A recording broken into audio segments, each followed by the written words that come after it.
जाएगा अभी? अभी सर आप We can. एक बार अपना वीडियो आपने ऑन कर लिया ना? Yeah. You can see. तो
Yeah, live now, sir.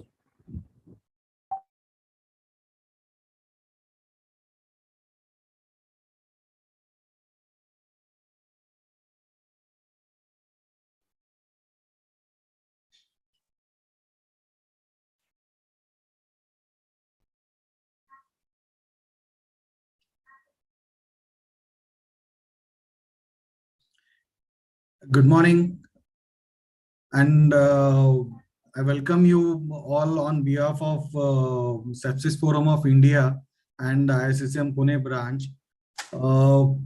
Today we are going to go through Sepsiscon 2022. As we all know that sepsis is an ongoing burden, and what we can do to control the sepsis and the healthcare facility burden. For going ahead with the conference, I welcome Dr. Yatin Mehta sir to take us through the journey.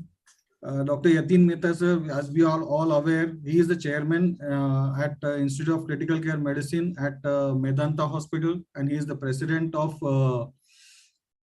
Simulation Society of India. He has been a past president of ISCCM from in 2018-19. And he has headed Research Society of Anesthesia and Clinical Pharmacology in 2016. He has area of medicine and cardiac anesthesia.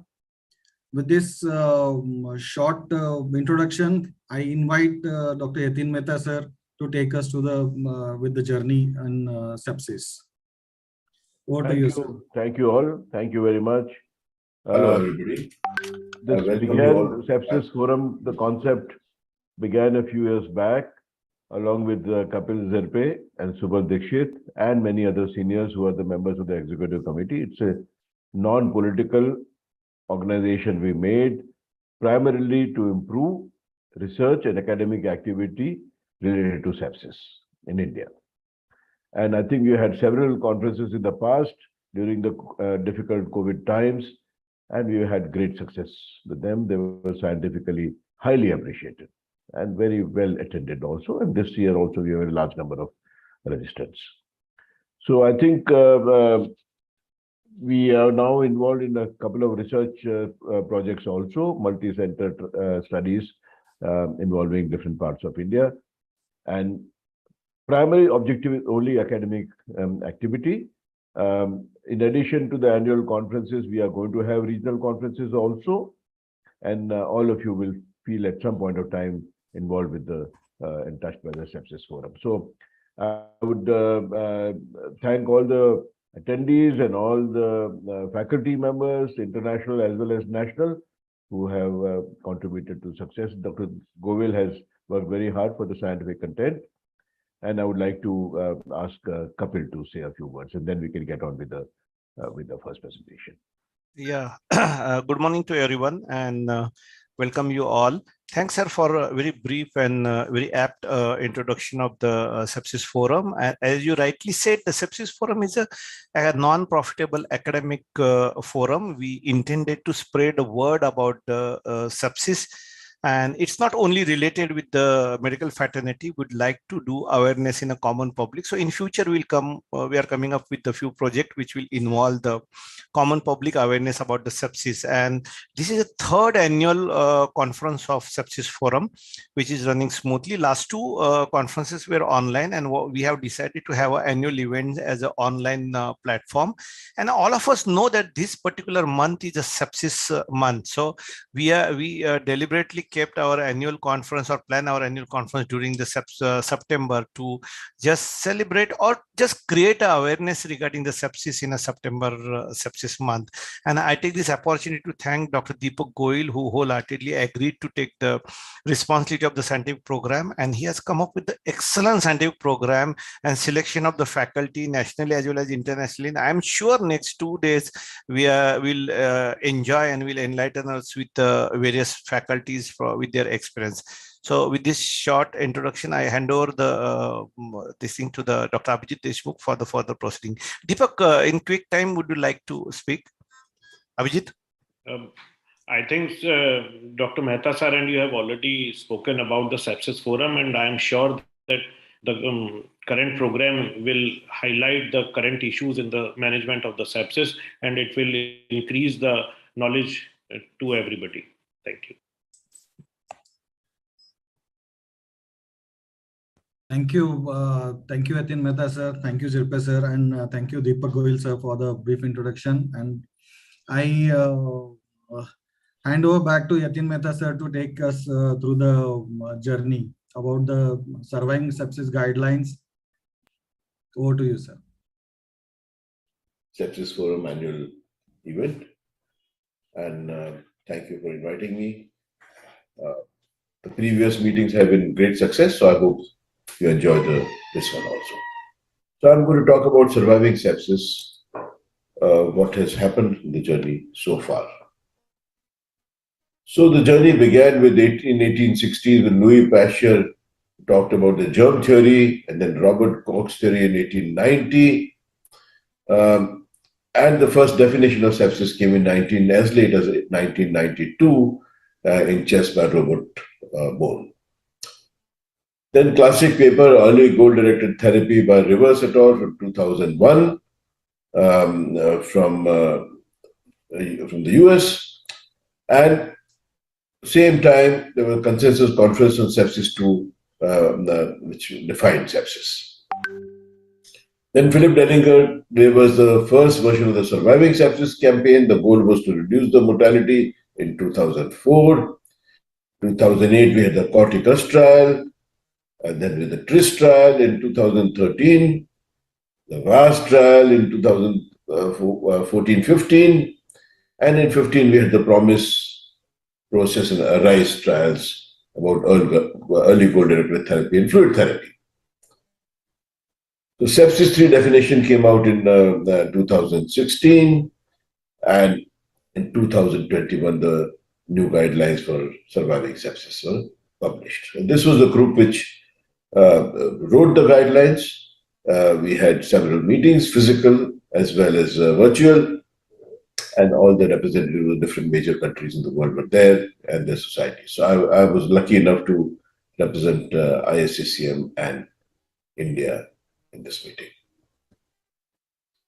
So where do we stand in India? I think particularly if you look at the incidence of global burden of disease, you can see that I think we are probably better only than Central Africa and West Africa. So the incidence of MDR is also increasing, and I think we are the leaders of the world. Now, this was a 5 years experience by Dr. Subhash Todi, and this was a prospective study in Calcutta, and they compared the mortality with ANZIC study, where the mortality ICU 28-day and hospital mortality was 26, 32, and 37%, while in India it was significantly higher. Now, this was an INDICAP study. Again, I think many of the faculty members and the audience would have participated in that by G.K. Divetia. And this also showed that almost 25%, this was over the point prevalence of 4 different time points. And this also found that about 25% of the patients were admitted with sepsis in the Indian intensive care units, and 25% roughly developed it while they were there. So almost more than half the patients had sepsis in the intensive care in India. So where we can do better, part of it is that if do the bundles help. So this was a paper from All India Institute, 6-hour sepsis bundle, and they found that hospital mortality showed a decreasing trend, 18%, when people were compliant with the bundles. So this was the Surviving Sepsis Campaign guidelines, which are published in 2021. Bring you greetings from Vedanta, the Medicity, where I work. So to understand this, the rest of this talk, I think it is important to have the key in your mind. So the blue sign is the best practice statement. Gray is no recommendation. Single recommendation is weak recommendation. Green, double green is strong recommendation. Single red is weak recommendation against. Don't do it. 2 exclamation marks is a strong recommendation against. And greener the evidence, greener the symbol, better the evidence. The more yellow it is, less the evidence. And if it is a blue oval sign, that means there's a change from the previous one. Upward is an upgrade, and D is downward is a downgrade. So coming to the performance improvement, the recommendations were that we recommend using a performance improvement program. Now this in India particularly we need to implement, because this has been shown to significant. There were 50 observational studies where the 30% almost reduction in mortality because of that. So I think we need to get on with it in the emergency rooms. Now, how do we suspect sepsis? Well, the recommendation is against QSOFA, because QSOFA has not been validated in the hospitalized patients. It's only in the emergency room. So recommendation is not for diagnosis of sepsis for QSOFA. Also, a lot of AI is coming into medical practice, and this meta-analysis of 7 studies of 42,000 patients showed that it did improve the outcomes by machine learning. So how does it help? Well, it addresses the drawbacks of a QSOFA over SOFA and indicates the usefulness of AI. Coming to the initial resuscitation. So the recommendation is the best practice statement. We recommend the treatment begin immediately. Obviously, this is a no-brainer.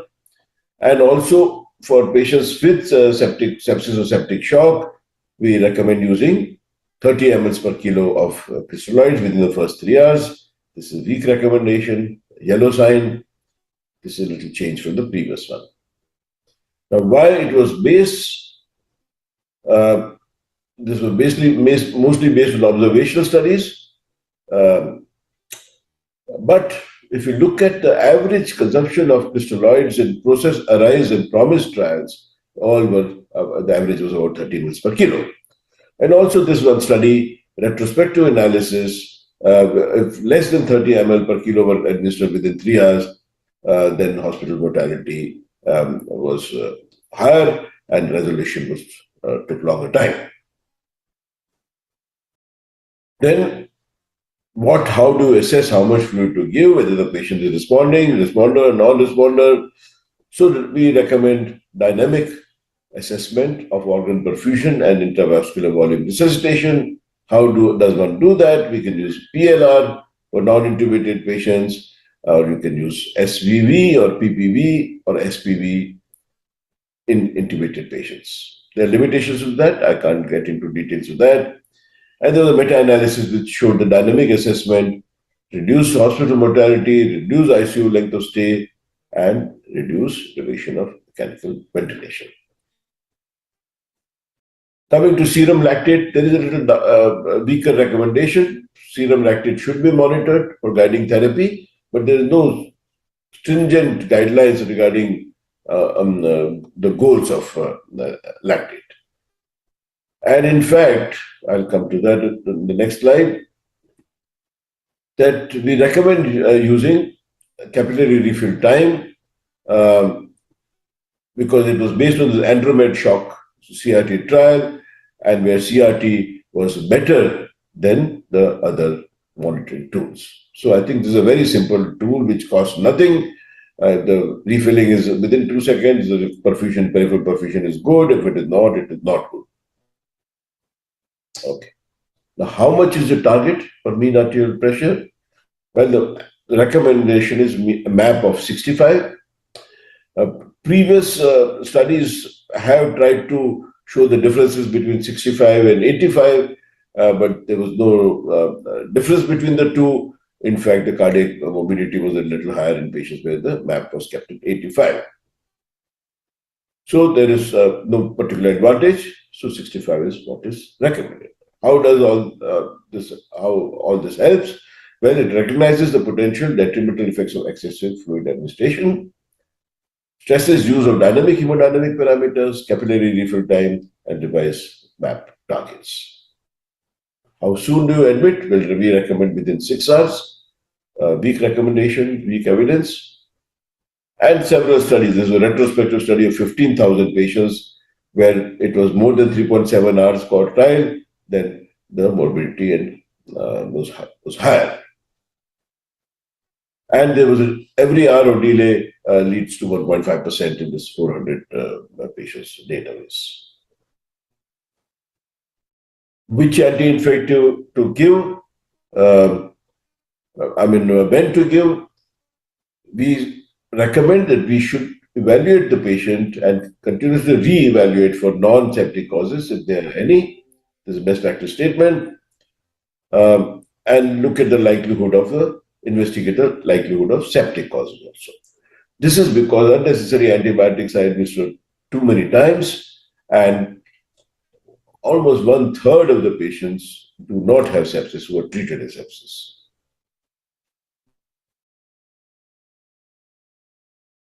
Antimicrobial should be administered immediately, particularly more so in septic shock, but also in patients without septic shock. Early administration does help. This is a large series of 50,000 patients in 150 New York hospitals, where every hour of delay added to the mortality. Then, for adults with possible sepsis or septic shock, we suggest a time-limited course of rapid investigations within 3 hours. This is a change from the previous one.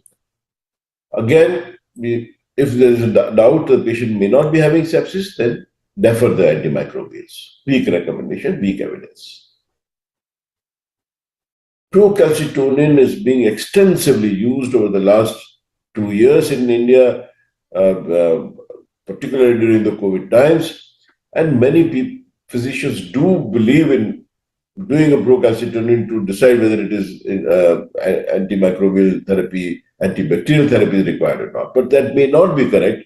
So we recommend against using procalcitonin plus clinical evaluation for administration of antimicrobials. So those are the three RCTs, 1769 patients, PCT versus no PCT, and they found no difference in mortality, length of ICU stay, and length of hospitalization. Since there were no apparent benefit and there were costs involved, particularly in the low-income countries, so we recommended against procalcitonin for administration of antibiotics. Summarizing this, the shock is timing, the shock is present, then shock is probable, administer immediately within 1 hour. If shock is absent, then rapid assessment for non-infectious causes, and you can administer up to 3 hours. If sepsis is possible, within 1 hour. Then there's a best practice statement regarding how broad spectrum to give, because earlier recommendation was you give both gram-positive and gram-negative with MRSA cover, but now the recommendation is if the MRSA incidence is high in your hospital institution, then you should give MRSA cover. Otherwise, you do not give unnecessary MRSA cover.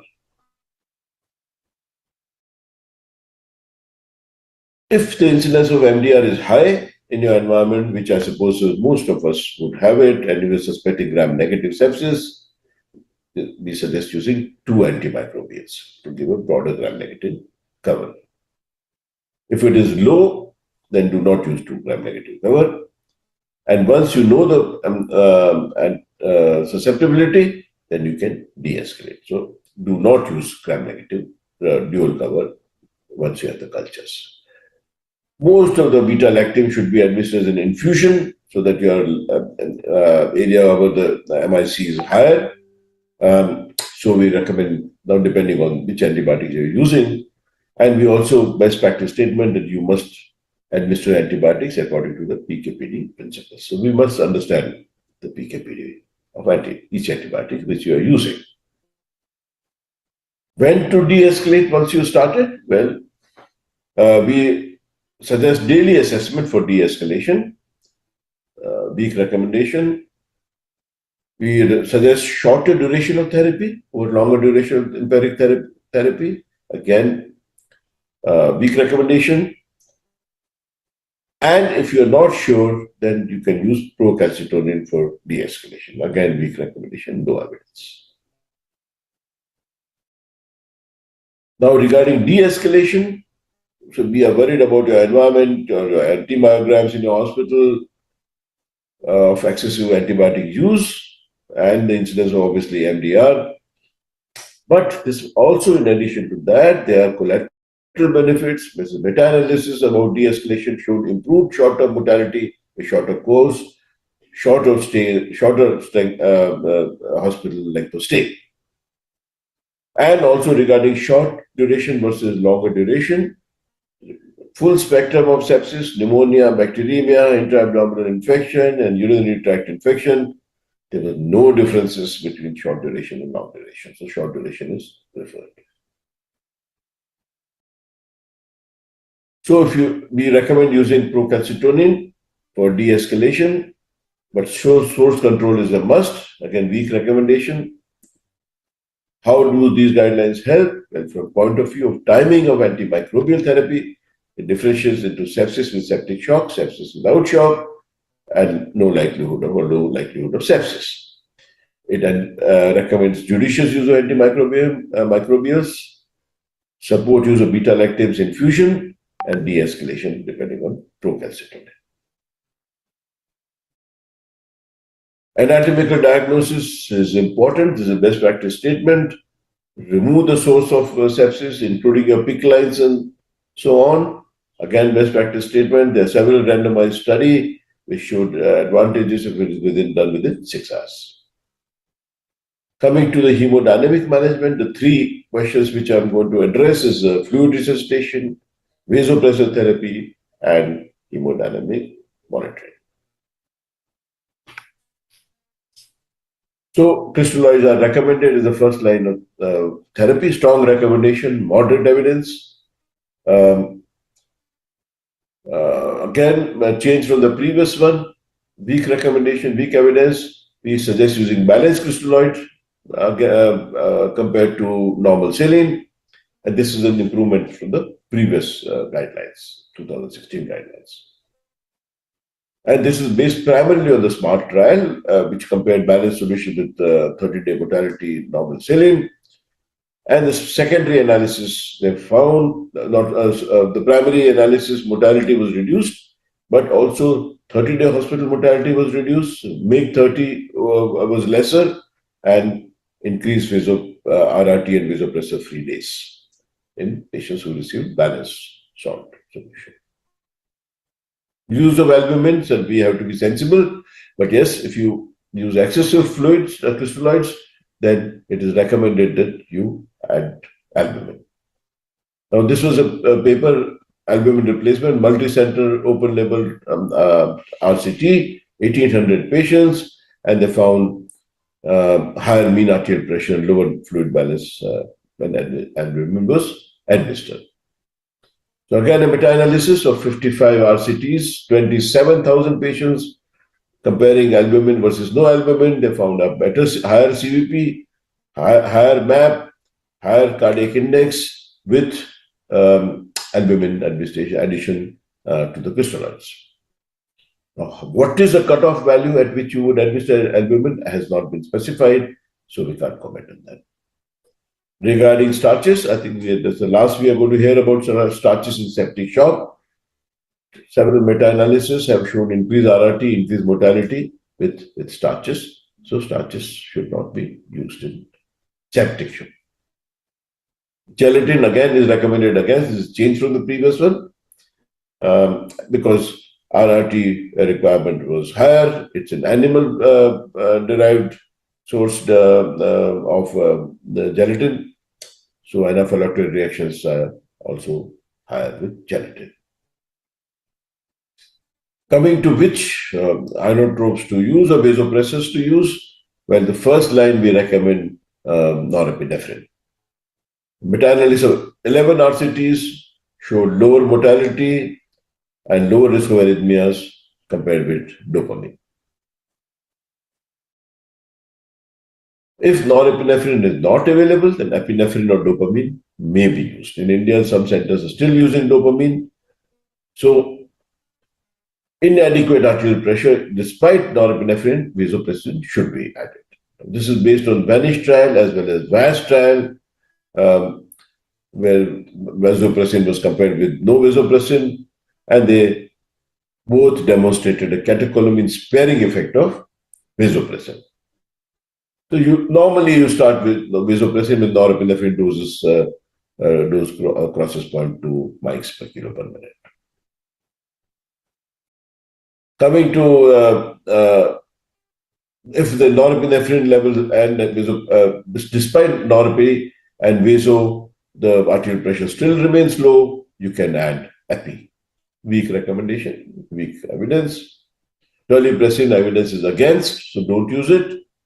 If there's a persistent hypoperfusion and cardiac dysfunction in these patients, then dobutamine may be added. Mind you, from the practical point of view, it's not in the recommendation. Whenever you use dobutamine, there is some vasodilatory effect, so you may need to increase your vasopressor doses. Levosimendan, even if this cardiac dysfunction is not recommended, this is primarily based on Leopard's trial of 515 patients. They have found higher supraventricular arrhythmias and longer mechanical ventilation in patients administered levosimendan. And it does make sense. They had lots of pro and con debates in the previous conferences regarding use of levosimendan in septic shock. Well, it's a potent vasodilator. Although it bypasses the beta receptors for inotropic effect, but that is not relevant. So, not recommended. The meta-analysis of 7 RCTs comparing levosimendan with dobutamine was not superior. So, coming to summarizing, vasoactive agent management, use norepinephrine as a first line of treatment. For patients with septic shock or vasopressors, target mean arterial pressure of 65. Consider invasive monitoring of arterial pressure. If central access is not available, you can start it with the peripheral line in a large cubital vein above the elbow and in a diluted form, and then later on, once you have a central line, then convert it there. Mean arterial pressure remains low, then you can add vasopressin and consider dobutamine or switching to epinephrine if the perfusion remains low. Invasive monitoring, as I said, is recommended. Start vasopressor peripherally, I've already covered that. So summarizing, it clearly suggests the recommendation suggests preference for balanced crystalloids, clear mandate is against gelatins and starches, suggests role of albumin in large volume resuscitation, advocates restricted fluid strategy, and takes into consideration Venetian West trial for vasopressin and Leopard trial for levosimendan. Coming to oxygenation and ventilation, these are the things which I'll quickly discuss. So for hypoxemic respiratory failure, we recommend HFNC over NIV. Weak recommendation, weak evidence. And NIV compared to invasive mechanical ventilation, there is no recommendation. And in this study, HFNC was compared with NIV. It improved in 90-day survival, significant mechanical ventilation-free days in HFNC. Also, in this meta-analysis of 2 RCTs, HFNC reduced the intubation compared with conventional oxygen therapy.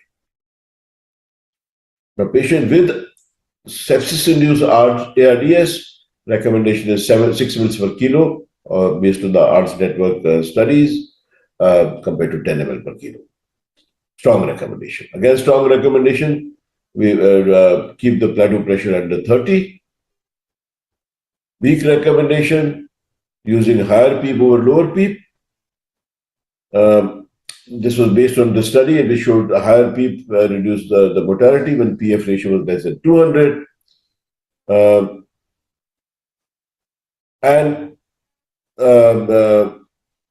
We suggest using low tidal volume compared to high tidal volume ventilation.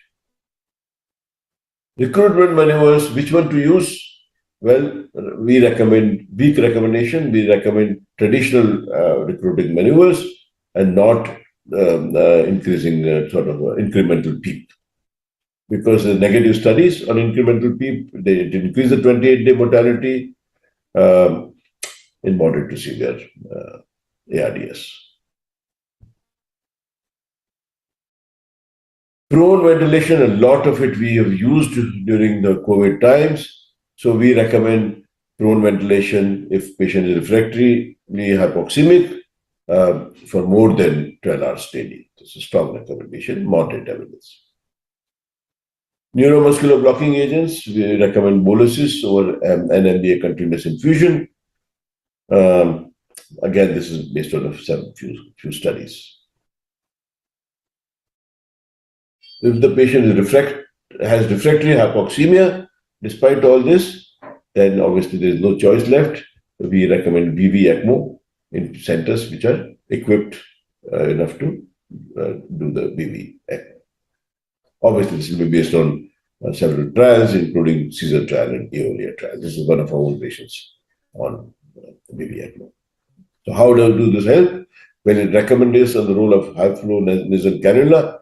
It suggests the high PEEP versus low PEEP. It mentions the duration of prone ventilation. It mentions the NMBA bolus doses and certain statement on VV ECMO. Coming to additional or adjunctive therapies, IV corticosteroids are recommended in 200 milligram per day, either boluses divided doses or continuous infusion. And this was based on several studies, adrenal trial, approaches trial, and Vanish trial.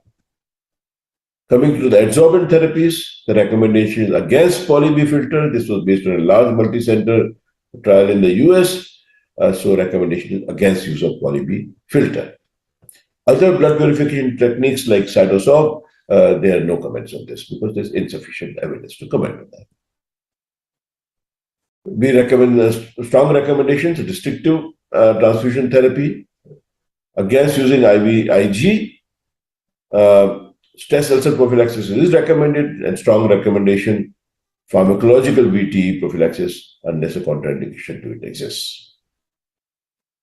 Recommendation, strong recommendation, low molecular weight heparin over unfractionated heparin, used against both combination of pharmacological and mechanical prophylaxis. Renal replacement therapy, well, there is no recommendation really, depending on whatever the indication is. Don't use renal replacement therapy just for sepsis. It should meet the criteria for renal replacement. And insulin therapy, moderate recommendation, strong recommendation, moderate evidence to keep sugar below 180. Now, this combined prophylaxis, mechanical as well as pharmacological, was based on this study of which I was one of the authors, published in NEJM, randomized control trial. Vitamin C, the recommendation is against. Bicarbonate, his recommendation is against. Only in extreme cases you'll use bicarb. Enteral nutrition should be begin within 72 hours. And also don't forget, we must have the clear picture of goals of care, family counseling, palliative care, hands-on situation, discharge criteria and planning for discharge, drug reconciliation, post-discharge care, and most important, rehabilitation. But summarizing, Surviving Sepsis Guidelines brings together the most contemporary knowledge and refinement in treatment of sepsis, but a tool is as good as the user. So thank you very much for your attention. Thank you, sir. Thank you. There's a question for you, sir. Does low partial pressure of oxygen and raised procalcitonin levels require escalation of antibiotics? That's a very good question.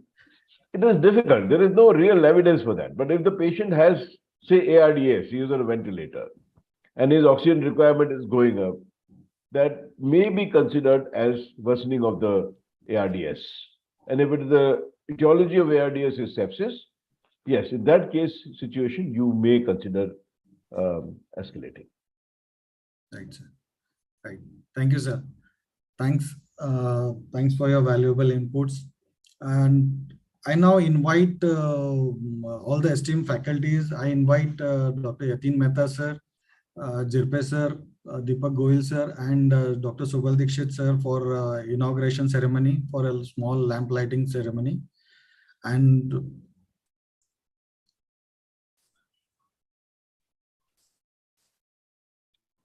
Yeah, Abhijit, please go ahead.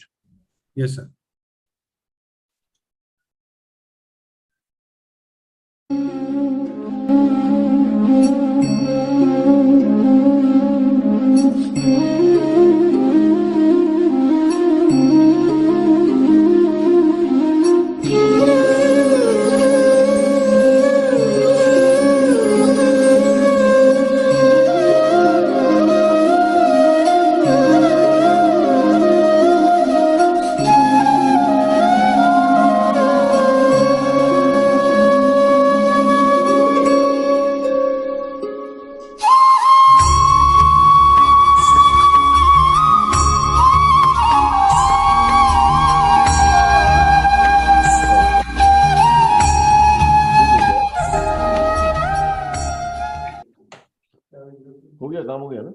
Thank you, Bodo.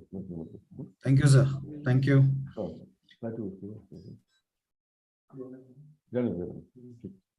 As we are all aware about the present scenario of using Thank you, Vibal. Pardon, sir?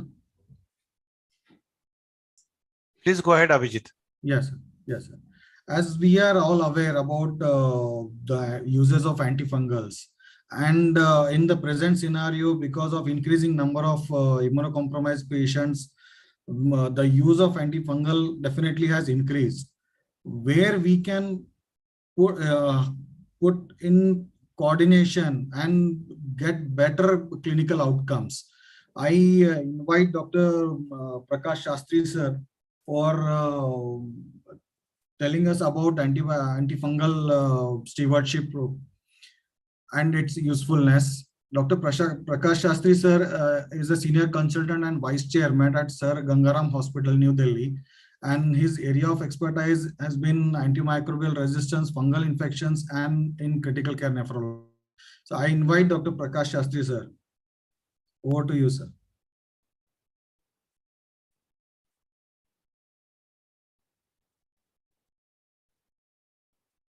I want to thank the organizers of this sepsis workshop. Not very common, and it hasn't drawn the attention of not many people, and obviously doesn't have too much of sponsors' participation in it. The topic is antifungal stewardship, and I would like to give my opinion, my ideas about this condition as an intensive care practitioner and not as a microbiologist. So, why was the need to introduce this topic to this erstwhile audience? There has been a dramatic increase in fungal infections. We are becoming more and more sensitized to the fact that something or the other happens in the intensive care unit, and people who are otherwise immunocompetent tend to behave as immunocompromised patients, and that's why they become a prey to fungal infection, especially if they stay in the ICU for a long period of time. Yes, we do get immunosuppressed patients. There are so many more post-transplant patients, patients with hematopoietic malignancies, and multiple comorbidities come to the ICU. And we tend to do a lot of invasive procedures. We tend to give total parenteral nutrition. And of course, we bombard the patient with antimicrobial therapy that sets the stage for fungal infection. If you ask me, the diagnosis and treatment of fungal infection is not a bit of a challenge, it's a huge challenge. The diagnosis is very difficult because the presentation is non-specific and the treatment has a lot of financial toxicity attached to it. And this goes across the board to clinical microbiologists, other clinicians, including intensive care physicians, and including the ID physicians. Now, let me share this data from Sir Gangaram Hospital. And this is the bloodstream infection from our ICU. And you can see that coagulase negative staph is the most common microorganism which is grown in blood culture. So lots of time the coagulase negative staph tends to be a contaminant. We tend to ignore it unless the patient has got some artificial valve or some kind of prosthesis put in him. But to see the second most common bloodstream infection is the Candida species. And this has really brought the people to sit up and take notice that Candida species tend to come into the ICU. And unfortunately, even though this data is relatively old, we did not have much information about the spread of Candida infections. Yes, the Klebsiella, the Acinetobacter, Enterococcus, Pseudomonas, they're all there. But Candida ranks above them in the bloodstream infection. So this has really sensitized the intensive care physicians to become a bit more proficient in the treatment of Candida infections. The threats that have been perceived and have been well recognized is that there is a rise in number of patients with invasive fungal infection. And if you want to get some success in the management of this condition, then the early diagnosis is imperative, like bacterial infection. Every hour delay in sepsis, for example, tends to increase the mortality by 7 to 8%. Similarly, here, every day in delay in the treatment, starting of the treatment, would increase the mortality by 20 to 25%. And the conventional diagnostic procedures like cultures, blood cultures and all, they generally, we know that even otherwise, that when we send off cultures, 50% of the cultures tend to be negative. And of course, as I mentioned earlier, there is non-specific clinical presentation of invasive fungal infection. And since they are so afraid of missing the bus when it comes to starting therapy, 50% of antifungal use is inappropriate. Now that the doctors have become sensitized to the possibility of fungal infection, they tend to throw antifungal drugs to almost every patient who comes into the ICU. And having said that, appropriate use of antifungal is difficult, even by expert clinicians. They tend to err towards the side of caution and tend to give prophylactic and even empirical antifungal drugs, especially in patients of ICU who has got fever, who is very sick, and who has not responded in the first 4 or 5 days or first 2 or 3 days to conventional broad spectrum antibiotics. So there is a pressure to start antifungal early due to the high morbidity and mortality associated with fungal infections. But there are issues in antifungal use, and that leads to variability in the practice of different physicians in different walks of life in different towns and cities, whether it is metropolitan cities and the hinterland.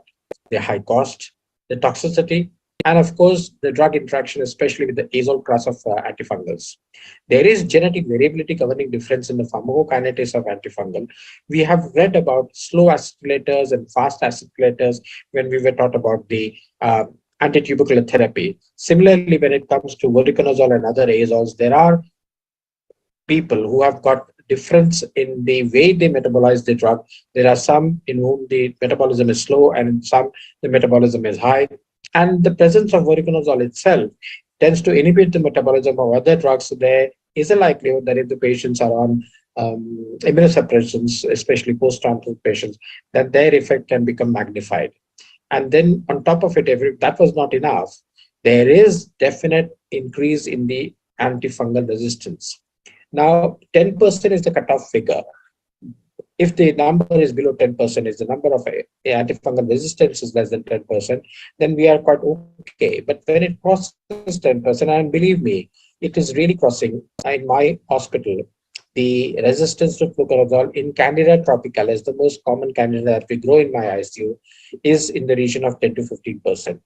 And that is a cause of concern. And that is why you would see in the slides that I mentioned show later on, there has been an increased use of echinocandins and even amphotericin B in our patients. So always there was a problem with convincing other people as to whether our data is correct or not. So finally, it came down to Professor Anulok Chakravarti from PGI Chandigarh to do a landmark study, which was published in 2015. He actually did it in 2013. He just got together all the ICUs of the country. It was a multi-centric ICU-based study in which they studied the incidence, characteristics, and outcome of ICU-acquired candidemia in India. So this is the very most authentic data from the Indian characteristic. And what was the findings of this particular study? That yes, we were reasonably good in managing this patient, but then candidemia was cleared microbiologically only in 27.5% of cases. The 30-day crude mortality was 45%, and the attributable mortality due to Candida was to the tune of around 20%. And the independent predictors for mortality were admission to a public sector hospital. The private sector hospitals tended to do slightly better than that. Apache 2 score and admission, we know that sicker the patient, the more the chances of fungal infection. Underlying organ failure, including renal and liver failure, uses of central line and steroid therapy. The study revealed high prevalence of Candida tropicalis, 40% and above, while Candida albicans and Candida paracillosis, they came next in order with only 21% and 10% of cases. So there is a difference. In the Western world, if you contrast it, Candida tropicalis is uniformly less common. We have around 5 to 10% of Candida tropicalis.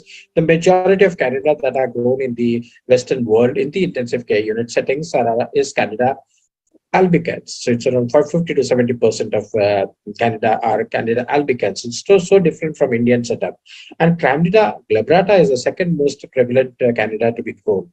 We encounter Candida glabrata only in 7 to 8% of patients.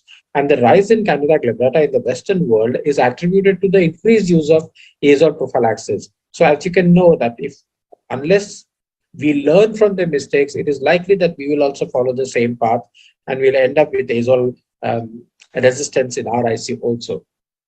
As we move on, what about the molds? Invasive aspergillosis is the second most common invasive fungal infections in our ICU. But then the incidence of invasive mucormycosis is also increasing, and we learned that to our chagrin in the COVID epidemic, where there was literally a flood of mucormycosis cases in the post-COVID period. And before that also, autopsy data from a tertiary care center in North India, that's Chandigarh, found evidence of invasive fungal infection and invasive mold infections in almost 22.4% of cases, with majority being aspergillosis and less common being mucormycosis. So there is difference in epidemiology. In the developed countries, the most common, the risk factors are diabetes, hypertension, and hematopoietic malignancies and stem cell transplant. In the developing country, mostly it is diabetes, trauma, but we don't have much of systemic data on trauma, but we do come across apophysis in patients who have had trauma and they come later. So when it comes to molds in my hospital, the major molds are Aspergillus, Fumicatus, and Flavus, almost in the same proportion. And then the rest is a huge number of mucor species, which are present, which account for around 25% of cases. But we have our own share of fusarium, and yes, Cladophora bantiana, the classical black fungus, and Scedosporium apiospermum, which is seen most commonly in our setup in the post-transplant patients. In the site of infections, in as far as mucormycosis is concerned, rhinocerebral obviously is the maximum, but then we have seen quite a lot of pulmonary cases also, and that by and large, the diagnosis of these pulmonary cases have been when the operation has been done and the sample has been sent for histopathological examination.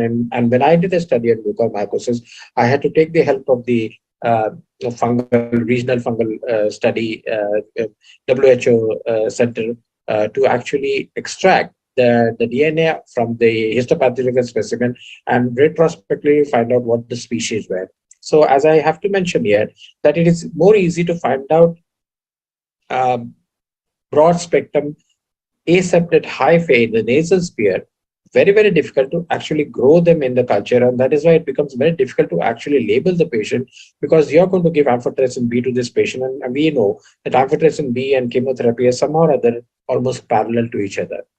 Culture positive, as I said, very few cases, but then the most common mucor that is grown in our ICU is Rhizopus erisis. The rest of it come much later. Cunningham mela and Apophysis, I said just now, that they are occasional cases that we come across.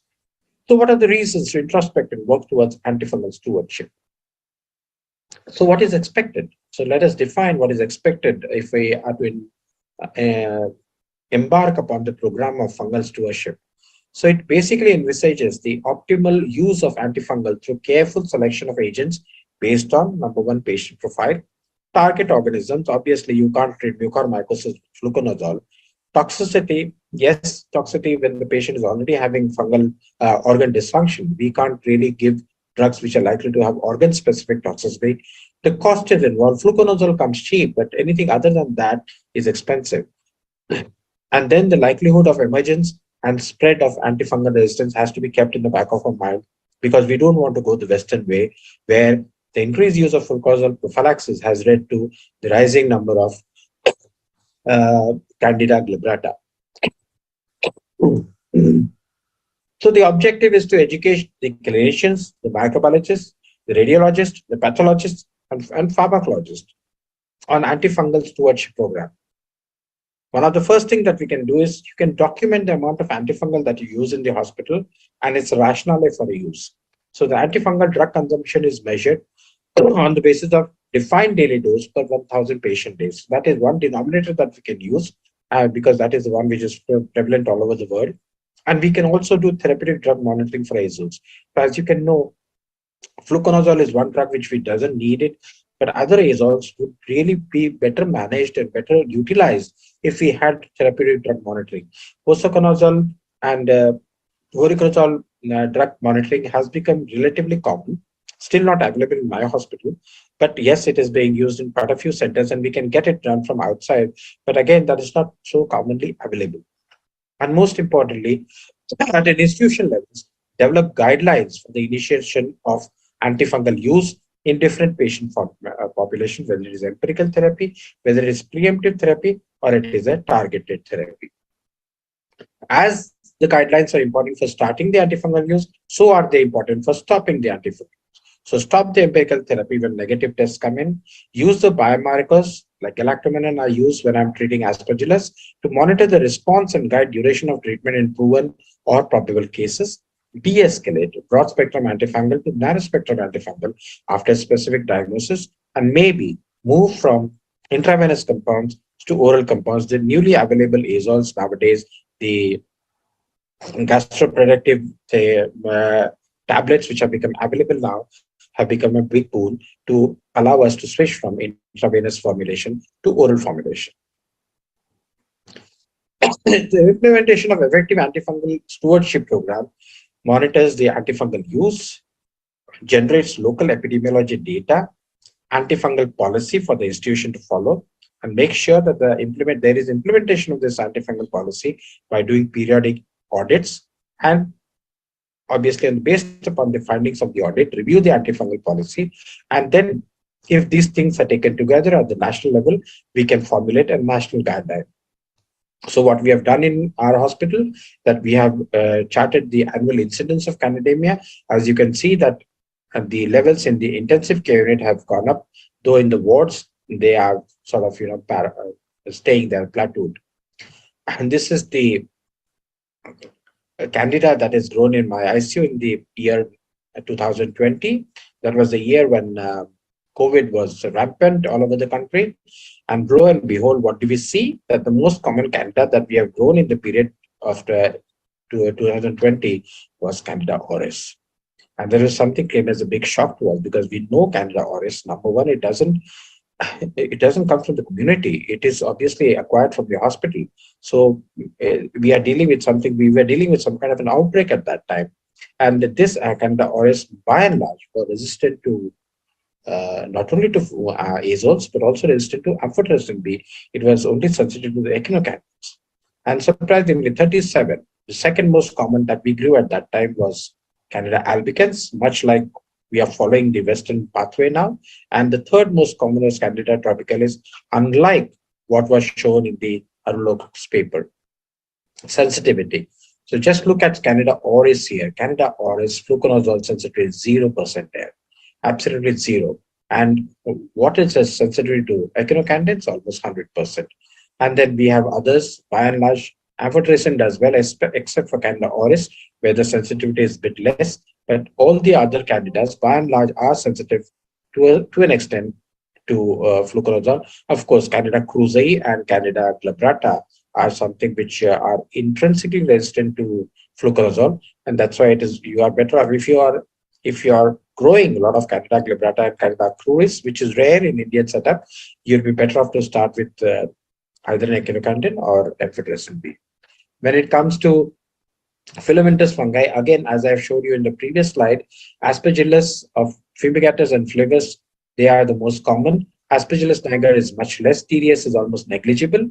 But rhizopus, various forms of rhizopus, they are quite common. And we do grow Cladiophora bantiana in our ICU also. Antifungal consumption. When it comes to all antifungal consumption in this period, you can see that antifungal consumption has gone up dramatically. And that is not surprising that we are getting so much of azole resistance in our ICU. And see how much is fluconazole. Fluconazole is down below. But the fluconazole consumption is also going up. But there down below is all the other antifungals, especially the echinocandins, which are also creeping up, but not as much as the fluconazole use. Antifungal use, which is a recent one, January to December 2020, as when it comes to defined daily doses per 1,000 population, fluconazole was the highest, followed by voriconazole. Liposomal amphotericin B and all the echinocandins put together are generally in the region of 1, but voriconazole is 2.2 and fluconazole is 6.7. So still we can say that we are giving a lot of fluconazole prophylaxis to our patients. So we are setting the stage for possible azole resistance in the coming future, very near future. And it is very common practice nowadays that if the patient has had a previous azole exposure, then we tend to go on to echinocandins in the intensive care unit. So finally, the key messages that I have for you is, though antimicrobial stewardship includes optimization of antifungal use, antifungal stewardship is usually neglected. The high cost and toxicity of antifungals and several challenging issues in the management of fungal disease justify separate stress in antifungal stewardship program. And I'm glad that this forum has given me the opportunity to sensitize the speakers and the listeners to the antifungal stewardship issue. There is emergence of antifungal resistance, which is under-recognized. It's a matter of concern as development of new antifungal is very slow and the scope of finding new site of activity is limited. Local epidemiology with continuous surveillance is important to develop management guidelines and choice of antifungal agents. And obviously, you have to develop institution-specific guidelines depending upon your local epidemiology. Experts together should develop the guideline and it should be available at point of care for all clinicians. Nowadays, everybody has a smartphone, so it should be downloadable onto the smartphone. Withdrawal or de-escalation of antifungals, especially during the therapy, should receive special attention. It is one thing to start it, and it's a different mentality you need to have to stop it. And that's why we have to grow up, get into that kind of mentality that your responsibility doesn't end only by starting it. Your responsibility only stops when it actually stop it. Biomarkers like galactomannan, beta glucan, PCR, CT imaging should be available in all tertiary care centers. There are a lot of studies which have shown that a biomarker and corresponding finding in a patient whom you are suspecting a fungal infection, you can almost preemptively start antifungal therapy before a microbiological diagnosis is made. Therapeutic drug monitoring, I have to make a big case about it. India is a long way away from therapeutic drug monitoring, and we need to really have this TDM in most of the bigger centers where at least the other hospitals can take help from them and use them as and when they need. Regular auditing of the total amount of antifungal use, which tells us that we are possibly driving resistance in our patient, the cost involved, the toxicity of the drugs. This is something that we need to audit and maybe take corrective measures depending upon the findings of the audit. So I really thank you very much for having listened to me patiently. This is not a topic that is your daily bread and butter. This is something which is different from the usual cup of tea. And I'm glad that we have been able to bring up this topic and bring it to the attention of the people who matter in the management of our patients in the intensive care unit. I thank you again very much.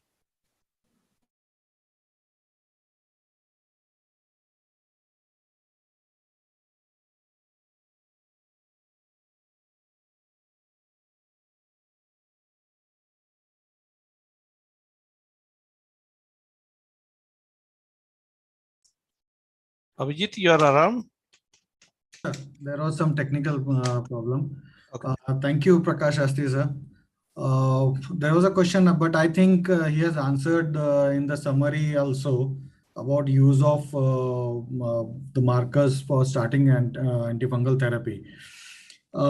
As we have seen, the utility of available antifungals is limited, and their toxicity and drug interactions, and because of emergence resistance, we need some newer antifungals which can be utilized very cautiously and correctly for better outcomes. I invite Dr. Subhash Todi sir for delivering a talk. Todi sir is a medical advisor and director critical care medicine at Ambry Hospitals, and he's a medical advisor for Ambry Group of Hospitals also. He is the head of the department and Department of Academics and Research, and his area expertise is critical care. Over to you, sir. Hello, friends.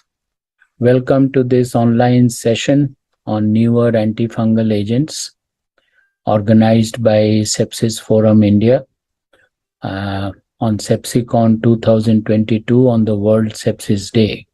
I am Dr. S.K. Todi from Calcutta. You know, fungal sepsis is a very important cause of morbidity and mortality in intensive care unit, and it is usually missed and the treatment started late. Now, the present armamentarium that we have of antifungal agents are azoles. They target the ergosterol pathway in the endoplasmic reticulum, and ultimately which disrupts the cell membrane.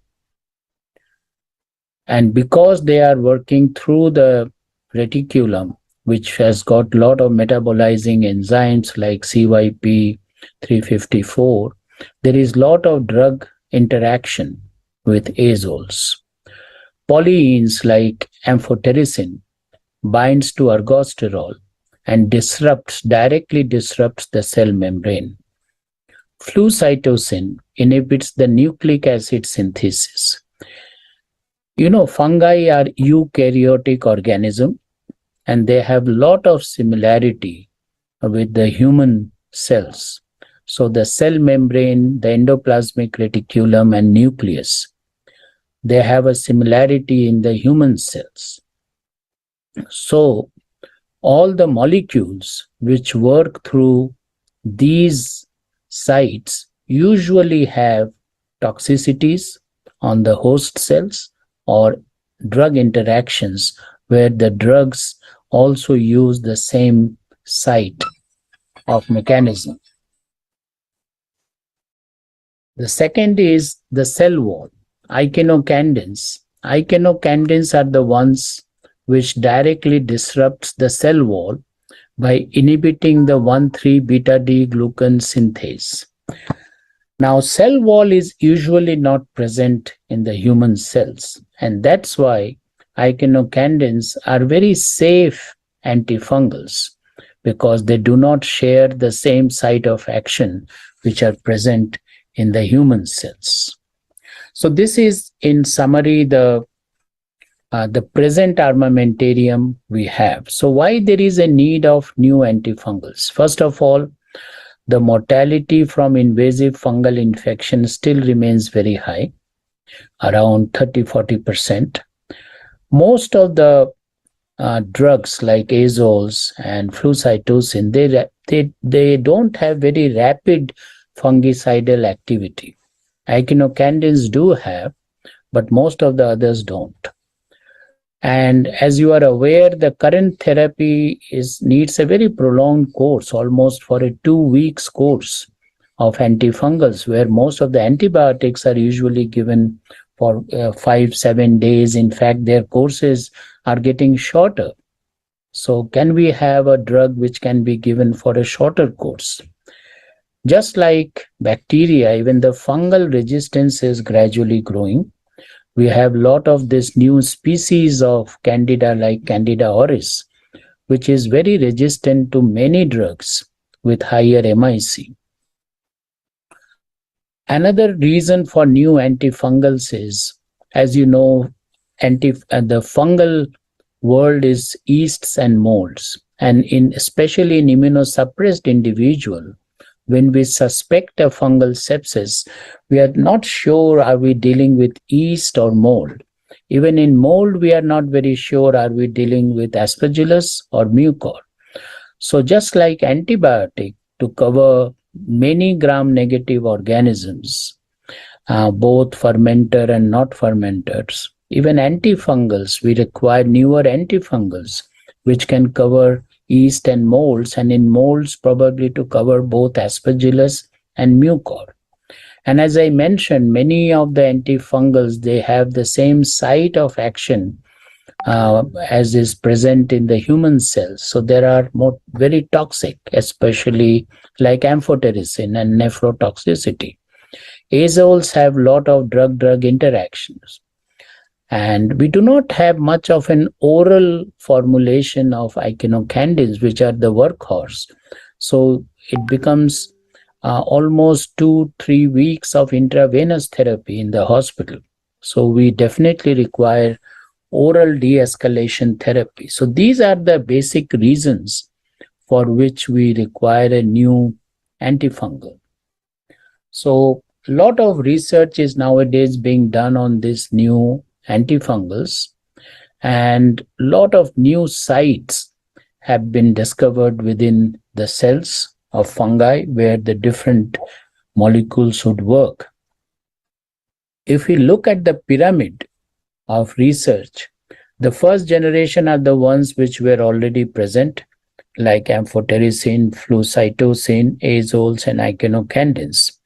The second generation have already been used for the last 8-10 years is the lipid formulation with reduced toxicity of polyenes like amphotericin.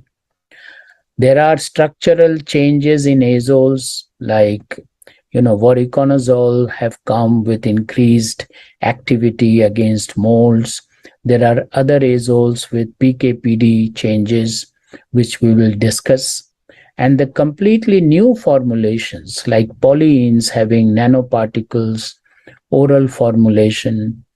Can we have azoles which have got a longer half-life, or echinocandins which can be given orally? So these are the future generation where we need a lot of work is going on in this direction. And that is what we are going to discuss in the coming 15-20 minutes. Now, there are a lot of drugs in the pipeline for antifungal agent. I will concentrate only on these three drugs which are in the phase 3 development and will be given application very soon for commercial use. And I will also highlight one of the newer azoles which are already being used over the last 3-4 years. Plus, I am going to discuss about these three molecules. So the first molecule is isovuconazole. So just to discuss about the pharmacology and PK/PD of isovuconazole, it was approved by FDA in 2015.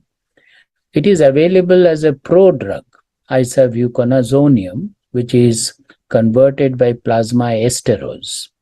And it is available both as an IV and oral. The most important thing, it doesn't have cyclodextrin in IV formulation, which voriconazole has.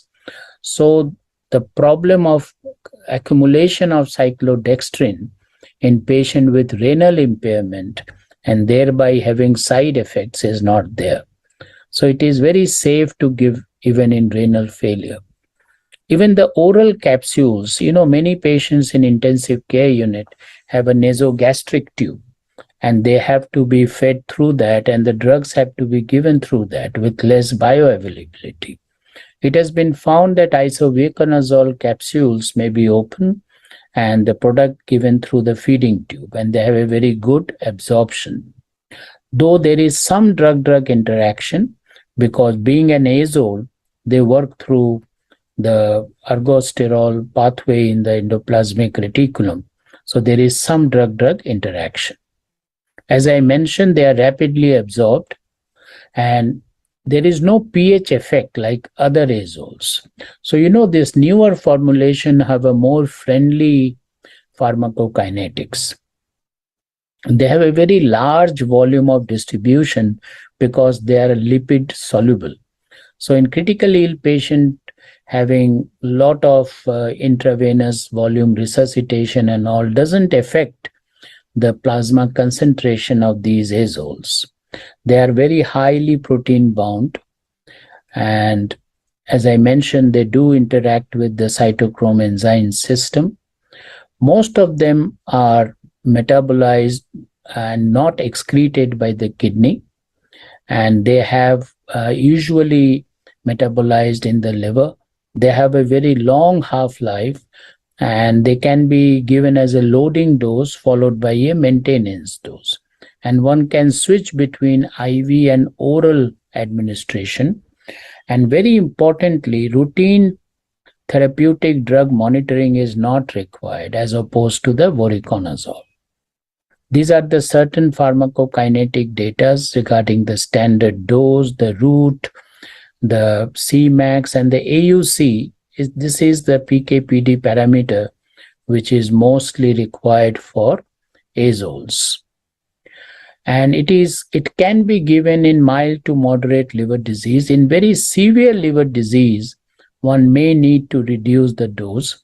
It doesn't need to be adjusted for renal impairment and in patient on dialysis, including CRRT. Now the spectrum of isovuconazole. That is where it scores over the other azoles. It is active against Aspergillus, Mucorales. It is active against Candida. Unfortunately, the clinical trials against Candida has not been very good. It is active against Cryptococcus. It is active against almost all the species of Aspergillus, Rhizopus. It is active against Fusarium, Cryptococcus, both neoformans and Gattii. So it has got a very broad spectrum, and these are the clinical outcome studies which have been done on these. So the therapeutic indications of isovuconazole is invasive aspergillosis and in mucormycosis in whom amphotericin B is inappropriate. The only contraindications are the usual ones where there is an allergy to this drug. If patient is having strong CYP inhibitors like ketoconazole or inducers like rifampicin, anti-epileptics, or anti-HIV drugs. And this is a very peculiar of this azole, which shortens the QT syndrome, shortens the QT interval. So should be avoided in patient with short QT syndrome, which is very rare. Now, the guidelines have definitely recommended isovuconazole is as effective as voriconazole and better tolerated in invasive aspergillosis. Both the ECMID guideline also have endorsed the isovuconazole as an anti-aspergillus therapy. So both ECIL and ECMID are A1 recommendation to treat invasive aspergillosis. Now coming to mucormycosis, the guidelines have recommended, as you can see, this green one is for strongly recommended. So in by and large, once the cornerstone is obviously the surgical debridement, and after that the pharmacotherapy is very high dose of amphotericin, and they want to avoid slow escalation of doses. So almost 5 to 10 milligram per kg per day. So many people cannot tolerate such a high dose of liposomal, but that is the first indication. If patient has renal compromise, then isovuconazole is very strongly indicated, or posaconazole. There is a moderate recommendation of iso and posa as a second line after liposomal amphotericin. Now, once a patient has been given the initial therapy, the response has to be assessed weekly. And if patient have a stable disease or partial response, isovuconazole orally is then recommended. If there is a progressive disease, isovuconazole IV is recommended. And if there is a toxicity of liposomal, then again isovuconazole IV is recommended. So you see, it looks like that isovuconazole is gradually taking over lipid preparation of amphotericin, mainly in the maintenance phase and also in the initiation phase for most of the patients, especially in our country. Now, phase 3 studies have been done on isovuconazole, mainly for invasive aspergillosis and some for mucormycosis. I will just run through these 3 studies, mainly the SECURE and the VITAL studies. The SECURE is for invasive aspergillosis. It is a phase 3 randomized double-blind trial evaluating isovuconazole versus voriconazole, 527 patients, to look at non-inferiority. And they did find that there is non-inferiority of isovuconazole to voriconazole in this study, with the mortality remains similar. So all-cause mortality from first dose of study drug to day 42 was non-inferior between these two, and the trend persisted till day 84. Then came the mucormycosis study, the VITAL study, a smaller study, and some patients were taken from Sepsiscon registry for this patient. This was an open label trial in adults patient with renal impairment and having a mucormycosis, and they were given isovuconazole and to look at the outcome and compared to matched controls as taken from Sepsiscon registry who were treated with amphotericin. Again, they didn't find much difference. In fact, isovuconazole has a better outcome. All-cause mortality was less than the historical matched control from Sepsiscon of amphotericin.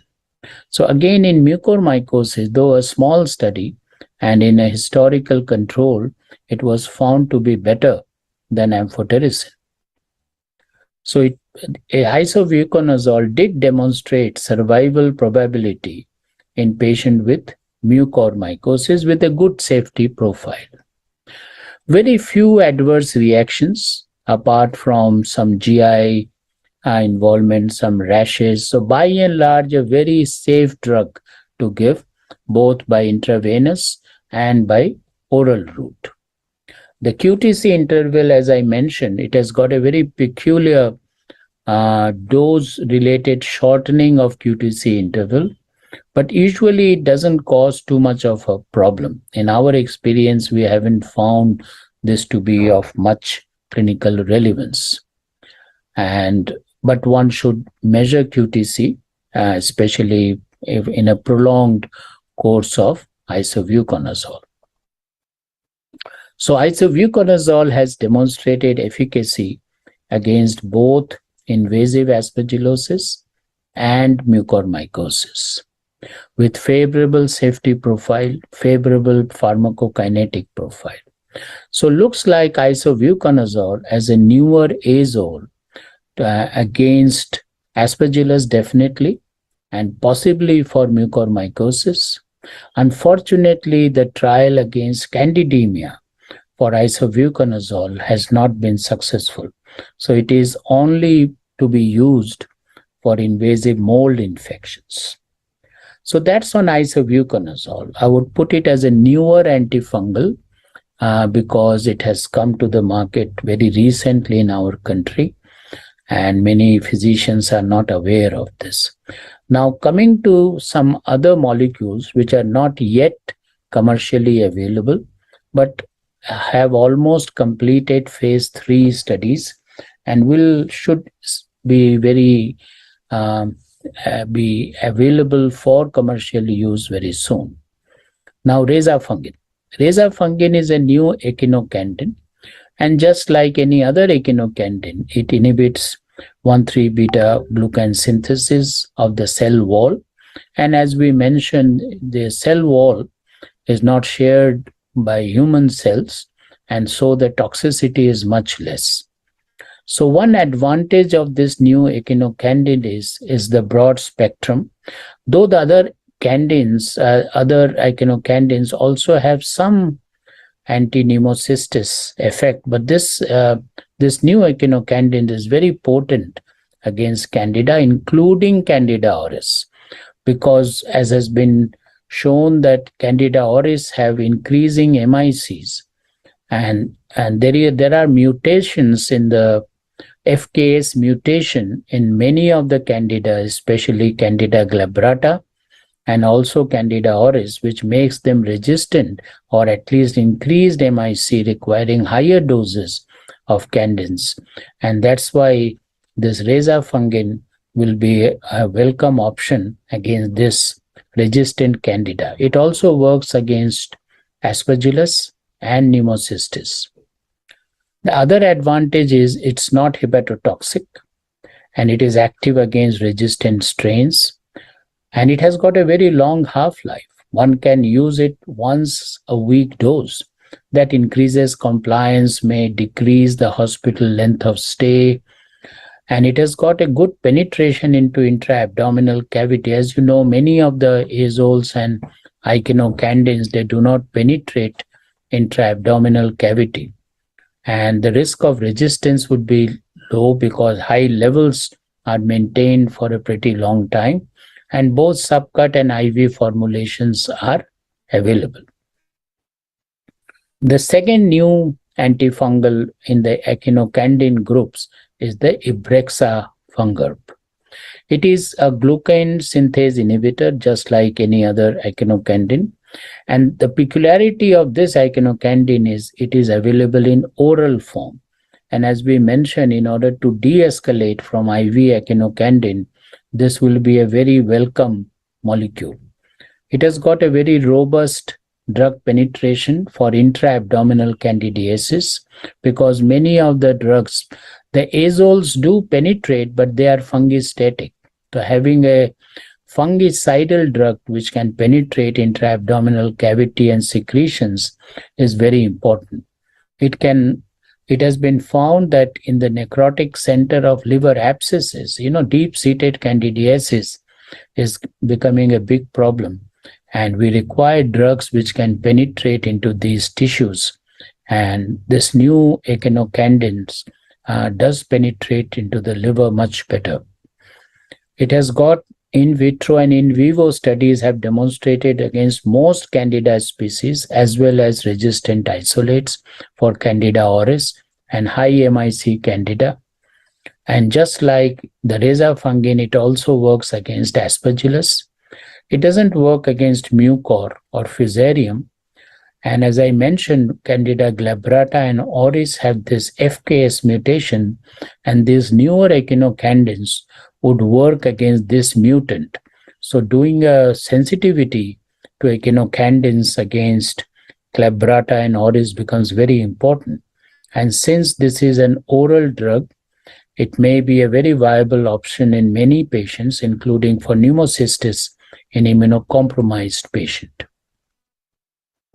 So there is a phase 3 trial which have just been completed as a step-down therapy after 3 to 10 days of echinocandin compared with fluconazole, which is the usual practice. And the latest molecule, which is an azole, oteseconazole, which is again a very broad spectrum azole against Candida, Coccidioides, Rhizopus. So it is also in the phase 3 trial. Unlike the other azoles, which have got a very large drug-drug interaction, this azole do not have so much of drug-drug interaction. So in that way, it is more pharmacokinetically safe. So I've described in this 20-25 minutes the newer antifungal, emphasizing predominantly on isavuconazole, which is there in the market and which is useful against invasive aspergillosis and also against invasive mucor, but it should not be used against candidemias. Rezafungin is the newer IV echinocandin with a very long half-life and a much broader spectrum. Ibrex is a new oral echinocandin, again a very broader spectrum and useful against resistant Candida. And oteseconazole is a new azole, which has got less drug-drug interaction. Thank you very much for your listening. Thank you, sir. Thanks for elaborating the many important drugs and the newer ones also. As we all know that knowing about the stewardship and the newer drugs, but time to diagnosis is one of the most important factors in about affecting the mortality in many of the fungal infections. So the role of rapid diagnosis and use of molecular tests becomes more important. So I request Dr. Vikram to take us through the rapid molecular test for fungal infections.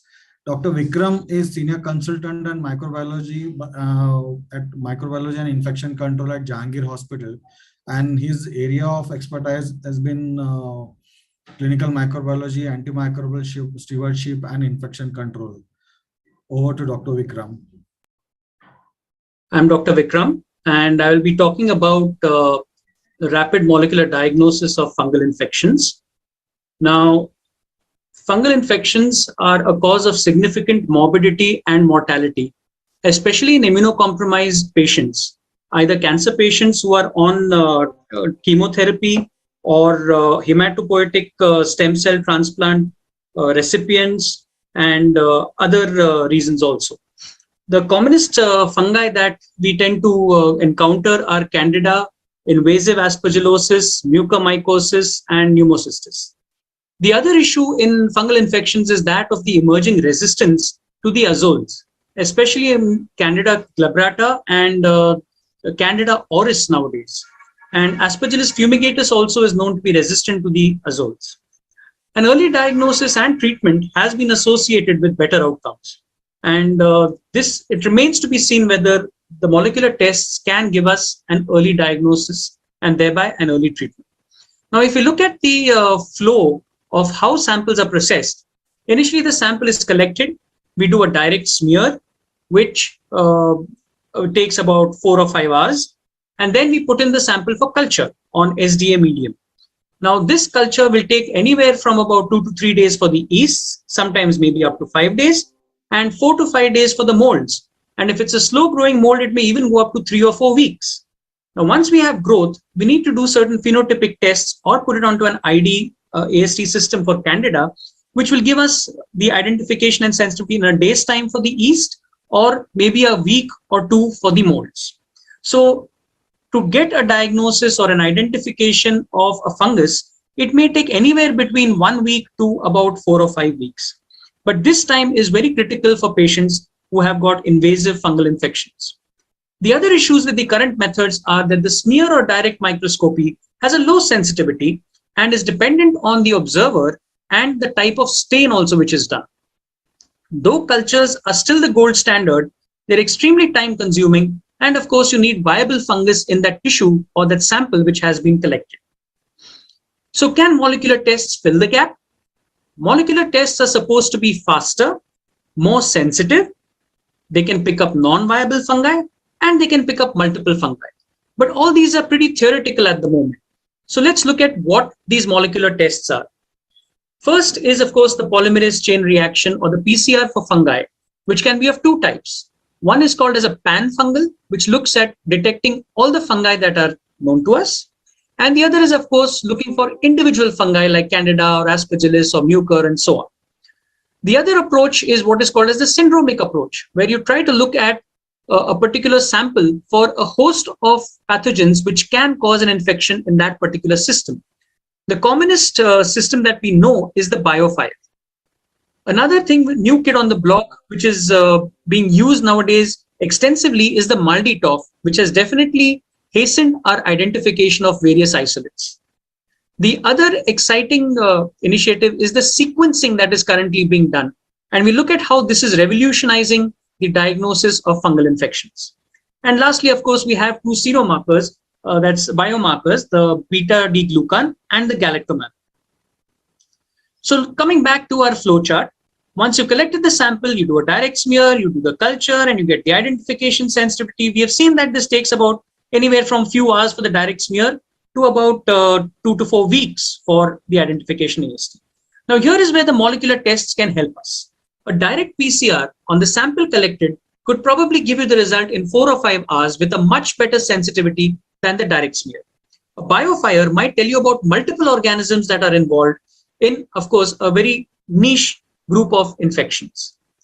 Once you have the culture, you can do a MALDI-TOF or a sequencing and get your identification and sensitivity much faster than it would otherwise come with the phenotypic tests. Now, coming to PCR for fungi, you have two types of PCR. One is, of course, the conventional PCR, which usually is done and you follow it up with the sequencing. Or there is another real-time quantitative PCR, which is nowadays giving you the cycle threshold values. And this seems to be more exciting. The pan-fungal PCR or the Candida or the individual PCRs for Candida, Aspergillus, and Pneumocystis and Mucorales is what we will shortly be looking at. So coming to the pan-fungal PCR, this detects all the fungal DNA that is present in the sample. The targets are usually those targets which are conserved in all the fungi. So this is typically from an rRNA clusters called as the internal transcribed spacers, or the ITS1, the ITS2, or the D1, D2 segment of the 28S rRNA gene. Nowadays, a lot of these pan-fungal PCRs also use the 18S rRNA. This amplification is usually followed by a DNA sequencing, which will then give you an exact identification of which fungus it is you are dealing with. Nowadays, a high-resolution melt curve analysis is also being done, which can give you the same information a little earlier. The samples that can be used for this pan-fungal PCR are fresh tissue, which has a better sensitivity than a formalin-fixed paraffin-embedded tissue, or sterile fluids like CSF, vitreous fluid, or blood. BAL also is a good sample. However, the pan-fungal PCR has better sensitivity on the sterile fluids. Another point to remark here is that this has good utility in tissues where hyphae are seen. Sometimes this pan-fungal PCR can detect an unusual fungus which is totally unexpected, like Fusarium or Scedosporium. So this is one advantage of the pan-fungal PCR. However, the interpretation from non-sterile samples like your bronchoalveolar lavage does become difficult sometimes because you're not sure whether this is a colonization or this is an invasion of the tissue. The sensitivity in BAL also becomes lower if the patient has taken any antifungal treatment. Again, like mentioned, this is more useful if yeast or hyphae are seen on the direct smear. Coming to the individual PCRs, the PCR for Aspergillus is one of the most exciting ones that have come about. Unfortunately, there is a lot of variability on which targets to use, the protocols to follow, and which sample is the most optimal. This can currently be done on whole blood, serum, plasma, or bronchoalveolar lavage, with plasma being the most effective or the most useful. Now, this test has a high positive predictive value if 2 positive results are considered, and this also has a good negative predictive value to rule out invasive aspergillosis. Again, this is not for patients who are taking antifungal therapy because the sensitivity goes down tremendously. Again, you can't differentiate between colonization or infection for BAL because Aspergillus is known to be a contaminant in respiratory samples. The result or the efficacy of this test is dependent on how much sample is processed. Usually more than 0.5 ml gives you a good yield, and the amount of elute that you get out, usually less than 100 microliter, is very critical to ensure a good PCR for Aspergillus. A review of various commercial assays that were available showed lesser sensitivity for serum than for respiratory samples. So PCR for Aspergillus in a bronchoalveolar lavage, taking into consideration all the colonization and the antifungal treatment issues, should be a good test to use. Coming to invasive candidiasis, usually this tends to be candidemia or a deep-seated candidiasis. For candidemia, the investigation of choice is the blood culture, which detects about 1 CFU per ml, but the overall sensitivity is only 50% and can have a lag time of up to 5 days. This is simply because once the blood culture flags positive, which usually happens in about 24 hours, unless it's a Candida glabrata, which might then go on to about 2 days, you then need another 1 or 2 days to do to plate it out and then do the identification and sensitivity. The PCR has a very good sensitivity of less than 5 CFU per ml and has reasonably fast results.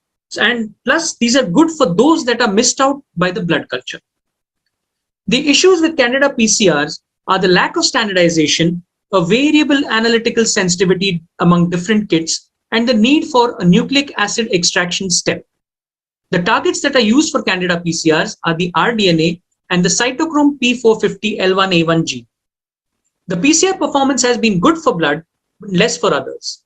However, one point to note is that for deep-seated candidiasis, PCR and beta-D-glucan on blood are much more sensitive than a blood culture. So to get the best yield out of this is to combine a blood culture with a PCR or a beta-D-glucan, which will give you the best sensitivity. Now, most of the commercial assays that are available, of course, not available as yet in India, but most of them target the 5 common candidas, that is Candida albicans, Candida glabrata, Candida krusei, Candida parapsilosis, and Candida tropicalis. So if there is any other Candida, it's a good chance that you're going to get a negative Candida PCR. Another panel called as the T2 Candida panel, which is a US FDA approved system for PCR for Candida, comes with the T2DX instrument, and this is for direct detection of Candida in whole blood. This mixes a nuclear magnetic resonance with PCR technology, which gives you a result in less than 3 hours and has a sensitivity of 1 to 3 CFU per ml. This again detects the 5 species that we had spoken about earlier. The advantage of this system is that it also has a Candida auris panel with a limit of detection of less than 5 CFU per ml, takes about 5 hours, and can be done either on whole blood or on skin. So from an infection control perspective, for patients in the ICU, this could be a very important test. Unfortunately, as of now, the T2 Candida panel is still not available in India. Coming to mucormycosis, this is an invasive disease which is increasing day by day, especially in diabetics and of course post-COVID. I think the last 2 years, we've seen as many mucor as we've probably not seen in the last 10-15 years. The diagnosis of mucor is usually by KOH, where you see these broad aseptate hyphae in the sample. And when you grow it, of course, some of them do not grow. And if growth occurs, usually it grows in about a week or 5 days. And you get this kind of a growth, which is called as a lid lifter. An LPCP mount shows you the typical morphology of a mucor. There are no serological tests to diagnose mucor, which makes which creates a big window for molecular tests to come in. Now, direct detection of mucorales DNA in fresh and formalin-fixed paraffin-embedded tissue is something which has been tried out. Again, we look for the ITS segments or the 18S or the 28S rDNA. Here, DNA extraction is the key because many times the quantity of fungus tends to be less in the sample that has been processed. Another test that is being done is a real-time quantitative PCR on serum. Now, this in initial trials has shown that it can detect DNA 8 days earlier than culture positive or a positive histopath, and 3 days before any CT signs like a halo sign or anything comes up. However, this decreases if any antifungal treatment has been given. Now, once you get a positive on the real-time qPCR, you need to do a sequencing if you want to find out which fungus of the mucorales this is. And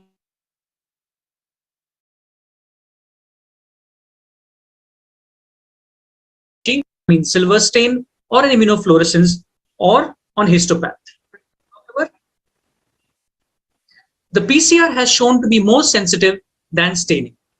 Unfortunately, we cannot differentiate between colonization or whether it's an asymptomatic infection or a subclinical infection or an active infection. A quantitative PCR in this case may be useful based on CT values if this can be validated. It has been shown to be better on a bronchoalveolar lavage or better than that on an induced sputum, which is further better than that on an oropharyngeal washing. This is also being tried out for a nasal aspirate or a nasal swab. Now coming to syndromic testing. Syndromic testing is a symptom-driven broad grouping of probable pathogens all put into one test. So instead of performing multiple PCRs for different organisms, one PCR followed by a multiplex PCR followed by an array system ensures that you integrate the sample preparation, the amplification, the detection, and analysis. So this is what is the BioFire system by bioMérieux, where they have this system which does everything in this one container like thing. There is a pouch or a BioFire pouch in which you have to inject the water to hydrate all the reagents and then the sample at this red end. And then in this pouch, you have all the processes of PCR which go on. The first being cell lysis, followed by a DNA and RNA purification, and the first round of PCR, after which the second round of PCR gives you all the specific organisms which are targeted. So this is the example of a BCID panel, that's the blood culture identification panel, which has these 43 targets, which encompasses gram-negative bacilli, gram-positive bacteria, yeasts, and antimicrobial resistance genes. So as you can see for the yeasts, the main ones are Candida albicans, Auris, glabrata, Krusei, Parapsilosis, Tropicalis, and Cryptococcus, which of course does not differentiate between Cryptococcus neoformans and Cryptococcus cattleya. So this is a very simple system to use where you just load the sample, put it into the machine, and after about an hour or two, you get a straightforward printout which gives you the result of each of these 43 components. Now for fungi, the BioFire has two panels which can be used. One is the BCID panel, which can be used on a positive blood culture, and the other is the meningitis and encephalitis panel, which can be used, which can be used for a CSF, and which gives you identification of the Cryptococcus species, but it won't differentiate between whether it's Gattai or it is neoformans. Now coming to MALDI-TOF, this is the matrix-assisted laser desorption ionization time of flight mass spectrometry. Though this comes under proteomics, this can probably be considered under a molecular test. Though this has a very intense or very expensive initial investment in the machine, this has a very low running cost, easy to use, fast, and has got very good or accurate results. So this is how the whole system looks like. It's one tower-like system. And this is used on culture isolates where you pick up the colony and dry it on this plate in one of these wells. You overlay it with a matrix to ionize the proteins, and you place this plate inside this machine. Then what happens is that a laser is projected onto that sample, which then causes ionization of all the ingredients of that. And this ionized molecules are further detected by the detector, and you get a graph like this. Now, this spectrum is like a signature for each organism. So each organism has a different kind of a spectrum. Now, once you get this spectrum is compared with all the other known spectra in the database, and you get your identification depending on which organism this spectrum matches with. So as you may have realized, everything depends on this database. If you have a strong database which includes most of the organisms, you will get a good identification. If you have a narrow database, then there's a good likelihood that you're not going to get a good identification. So currently, MALDI is used for both yeasts and for molds. The sample preparation is slightly different. When you extract the protein, this can be done on the plate for yeasts, but for molds, there is a small processing step that is required of the plate. Now, as mentioned earlier, you need a good database for the identification. Now, PGI Chandigarh is doing a very good work on this database, having identified a lot of Indian isolates, and they probably have the largest database in India. Coming to sequencing. Now, this is the new kid on the block and shows most promise. There are two types of sequencing. One is the Sanger sequencing, which is done, and the other is the next generation sequencing. Most of these are usually used for Pneumocystis jirovecii, Aspergillus, Candida, some for Cryptococcus, Rhizopus, Fusarium, Talanomyces, and so on. This is more sensitive than culture. Unfortunately, sometimes can be oversensitive. Another thing which is being used is something called as a DNA barcoding, which is extremely interesting, where you have an unknown organism, you extract the DNA, you look at the barcode fragment, which is nothing but one part of the DNA, which is known to be conserved only among those species and which is specific for that particular organism. So this acts more or less like the fingerprint or a barcode for that particular organism. You do a DNA sequencing, you compare it with the barcode database, you match it, and you identify. The common regions used are the ITS1 and 2 region. And of course, the problem right now, this is still in initial stages, is a lack of a database. However, sequencing of most of the organisms being done will help in the future in this DNA barcode. Coming to antifungal susceptibility, MIC and breakpoints which have been established by the CLSI or the UCAST are usually used for Candida and for Aspergillus. There are automated systems available for Candida antifungal susceptibility, but for Aspergillus and the other molds, you need to do a microbrod dilution, which is extremely slow, cumbersome, and they are very often affected by the growth rate of the molds, which in some cases can be very poor. So molecular methods may offer faster results if the resistance determinants or the genes which encounter resistance are known. So you have azole resistance in Candida, which can be detected by looking for these ERG11 and the ERG3 genes for Candida albicans. We can look for azole resistance in Aspergillus fumigatus, which looks at the TR34 and L98H in the cytochrome P51A gene. And we look for the echinocandin resistance in Candida through the FKS genes. Now, as more sequencing is done and we get to know of more resistance determinants, these methods will probably come in vogue in a few years' time. The other two markers, which I won't be dealing with in detail, are of course the beta-D glucan and the galactomannan, which are useful in their own right, but they may need to be measured in serial measurements, or they have to be interpreted with a lot of clinical correlation. So the issues with all these new technologies, one of course is the availability in India. The second is that all these techniques being new are expensive, and cost to outcome ratio is something that we really need to look at. How expensive will a test be, and is the outcome going to be as good or worth the cost that is being put in? Validation in real life scenario is something that is an absolute necessity. Plus, there has to be reproducibility across labs. So commercial availability of commercial assays would make things much, much simpler and life much easier. The other issue that remains is that fungi are all around us, and environmental contamination because of fungi can be a major issue, leading to a lot of false positives. The last point, of course, is the interpretation of the results. How do you interpret a positive result? Is it a colonization? Is it invasion? And where exactly do you position this test? At what point are you going to take this test seriously, and what point are you going to say that, no, this probably reflects contamination? So a lot of issues with all these new technologies, but hopefully with time, all these should be sorted out. So coming to the future scenario, we cannot fully replace all the phenotypic methods as yet. Currently, the most promising seems to be a pan-fungal PCR followed by sequencing instead of individual PCRs. Nowadays, with a lot of molecular labs coming up, this is something that is being done in a lot of labs, and probably at a cost of maybe 10,000 plus or minus, you would be getting valuable information. The only issue is that this still takes time of about a week or so. However, remember that clinical correlation can never be replaced. This will be required to know whether this is over-detection, colonization, or what is the relevance of a positive report. And of course, currently the high cost, which hopefully with time and more tests coming in should go down. So to conclude, this is an exciting time for molecular diagnostics, especially for fungal infections.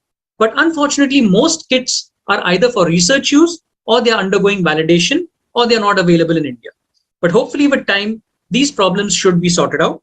The current available ones are the BioFire, the MultiTOF, and the sequencing. So that's it from me. Thank you for your patient listening.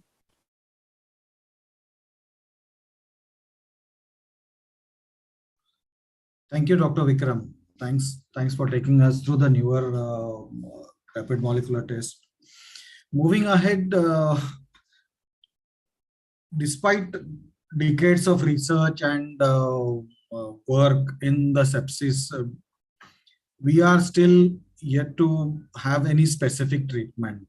We have a question whether we have still specific therapy for sepsis. I need to ask this question: who better than Dr. Professor J.V. Divatia to take us through specific treatment for the sepsis? I invite Dr. Divatia sir, who is the director at Homi Bhabha Cancer Hospital, Bulanpur and Sangrur, Punjab, and he is a professor and head Department of Anesthesiology, Critical Care and Pain at Tata Memorial Hospital, Mumbai. His area of expertise is hemodynamics, end-of-life care, and ventilation. Over to you, sir.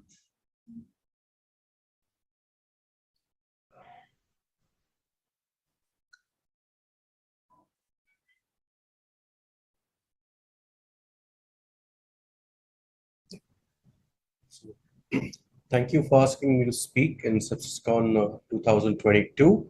And I will be speaking on a very intriguing topic on why we still do not have a specific therapy for sepsis. Now, many years back in the 90s, early 90s, we defined sepsis as a systemic inflammatory response syndrome, and a systemic inflammatory response syndrome, or SIRS, in response to infection, whether it was bacterial, viral, fungal, or some parasitic or other infection, was called sepsis. We did recognize that SIRS could be caused by many non-infectious conditions, but if it was caused by an infection, then we called it sepsis, right? And the pathophysiology, as we sort of understood it, was relatively simplistic. You had a bug or a microbe which initiated an infection, and this microbial infection would activate mononuclear cells, and these activated mononuclear cells would liberate large amounts of cytokines like tumor necrosis factor, interleukin-1, other cytokines, phospholipases, and other substances like oxygen-free radicals, nitric oxide, and all this would be in an effect in an attempt to counter the infection and to allow the inflammation to kill the bugs and to start the healing of the body, right? So this was the inflammatory response, which was, however, it was also theorized that along with the systemic inflammatory response syndrome, or SIRS, there was also a counter-inflammatory response, or the counter anti-inflammatory response syndrome. And in health, the SIRS and the CARS was a counter anti-inflammatory response syndrome, would sort of balance each other out. And you had some inflammatory cytokines and you had anti-inflammatory agents like interleukin-1 receptor antagonists or interleukin-10, which were counter-inflammatory or anti-inflammatory. The inflammatory response overshot itself and overcame the counter anti-inflammatory mechanisms and became unbridled inflammation. In that case, the phenotype would shift towards inflammation and massive inflammation, and that would give rise to sepsis and in some cases even septic shock. Now, this response of the body is a very conserved response. It doesn't need a highly synthesized or a highly developed immune system, because this can happen even at at a level before the traditional T cells and B cells of the immune mechanisms as we sort of know them. And this is by innate immunity, right? And essentially what happens with for innate immunity, there's a set of receptors called the toll-like receptors, which are present on some of the uh, blood cells, and they recognize patterns. They recognize patterns from gram-negative bacteria, from gram-positive bacteria, and some of they bind to different types of toll-like receptors, which then activate the inflammatory response. Now, essentially what happens is, like I said, these are very basic mechanisms of defending the organism, and this is what we call as innate immunity. It does not depend on a highly evolved immune system, and essentially what these immune system, this innate immunity recognizes are pathogen associated molecular patterns. These are not, they don't identify a particular bacteria, they don't have an antibody response to that particular bacteria, which is not recognized as an antigen. It is just recognized as something which does not belong to the body. So that's a pathogen associated molecular pathogens, and that triggers an immune response, an inflammatory response. These inflammatory response, it sort of damages these pathogens. There is bacterial damage. There may be some damage to the host cells as well, some damage to the host. And this causes release of what we call as damage associated molecular patterns, right? And these damage associated molecular patterns are also recognized as not belonging to the host.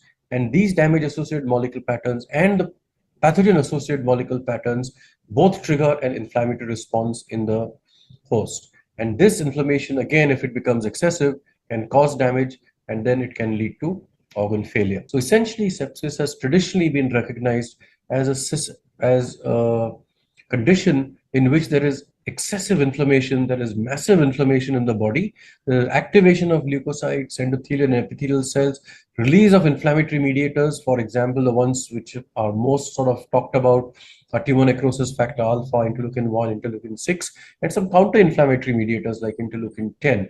And all these cause cellular and tissue damage and induce hemodynamic instability and multi-organ failure. And this outpouring of cytokines in response to an infection has been described as a cytokine storm. So the management of sepsis has traditionally revolved around restoring organ perfusion when there is hypoperfusion and hypotension and shock, of course, to controlling the source, that is, controlling the infection, usually with antimicrobials, but also at modulating this inflammatory host response. So modulating the host response is something which we probably need to do if we have to win the war against sepsis. And our understanding of the host response has been in the setting of massive inflammation, taming the cytokine storm. And the first drug that comes to mind when we think of massive inflammation is corticosteroids. Okay, so these have been tried. We've also looked at endotoxin, because endotoxin, which is released by gram-negative bacteria, is a trigger for the host response. So maybe we could neutralize the cytokines that have been released. So anti-cytokine therapies have been used. Immunoglobulins have been used in order both to boost immunity as well as to have antibodies against a broad spectrum of antimicrobials and cytokines, and blood purification techniques where we try and remove the harmful cytokines from the body. All these have been sort of strategies which have been used to tame the cytokine storm and to control or modulate the host response. Now, when steroids were first used, and they were used way back in the 80s, because patients with septic shock had a very dramatic presentation with shock, hypotension, organ failure, it was assumed that the inflammation was massive, and therefore they were given massive doses of steroids, 30 milligrams per kilo of methylprednisolone, and so on, right? And there were a number of randomized controlled trials which were done. But at the end of the day, all these studies with big doses of steroids, what we call as a shock pack of steroid, they in fact did not take care of the problem. In fact, some of the studies found a higher mortality with steroids rather than a lower mortality. Okay, infections were tended to be higher in patients who got steroids, which is not very surprising. But many of the studies found absolutely no difference in the progression of shock or in progression to ARDS. And one study actually found a worsening of mortality. So clearly, high dose, short courses of steroids was not the way forward. And we have learned over the course of the years that if at all corticosteroids are to be used, they have to be given only in small doses, 200 milligrams per day of hydrocortisone in patients who are refractory to vasopressors and need ongoing vasopressor therapy. In all other forms of sepsis or septic shock, which have already responded to fluids and small doses of vasopressors, steroids are probably not very useful. So we've come a full circle from a big whack of steroids down to a small dose of steroids in a very small subgroup of patients with septic shock who are not responding to fluids and vasopressors. Right? What about anti-endotoxin antibodies? So these were antibodies which were developed to endotoxin or to anti-lipopolysaccharide, right? And which was a component of the gram-negative bacterial cell wall. And again, a number of studies were done, randomized controlled trials, and none of them seemed to show any benefit. Next group of agents which was tried were antibodies directed against monoclonal antibodies directed against the cytokines, because the cytokines were thought to be the motor of endothelial dysfunction, hypotension, and shock and organ failure. So maybe if you could neutralize some of the cytokines, then you might actually get a better outcome.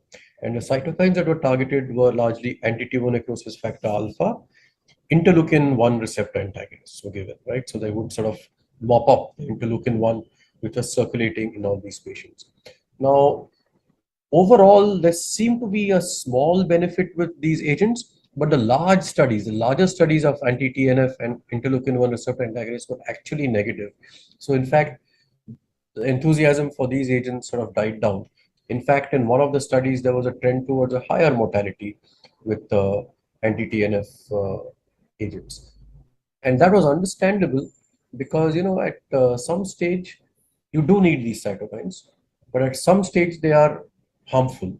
And we do not yet have the tools or the biomarkers to decide when the inflammation is beneficial and when the inflammation is going haywire and harming the patient. So to determine that point where the shift goes, where the phenotype shifts from protective to harmful, we still don't have that yet. There was also a study of an anti-toll-like receptor 4 an agent. Okay, and remember we said that these are the agents which are responsible, the toll-like receptors are responsible for the initiation of innate immunity. So and so even one step before the inflammatory cascade is set off by them. But even this agent, Editoran, did not have any benefit in this phase 2 study.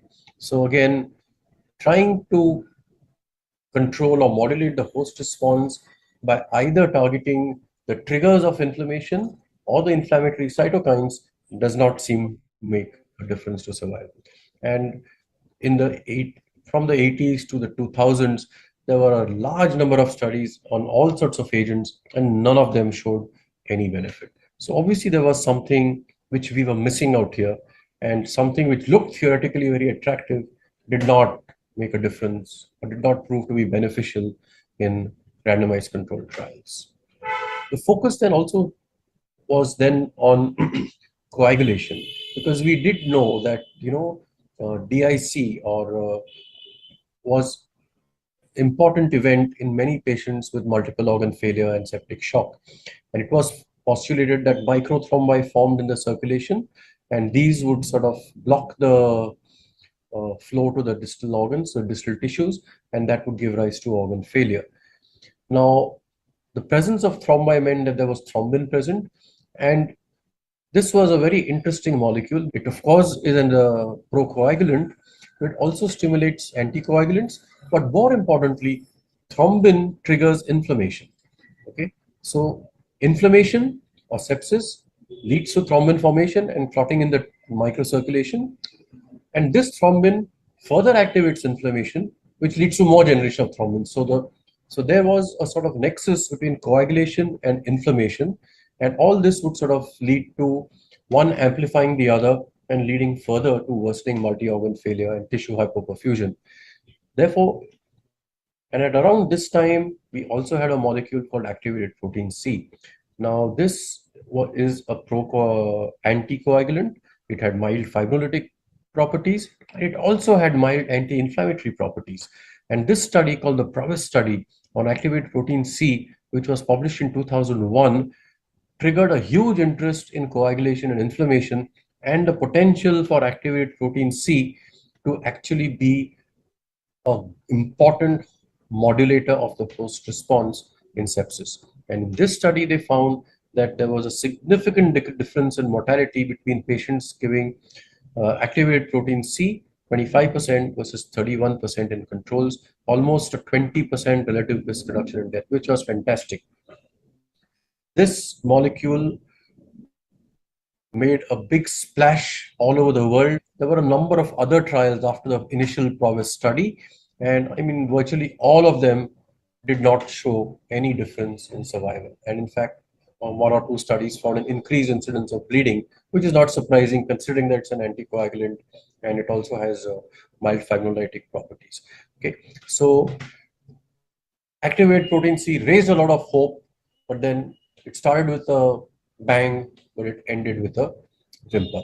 And activated protein C is no longer available for use. And not just activated protein C, many other molecules which were tested in the hope that targeting the coagulation cascade or targeting thrombosis could actually also benefit sepsis, starting from cheap drugs like heparin down to experimental agents like antithrombin 3, thrombomodulin, and tissue factor pathway inhibitor.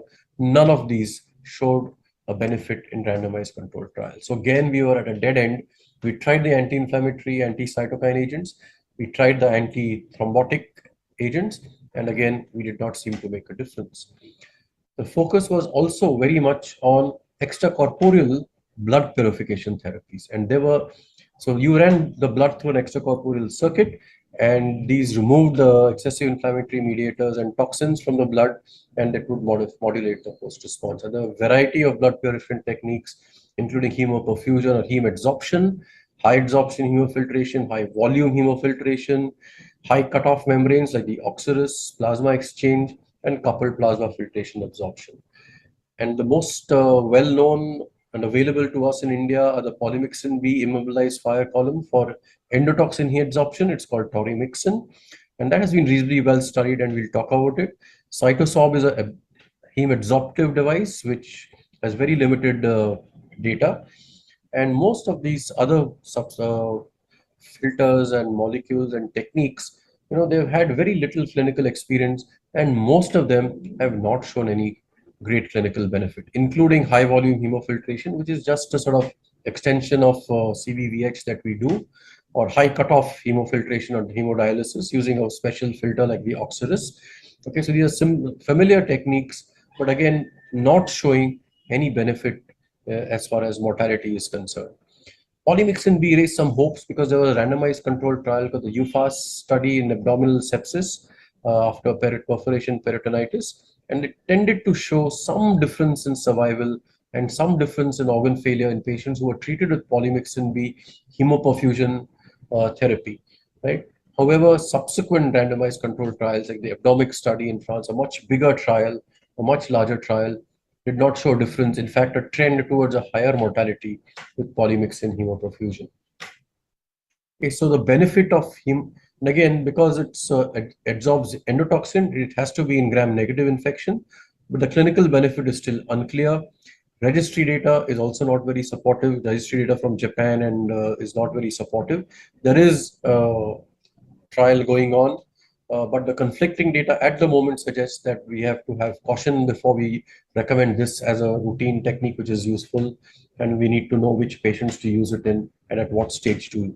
Was transient hemodynamic improvement, but did not improve mortality. And one of the guesses is that it removes the inflammatory cytokines. It possibly also removes the anti-inflammatory beneficial cytokines, and therefore how they affect the balance between the pro-inflammatory and the anti-inflammatory cytokines is not really clear, and we don't know exactly how that is going to pan out. As supportive treatment, blood purifying techniques do not significantly affect mortality, and specific recommendations must wait for the evidence. So we have not had much success with modulation of the host response. The latest kid on the block has been vitamin C, and vitamin C had a whole lot of theoretical reasons, either alone or in combination with corticosteroids, to actually help in sepsis. And the whole thing was started with this retrospective study from a very well-known group of Paul Marek, where they did a before and after study in patients. They treated conservative patients with this cocktail of vitamin C, hydrocortisone, and thiamine, and they compared the outcomes to a control group which was not treated with this during the preceding 7 months, and a massive reduction in mortality, 40% versus 8.5%. So this was almost a magical therapy, virtually a magic bullet. Unfortunately, these two trials and many other trials that have come after subsequently, large randomized controlled trials, have not shown any benefit with vitamin C. So again, a promising agent, but not being shown to be effective when studied in randomized trials and subjected to scrutiny.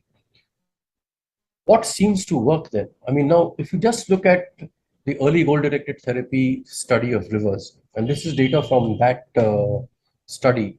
So these were patients who were treated by early goal-directed therapy or the standard therapy group, right? And they looked at some biomarkers, inflammatory markers in these two groups. And they also combined the groups and divided them into three groups. One who continued to have severe tissue global hypoxia, those who had moderate tissue global hypoxia, and those who had resolved tissue global hypoxia. And consistently what you saw is that in the early goal-directed therapy group with the solid bars, with the solid blocks, the inflammatory cytokine levels were lower. Also, if the tissue hypoxia resolved, the lactates were less than 2 and the SC was more than 70%, they had much lower anti-inflammatory cytokines as compared to patients in whom the lactate levels remained on the higher side. In other words, simple effective resuscitation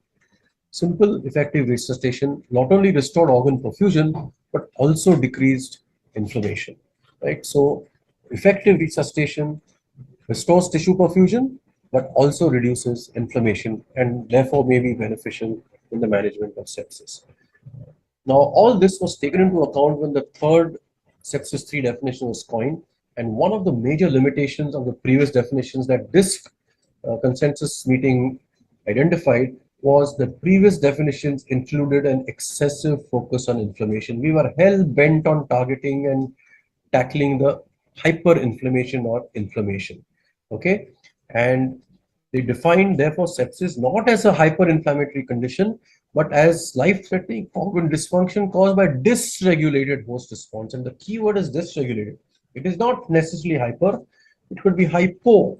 And we do know now that the host response in sepsis is not just hyperinflammation. There could be some patients who have a pure massive inflammation over here, and if it's not controlled, they die. But if you control the inflammation, they survive. But some patients have a mild inflammatory response, and then they go into a phase of prolonged immunosuppression. And here they get nosocomial infections, they get other late viral and other funny infections, and they could die. If their immune system, if their immunity is restored at some stage, the inflammatory response is restored at some stage, then they survive. But if it's not, then they can get prolonged complications and maybe even die. And some patients keep fluctuating between an inflammatory state and an immunosuppressed state, right? And if this immunosuppressed state persists, they could die. So the host response is quite complex. It is not just inflammatory, it is also anti-inflammatory or immunosuppressive. And if immunosuppression is not controlled, also the patients can have complications and even death. And they can fluctuate between a hyperimmune state and an immunosuppressed state, depending on many factors in the host, which we still do not understand, whether genetic, whether influenced by comorbidities, or whether they're influenced by the cytokine release itself, are still things we are working out.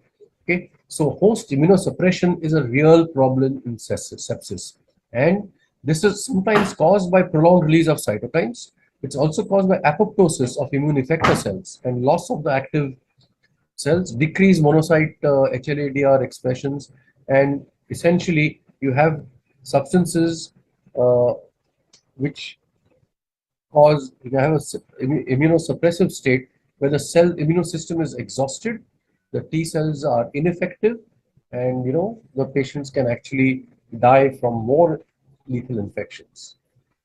So this is a model where instead of taming the inflammatory response, you may have to actually stimulate the immune response. And so if you have sepsis, a subset of sepsis starts, and then they become immunosuppressed. If the immune system recovers, they'll do well. But if it doesn't recover, maybe you might have to stimulate the immune system so that it goes towards the blue side. Okay, and there are some potential therapies like interleukin-7 and anti-program deaths, an antibody against program cell death activator 1, so which actually restores the T cell function, restores the T cells, and allows the immune system to recover. It reduces the exhaustion of T cells, allows the immune system to recover, and maybe that might be the way forward, at least in a subset of patients with sepsis. When does a patient move from a inflammatory state to immunosuppressed state? What are the biomarkers? How do we identify the precise timing? We don't know. Giving steroid to someone who's in the immunosuppressed state will make matters worse. Giving immunostimulants to someone who's moving towards a hyperimmune state could also make matters worse. So we need to know, but as of now, we don't have all the right biomarkers or tools. So at the end of the day, there's an interplay between a large number of systems, between the complement system, endothelium, autophagy of the immune cells, and the microbiome, right? The gut microbiome. We're talking of proteomics, metabolomics. There's all sorts of things happening. There's hyperinflammation, of course, in many instances, but there's also immunosuppression. And all this can affect multiple organs of the body. And we need to figure out what is exactly happening when, at what stage. And we don't. So at the end of the day, I think it's back to basics. Good, simple, intensive care, right? So just to conclude, this is Donald Rumsfeld. He was the former Secretary of Defense in the United States during the Iraq War. And he said, there are known knowns, there are known unknowns, and there are unknown unknowns. Now, he was talking of the weapons of mass destruction, but this applies equally to sepsis as we know it today, right? So because of this, we still do not have an effective specific therapy to modulate the host response in sepsis. Research continues, and hopefully in a few years from now, we'll be a little better off than where we are today. So thank you for listening. Thank you, sir. Thank you. Thanks for taking us through the dysregulated host response. As we are aware, and sir has specifically enlightened that there is no specific treatment, but do we have hope? Are we expecting any emerging therapies for the sepsis to treat the sepsis? For this, I invite Professor Mervyn Singer, who is a professor of intensive care medicine and director of the Center for Intensive Care Medicine at Wolfson Institute for Biomedical Research at University College London, UK. And his area of expertise is sepsis and multi-organ failure, infection, shock, antibiotic use and abuse, hemodynamic monitoring. Welcome, sir. I hand over to you. Hello, my name's Mervyn Singer. I'm at University College London, and it's a great pleasure for me to talk about some potential therapies that may improve mitochondrial function and potentially outcomes in septic patients. This is a conflict of interest. I'll talk about a drug we're trying to develop in-house at the moment. So my focus is on mitochondria and metabolism, and from the very outset, I wish to stress that timing and dosing are crucial.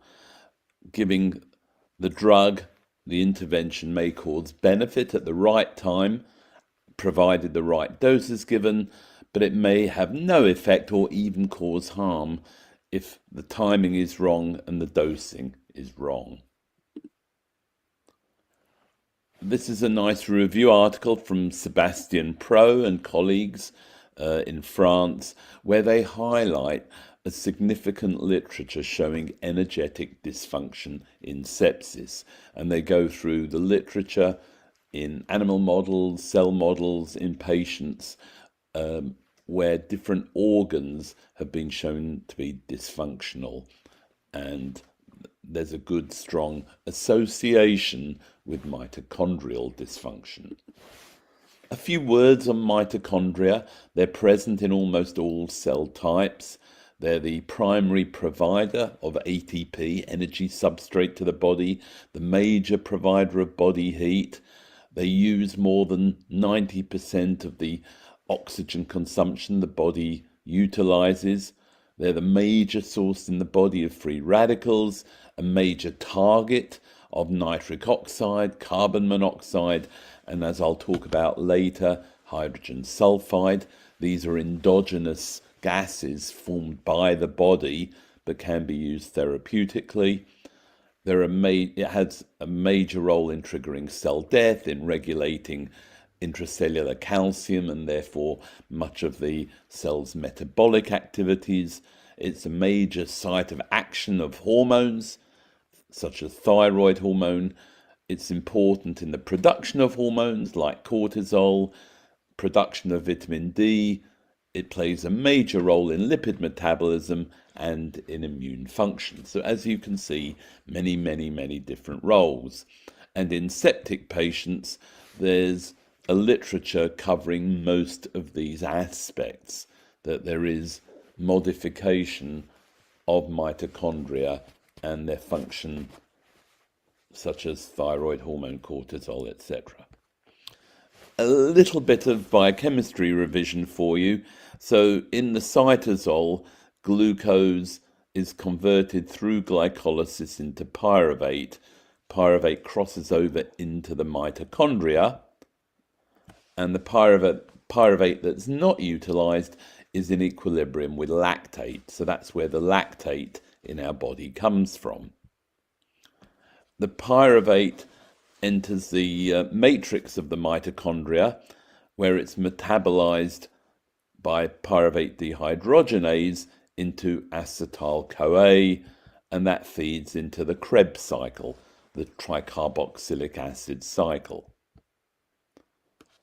Alanine, the amino acid, can also be used as a substrate for energy production generation through conversion to pyruvate. The other major source of energy, apart from glucose, lactate as a fuel source, alanine, are fatty acids. So fatty acids either can enter directly as small chain fatty acids, or converted, if they're larger chain, large chain fatty acids, through the carnitine pathway, and then they undergo beta oxidation, which can either generate acetyl-CoA or feed down to ubiquinone or to succinate.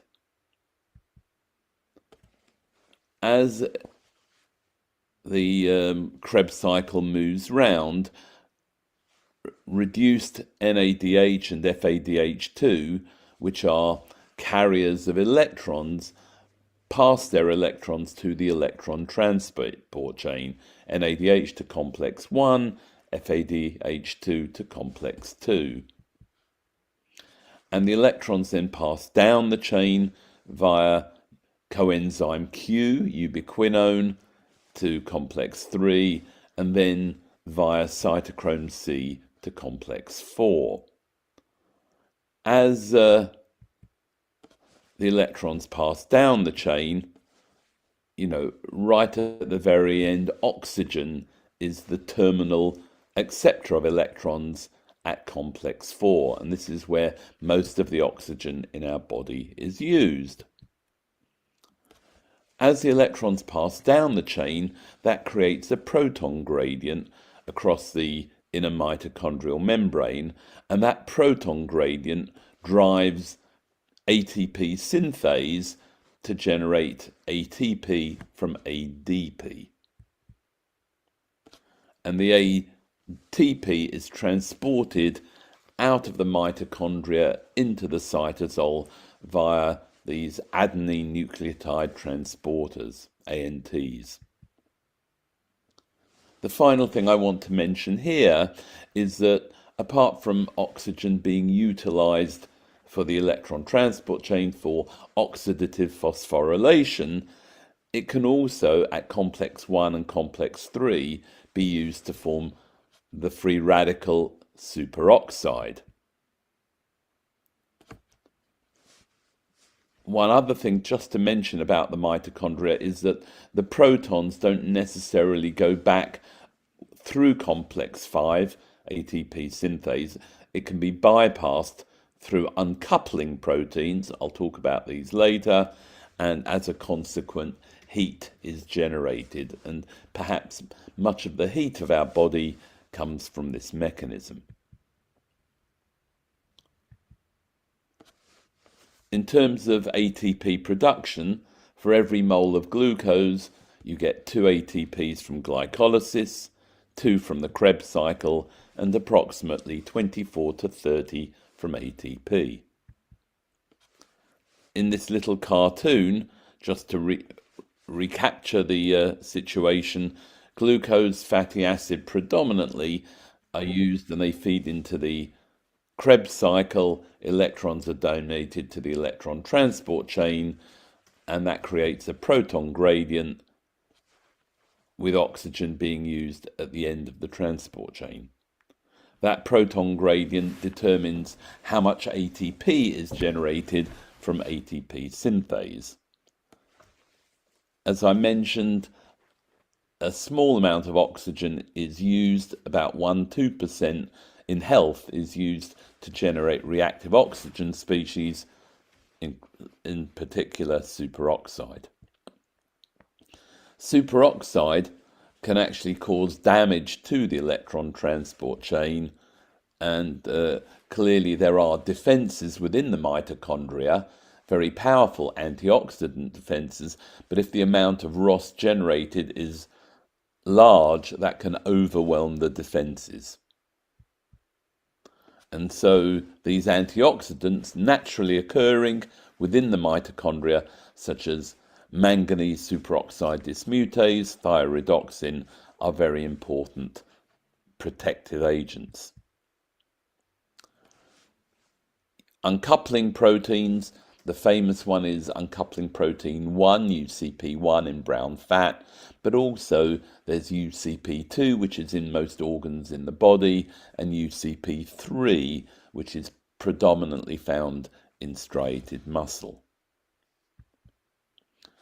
And that potential across the inner mitochondrial membrane that drives ATP synthase may be reduced if the protons go back through UCP back into the matrix of the mitochondria, and heat is generated as a result. The advantage here, although you lose out in terms of phosphorylation efficacy, the advantage is by lowering the membrane potential, that lowers the amount of ROS being produced, and so it's another way of protecting the mitochondria. So can we protect mitochondria, aid recovery? There are different ways we can potentially protect the mitochondria, or maybe we can enhance recovery if they're damaged. So I'll briefly give a few examples from each of these different potential therapies. So in terms of substrate cofactor supply, as I mentioned earlier, small chain fatty acids can enter the mitochondria directly. Medium and long chain fatty acids go through the carnitine pathway. And people have looked at giving carnitine, and there was this study where they gave it to endotoxic mice given endotoxin, part of the cell wall of gram-negative bacteria, and there was this survival benefit. The thing I wish to point out is this was pre-treatment, and most of the time we get our patients when they're already ill. When they moved to a clinical trial, these investigators, unfortunately, it was an American study, unfortunately found there was no benefit from giving either low, medium, or high dose levocarnitine in septic shock patients. Another substrate that can be used is oleic acid. This is a long-chain fatty acid. And again, this study from Brazil as pre-treatment in septic mice who underwent a peritonitis type insult, there was a clear survival benefit. There was an anti-inflammatory effect, so giving the oleic acid reduced interleukin-6. AMP kinase, which is a bioenergetic activator, was heavily stimulated by oleic acid. Uncoupling protein 2, which is ubiquitous in most tissues, also was stimulated, and there was less oxidative stress measured by malonyl-dialdehyde. I talked about antioxidants. If they are being overwhelmed, perhaps giving antioxidants may afford ongoing protection. This is a study we published a number of years ago using mitotempo. So this is an antioxidant that seems to be more selective for the mitochondria, and we gave it to our septic rats. They have peritonitis, whoopsie daisy, and there was no clear difference in oxygen consumption, although it was a bit better than in septic animals. However, in terms of, we looked at the kidney, in terms of renal function, creatinine was significantly lower in the treated animals, and urine isoprostanes, which is a marker of oxidative stress, was also reduced in the rats given mitotempo. This backs up an earlier study done in the United States, also using mitotempo, also showing protective effects on the kidney. And like we did in our trial, they didn't give it as pre-treatment, they gave it 6 hours after cecal ligation and puncture. Ubiquinone, I mentioned earlier, this is part of the electron transport chain. It's an electron carrier, and it's also an important antioxidant. This group, I think from Turkey, gave coenzyme Q10 to their animal model, a septic rat model, and they showed, again, significant benefit from giving coenzyme Q10. Malonyl-dialdehyde, this marker of oxidative stress, was significantly reduced, and it seemed to stimulate production of the reduced form of glutathione, which is a potent antioxidant. A small trial from Iran, 40 patients only, but a preliminary study showed that giving coenzyme Q10 to patients improved survival and reduced inflammatory markers. The interesting thing about fatty acid is it can work on brown fat to stimulate uncoupling. To remind you, uncoupling is where the electrons don't go through ATP synthase. The protons don't go through ATP synthase, and so that oxidative phosphorylation efficiency is diminished, but at the same time this reduces reactive oxygen species.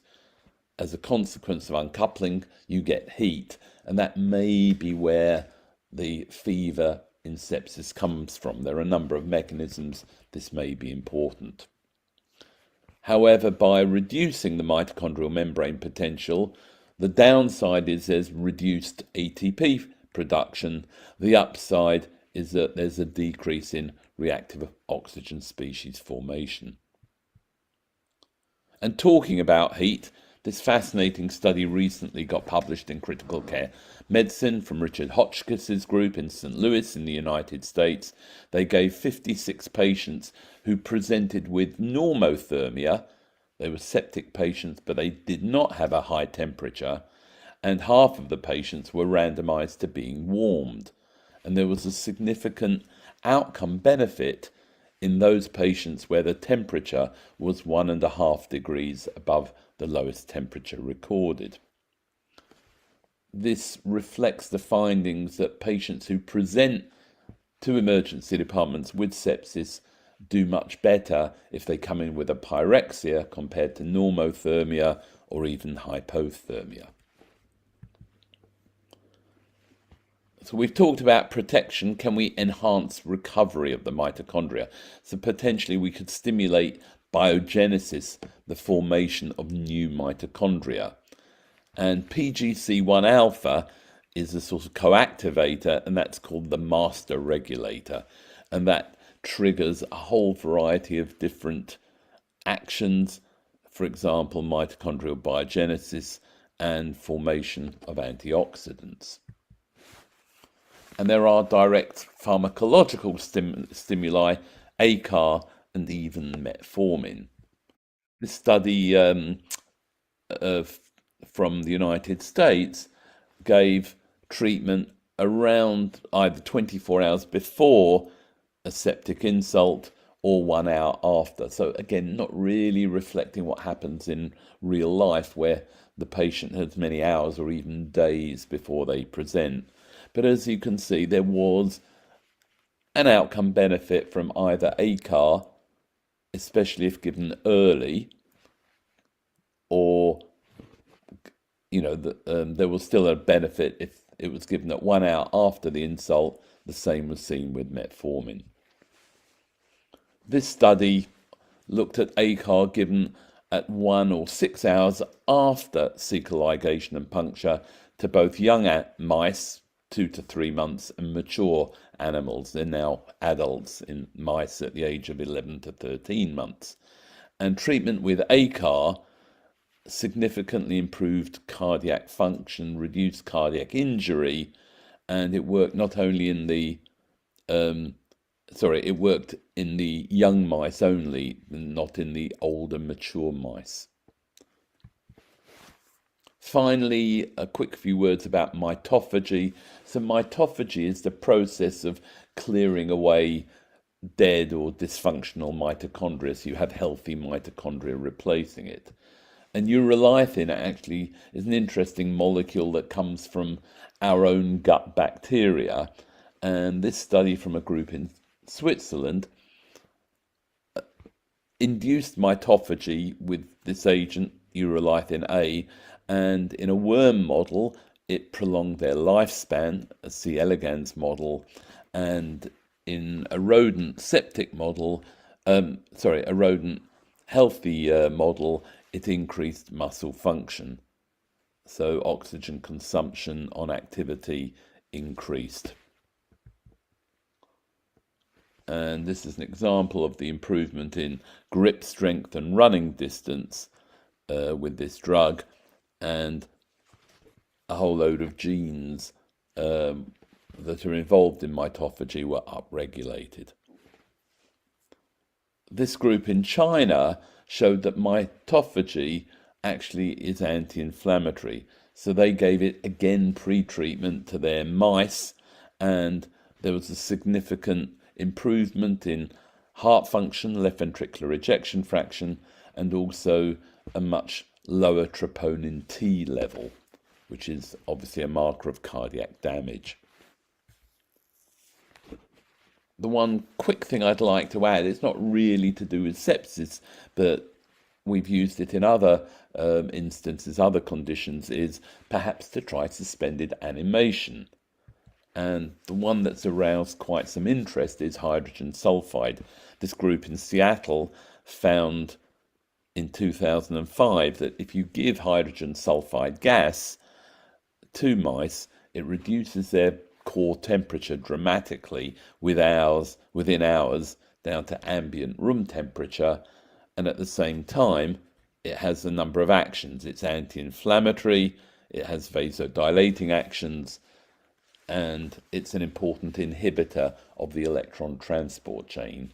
It competes with oxygen for binding of complex 4.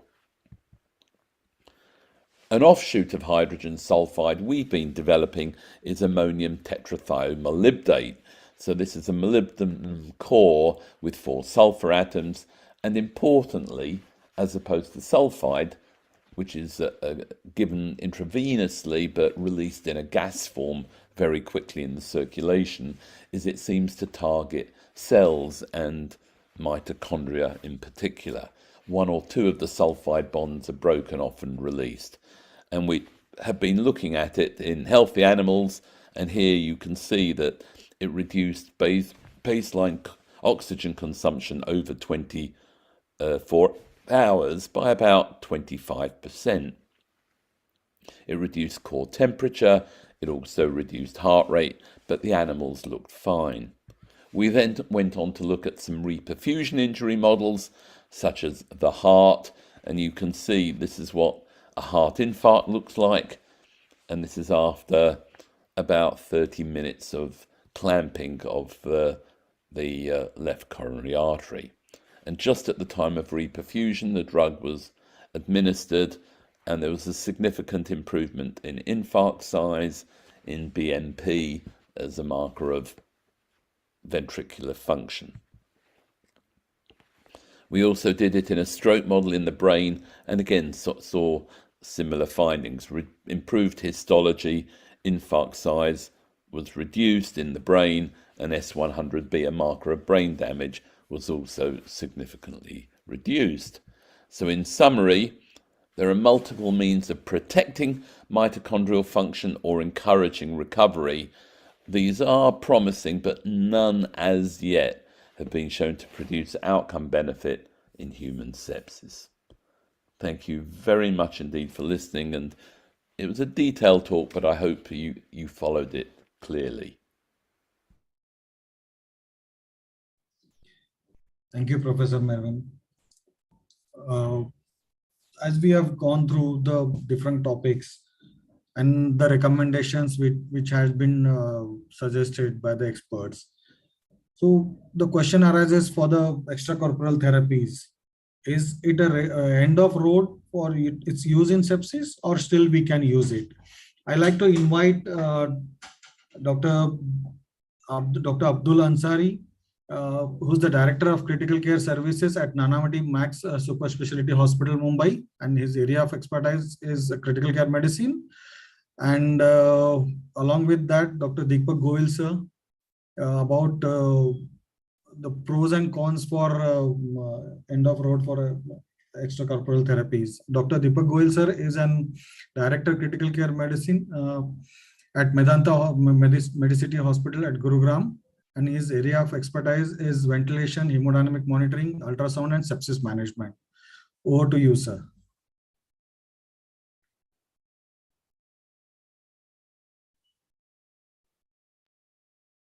Friends, it's a pleasure to be a part of Sepsiscon 2022, and thank you for inviting me over here for this wonderful session on end of the road for extracorporeal therapies in sepsis. So I would say this is far away from the end of the road. In fact, I would say that there is a long way to go, and the most important part in extracorporeal therapy is probably understanding the reason for these extracorporeal therapies in sepsis. So, as Robert Frost said, the woods are lovely, dark and deep, but I have promises to keep and miles to go before I sleep. And that's what I say is all the story about sepsis. The saga of sepsis is still unfolding, and we don't have an idea about where we are heading, but still we have to keep walking. Sepsis is a major and growing global healthcare challenge. While the reasons for increasing impact of sepsis are due to an aging population, increasing antibiotic resistance, more invasive devices, and people who are presenting with multiple comorbidities and immunosuppressive medications. So with this background, the clinical criteria for sepsis is well defined as a life-threatening organ dysfunction in a dysregulated host response to infection, which is amounted by a rising SOFA score or delta SOFA more than 2 in ED or wards. Or when we talk about quick SOFA, it is about major alteration of one of the three functions of disordered, breathing, falling blood pressure, as well as a disorientation. With this, we all know that when the vasopressor requirement is there, and we talk about immune responses in infection, the important thing to understand is if the lactate is rising and the vasopressor requirement is there, despite adequate fluid resuscitation, we are talking about septic shock, which is a subset of sepsis, which is due to profound circulatory, cellular, and metabolic abnormalities. We will focus in our talk in this subset of septic shock, where we have to understand, apart from the source control and other supportive measures, is there a role of extracorporeal therapies? So to understand a normal immune response and dysregulated immune response, which is at the heart of a response to sepsis, we must know that a dysregulated immune response is due to an excessive release of these pro or anti-inflammatory cytokines, which trigger a series of reactions that can lead to cellular and tissue injury, leading to pathological failure of one or more organs. And this has to be contrasted from a normal immune response, where these excessive release of chemokines as well as organ failures don't take place. So with this background, when we look at the impact of excessive release of cytokines on the one hand, and the excessive release of endotoxins from the gram-negative bacteria or the pathogens, the central kind of common point is a pattern recognition receptor, where once these pathogen or damage associated molecular patterns are activating an excessive release of cytokines and immune cell activation. And this is at the heart of all the problem, where a cacophony of release of IL-6, IL-8, IL-10, and a massive release of endotoxin causing a burden which can overwhelm an immune response and cause multiple target organ damage and distant organ dysfunction with cellular and tissue damages. With this background, the multifaceted approach to sepsis, as we spoke about in the Surviving Sepsis campaign, is very clear that fluid resuscitation and hemodynamic support, infection control, appropriate antibiotics, general supportive care, and management of organ dysfunctions with kidney, lung, and cardiac support is essential. But despite this, we know a big number of people who are in septic shock don't do well. And it is that subset of the people where we talk about extracorporeal therapies, which is defined as an adjuvant therapy for sepsis for removal of harmful inflammatory mediators of endotoxemia. This is the definition which was given as early as 2009. When we look at where we move through the extracorporeal therapy, these are the two parts: restoration of physiology by removing of toxins, decreasing fluid overload, and restoring dyselectrolytemias, while contributing to resolution of inflammation by removal of endotoxins, chemokines, and cytokines is highly important. And this is the aspect which we need to focus for that highest sick individual, where the maximum benefit of these therapies can be achieved.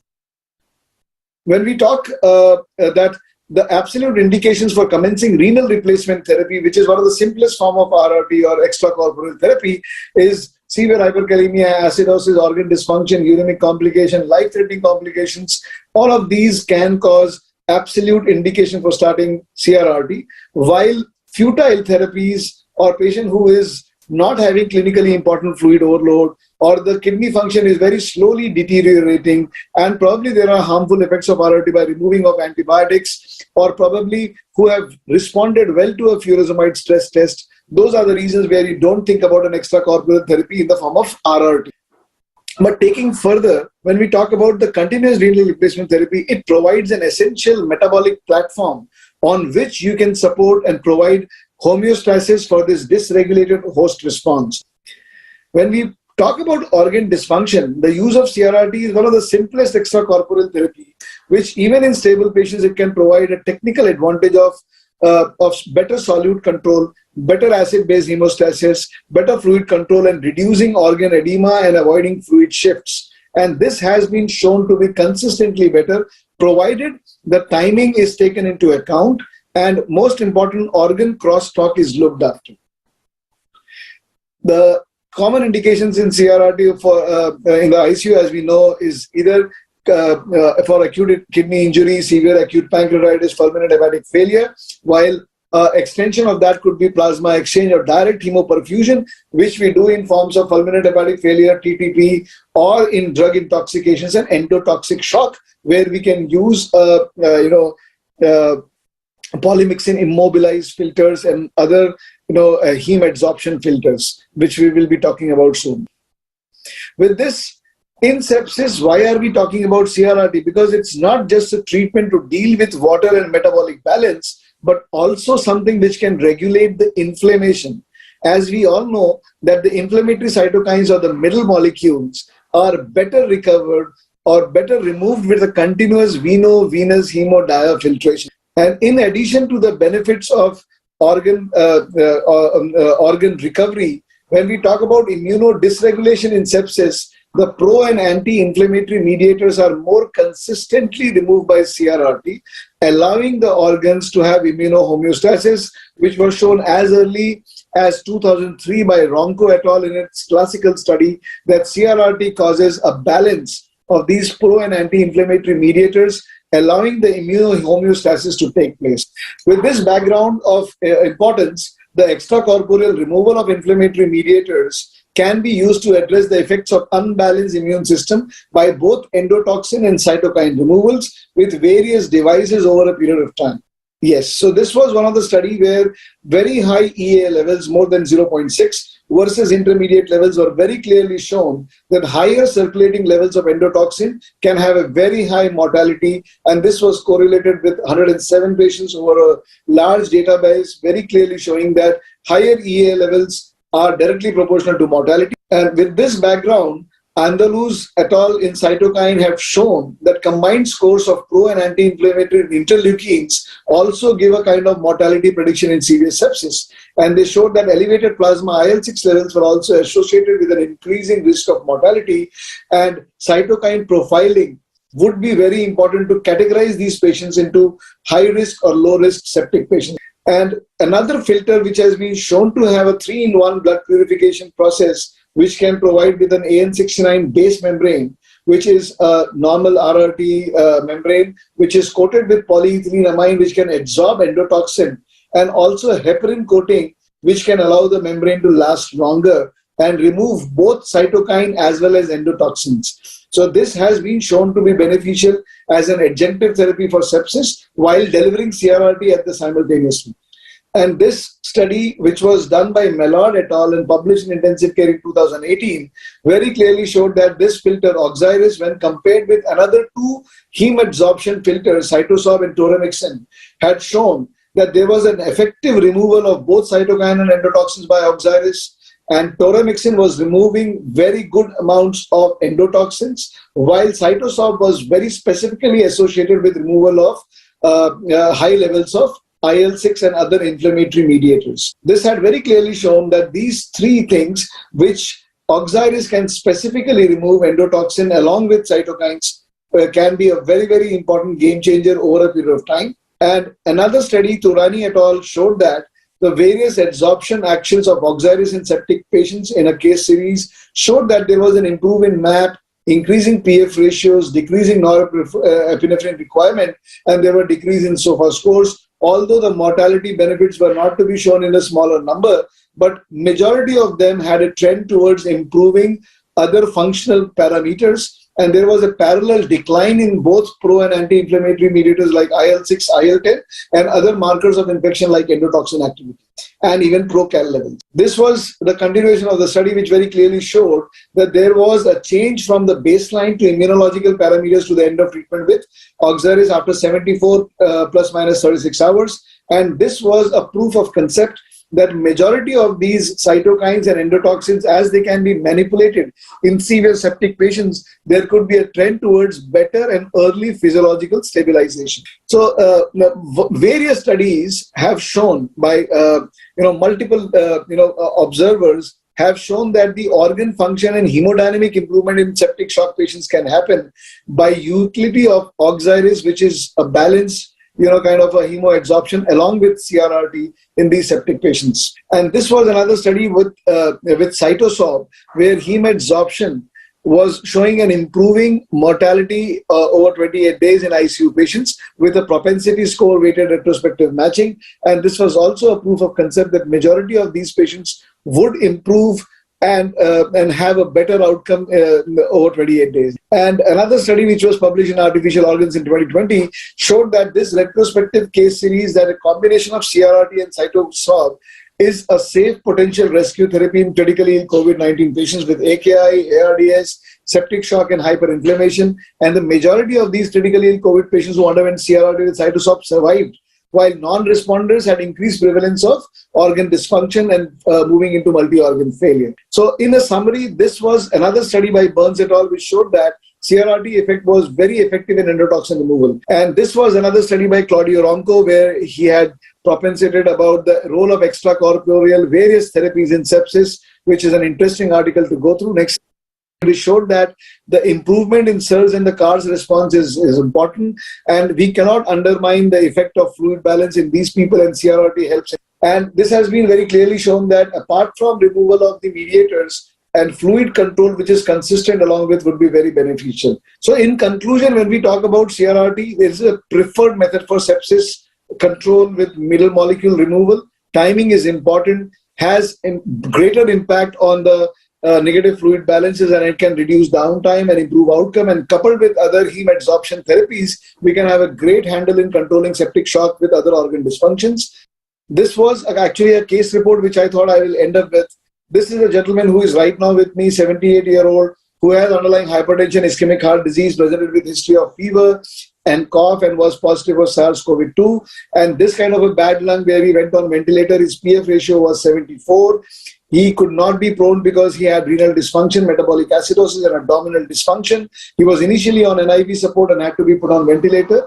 And after intubation, if you look at these are just 4 days back, from 11th to 15th as we talk today. Over the last 4 days, from fever with cough and NIV support with 50% FiO2 and requirement of Lasix, where the first day WBC count was only 1,390 with an absolute lymphocyte count of 300, a creat of 2.3, a procal of 18.6, and a PF ratio was only 67. He was on antibiotics, which were escalated to meropenem and other, continued with remdesivir. But what was important is in the next 48 hours, he had to be on a ventilator. He went on CRRT, and we realized his IL-6 levels were more than 5,000. His procal went up to 100. His creatinine went up to 3.2. There was a mild improvement in WBC response, but that was in attendance to the kind of severe organ dysfunction. And at this point of time, with maximal ventilatory support, ongoing hypotension, CRRT, cytosol, and he was moved on to a VV ECMO for hypoxia control. We continued with the meropenem, levonoride, and remdesivir. And today, after 48 hours, he is still on ventilatory support, CRRT ongoing with VV ECMO. Procal has come down from 100 to 30. And look at the decline in IL-6 from more than 5,000 to 694.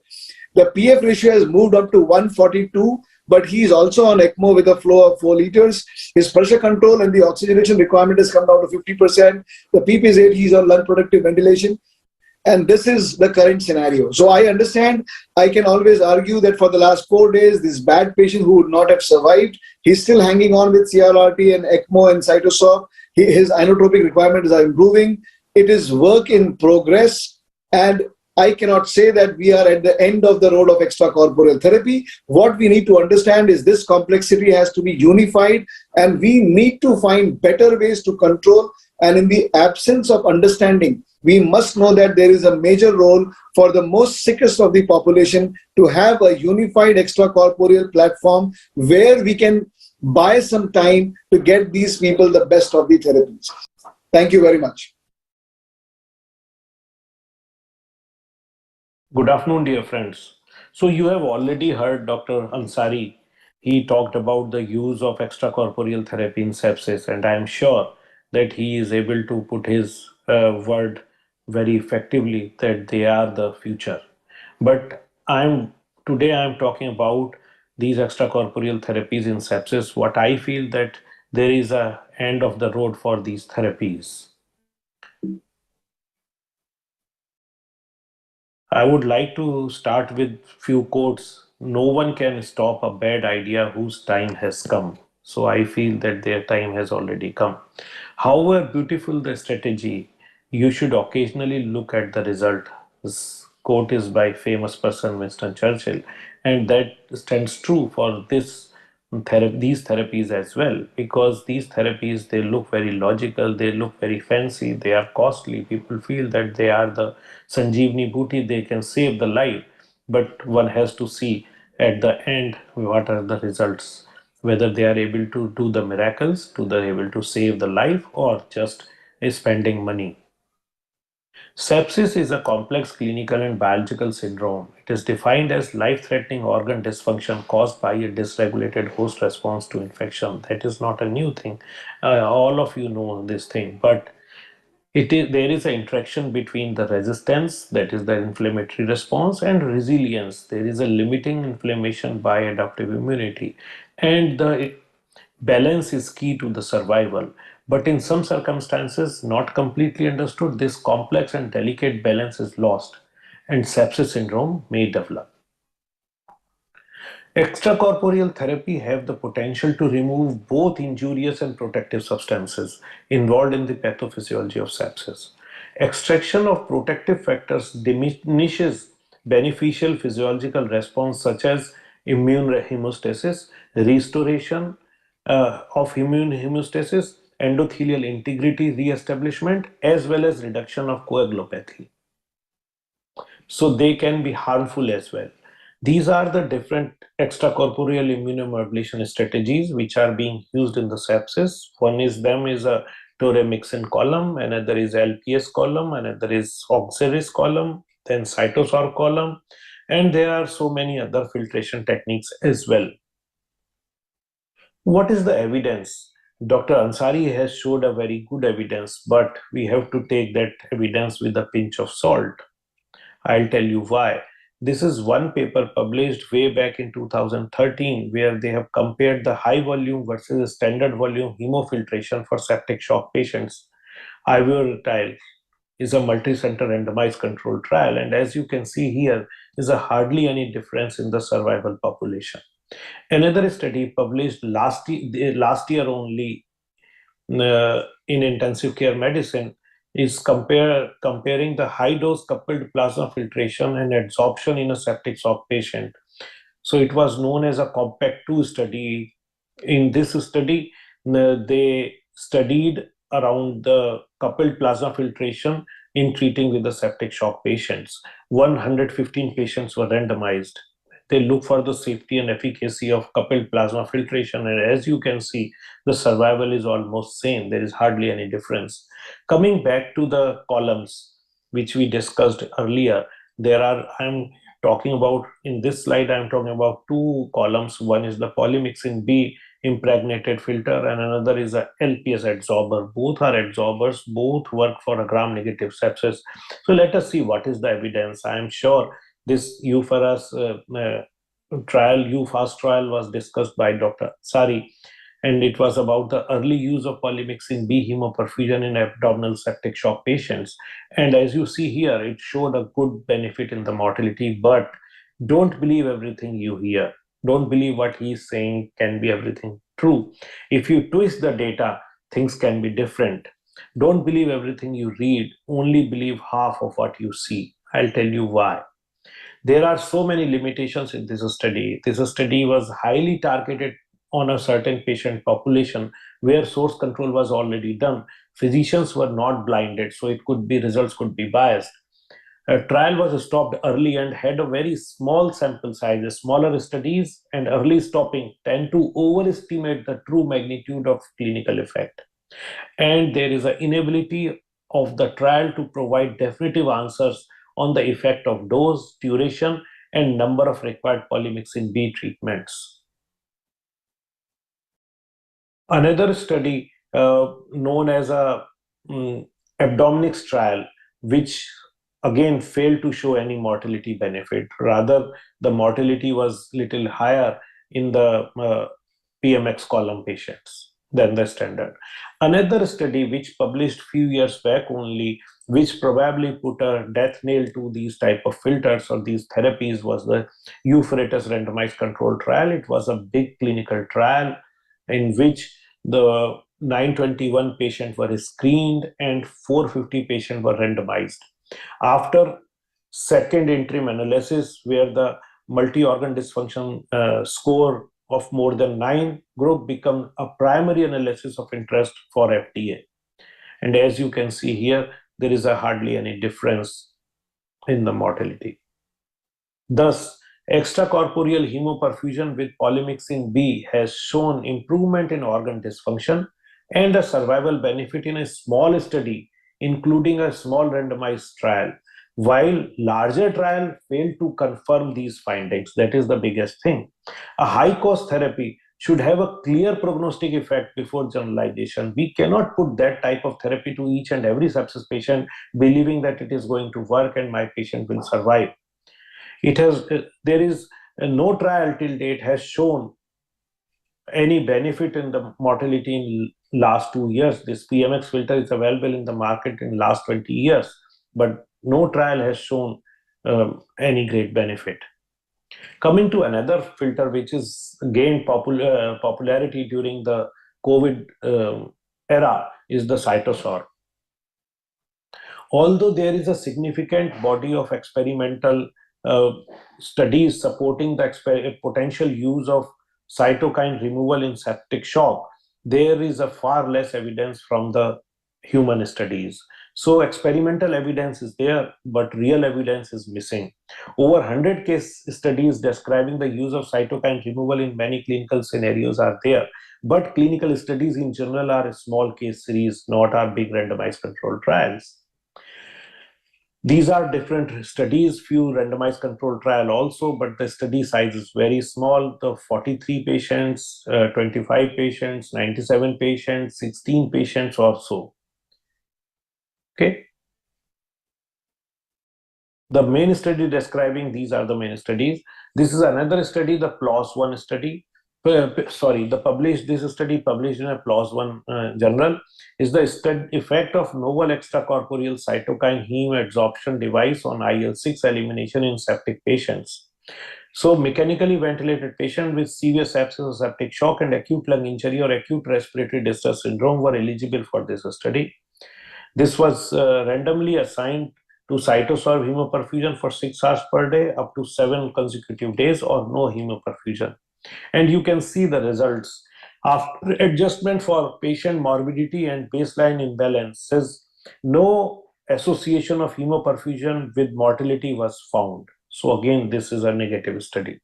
Another study published in AJRCCM in 2021 is the longitudinal cytokine profiling in the patients of severe COVID-19 on extracorporeal membrane oxygenation with heme adsorption. So they compared the cytokine profile in the patients with ECMO and cytosorb and ECMO alone. So as you can see, the findings suggest that ECMO itself does not exacerbate the cytokine release in the patient with COVID-19, contrary to what was previously suggested. Results also question the actual impact of the cytosorb treatment to decrease serum concentrations of IL-10, interleukin alpha, and interferon alpha and IL-6 in this context. So has the obituary already been written? Yes, of course. These therapies are dying therapies. They don't have got much space in a clinical medicine except for experimental and the clinical trials, experimental studies and the clinical trial scenario. This was published, this commentary was published in Critical Care Medicine in June, 1 month, 2 months back only. Is this the beginning of end of cytokine adsorption? So here the authors have narrated a small story about the Churchill's daughter, Marigold. She died with the septicemia in 1921.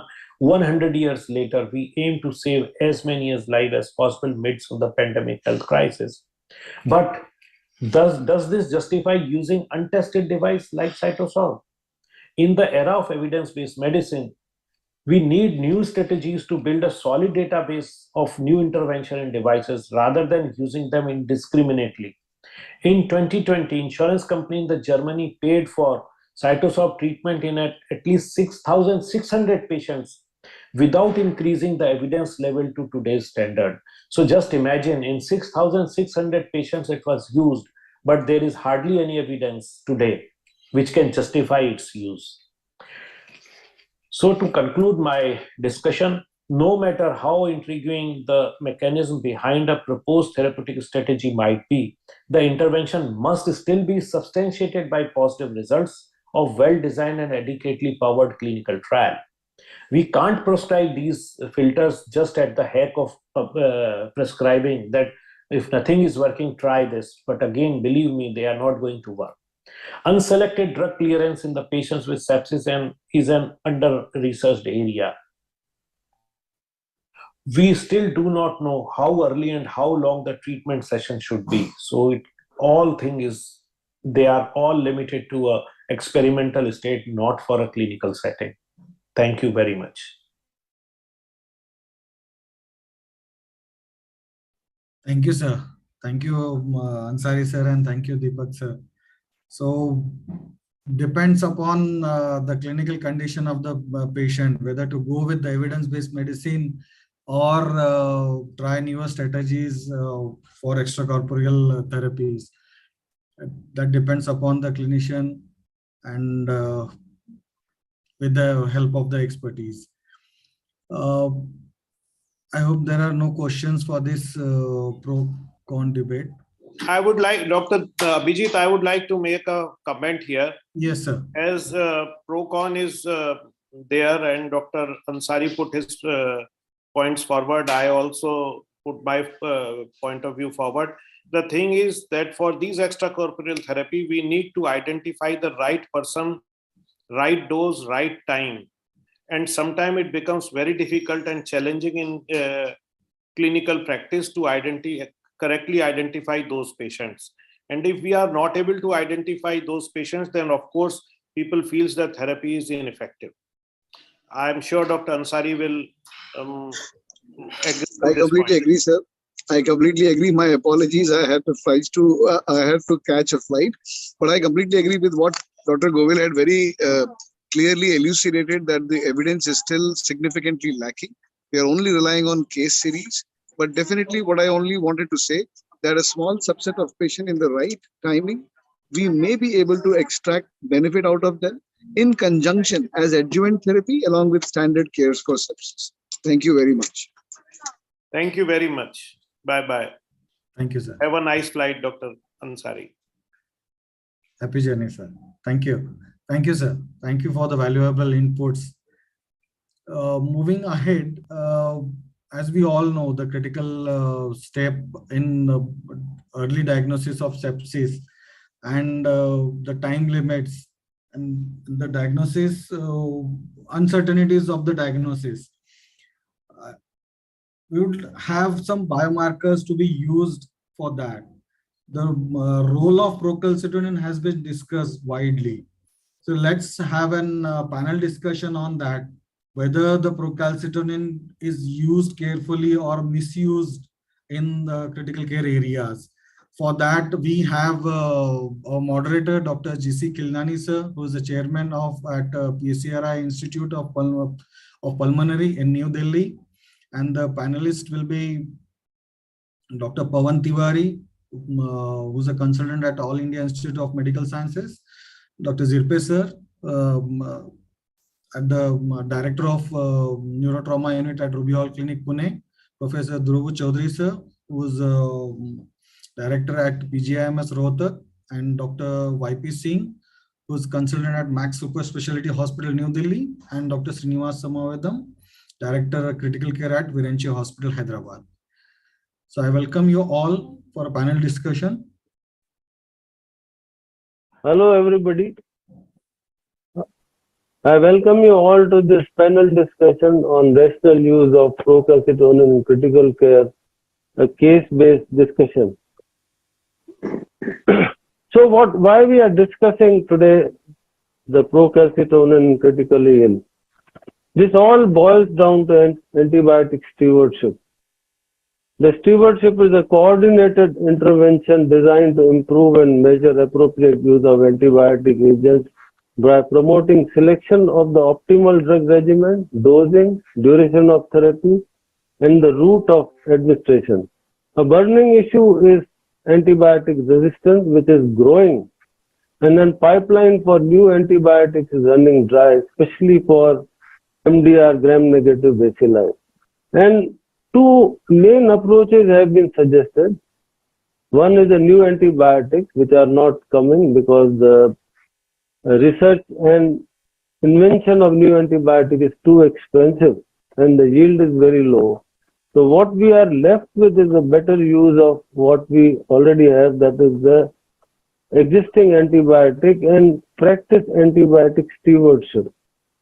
Now 30 to 60% of antibiotics prescribed are unnecessary or inappropriate or suboptimal. And time to appropriate antibiotic administration is the major outcome. Only 5% of septic shock patients receive effective antibiotic therapy within the stipulated time, and harmful effects of inappropriate antibiotic therapy lead to development of several complications, including fungal infection, and emerging multi-drug resistant infection is causing threat to the intensive and the overall outcome. The question is that, do we need a biomarker? And that's what we are discussing today.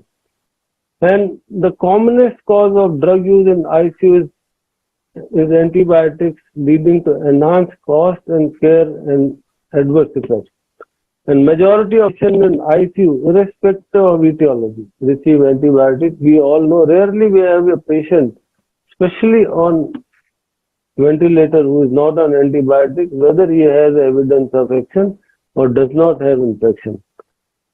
And the biomarker for antibiotic prescription in the infections has been a bone of contention, whether it is CRP or STREM or other biomarkers, and procalcitonin has been used for a very long time. But the question is, do we know when to use procalcitonin, when not to use procalcitonin? And procalcitonin is a natural biomarker which is secreted by thyroid gland and also by liver, and several cutoffs have been given. And this is a cartoon which says that if the procalcitonin is less than 0.1 or 0.25, withhold antibiotic, 0.25 to 0.5, start or continue antibiotic, and so on and so forth. The question is, are these cutoffs of procalcitonin sacrosanct? And how to utilize this biomarker in clinical practice? And this is what we are going to discuss today. And to discuss this, a meeting organized under the banner of Indian Society of Critical Care Medicine in pre-COVID time in Hyderabad in 2002 during critical care, where several experts were there. 4 young lads, namely Dr. Vijay Hada, Dr. Neetu Jain, Dr. Manjunath, and Dr. Pawan Tiwari. They threadbare reviewed the literature and presented various aspects of utility of procalcitonin during this meeting, and finally this group penned down a document which was submitted to Indian Society of Critical Care Journal, that is IJCCM, and thanks to the editorial team, they have accepted this, and this will be published soon. So in this document, the same gradings and strengths were used as it were used for ISCCM in previous documents, including the document on antibiotics. The evidence was graded as 1, 2, 3, depending upon the strength of evidence. The strength of recommendation was A and B. If there was a strong recommendation, we all agree, and it was A. If there was a weak recommendation, where benefits and risks were more closely balanced, it was B. And UPP, if there was no evidence, and still if the group felt that it is a useful in practice. So we'll be discussing all these issues, and I'll be reciting the guidelines, but more importantly, I will request all the panelists to give their frank opinion so that we come out with a meaningful view of the experts. So this is a 32-year-old male who had no comorbidities, presented to emergency with fever since 1 week, occasional dry cough. The clinical examination E4, M5, M6. He had tachycardia, tachypnea, the blood pressure of 80 by 60, chest examination was normal, SpO2 was normal. Started on inotropic support and oxygen and supplement via mask. The COVID RT-PCR was negative. So diagnosis was kept as sepsis with septic shock. Now my question to Dr. Dhruv Chaudhary to start with. Should baseline, this is a patient who has come with sepsis, with shock. We don't know what is the location, what is the organ involved. should baseline procalcitonin levels be done in patients with in such patients? Dr. Dhruv, your call. Good evening, sir. You see, the question which you have put into the here, it looks to me primarily, yes, I do agree with the diagnosis of sepsis. What you have said is that probably what is the site to me, lungs look to be the predominant cause because of the cough and fever which is there. Therefore, whenever these patient comes to us, upfront I will not go for procalcitonin. I will try to look at straight away what is the likelihood. In this case, I will definitely first go for the X-ray chest. But if I don't get any pneumonia patch or any patch on the X-ray, then probably one obviously will like to do the blood cultures, everything which is there at that point of time, because this patient definitely has a severe sepsis. We can see the organ dysfunction. Upfront, usually we don't go if we know the site of sepsis, whether it is urinary or whether it is a lung or anywhere else. But yes, if I don't have a guideline, but clinically there is a strong suspicion of sepsis, because culture may take up to 48 hours, and turnover times now with the availability of 24/7 availability, lab time has come up. That is one place to be definitive of which that I may go for a procalcitonin. But upfront, sir, first I would like to look at the site. Okay, I got your point. Dr. Kapil Zirpe, do you agree with Dr. Dhruv, or you would like to do procalcitonin right away? Sir, be frank with you. Thanks for asking me. Be frank with you. Procalcitonin is one of the investigation which is a fancy investigation which everyone does it, but don't give respect to that because of the lack of the evidence, or there is a lot of myths and facts about the use of the procalcitonin. Coming back to your question, procalcitonin, baseline procalcitonin, I always does the baseline procalcitonin in my day-to-day practice. I don't use it. I might not be, I will use it for deciding the antibiotic or stopping the antibiotic, anything. On day one, I need the baseline procalcitonin. Suppose in future, after 3 days or after 5 days, I need to take a call on the antibiotic deacceleration or discontinuation. Might be that value may help me in deciding the further course. So I always, be honest, I always do the baseline procalcitonin in septic shock patient or in sepsis. Okay, all right. Let me have Dr. Srinivas' opinion. Yes, sir. What I can say is that we need to do a baseline procalcitonin in these patients with sepsis, essentially to focus on the future strategy of de-escalation of antimicrobials and to assess the response of our antimicrobial therapy. My own view is in the diagnosis of sepsis, to differentiate the culture negative sepsis from a non-septic condition, definitely this would help.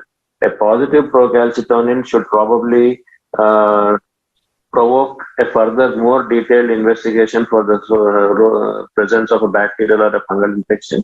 And a negative procalcitonin should probably make us look for a viral or a non-infectious cause for the clinical condition. All right. So amazing. You see the difference of opinion, and such amazing explanations have come up. Dr. YP Singh, I have asked you the next question. What is the role of procalcitonin? PCT I'll announce for the simplicity of it. PCT in the diagnosis of sepsis to differentiate culture negative sepsis from non-sepsis. Dr. YP Singh? Good evening, sir. Good evening. Regarding this second question, whether the procalcitonin is having some role in differentiating between the culture negative sepsis and non-sepsis, definitely it is. Answer is yes. Now, going with that, what Professor Chaudhary has mentioned, Dhruv Chaudhary, that procalcitonin per se cannot be used to make a diagnosis of the sepsis. It is all the clinical examination, your blood labs and your radiological pictures give you a fair idea that what you are dealing with. As Dr. Kapil Zirpe has mentioned, obviously one baseline PCT has to be there, which will be used in a future as far as their antimicrobial therapy continuation and de-escalation. So my answer regarding the second question is that. Yes. So Dr. Tiwari, Pawan Tiwari, what is your, I know you have worked in this for this document, but what is your personal take on this? Dr. Pawan Tiwari. Yes, sir. So basically, procalcitonin, whatever literature we have reviewed and whatever research is available, basically it has moderate sensitivity for diagnosis of sepsis. And as we know that sepsis is a condition where any delay in giving antibiotics will lead to increased mortality. So that component is probably a clinical decision. Probably procalcitonin can be used to support the diagnosis of sepsis. The other part, that is differentiating culture negative sepsis from non-sepsis, again there is a moderate accuracy of procalcitonin, so it can be used to support your clinical diagnosis. But if procalcitonin does not fall on your side, that is you strongly suspect sepsis and procalcitonin tells you otherwise, then I would say you should believe your clinical judgment. All right. So the statement from this document is a baseline procalcitonin is required for guiding antibiotic therapy to look at subsequent increase or decrease in levels.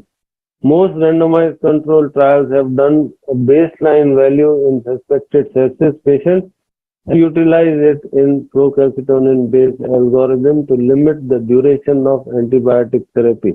Now the recommendation is the baseline serum procalcitonin levels may be done in patients with sepsis 1B. 1 means that evidence strong, but the opinion of the experts were equally matched. So it was not a strong recommendation, and that is where we are. So we come to the next part of it, that is, we have already partly discussed the role of procalcitonin in sepsis. The statement is that procalcitonin can diagnose sepsis only with moderate accuracy. And second thing about the cutoff, if you can say, the cutoff values for the diagnosis of sepsis are not well defined and need further clarification. That is the evidence. So the recommendation is procalcitonin alone should not be used for the diagnosis of sepsis 1A.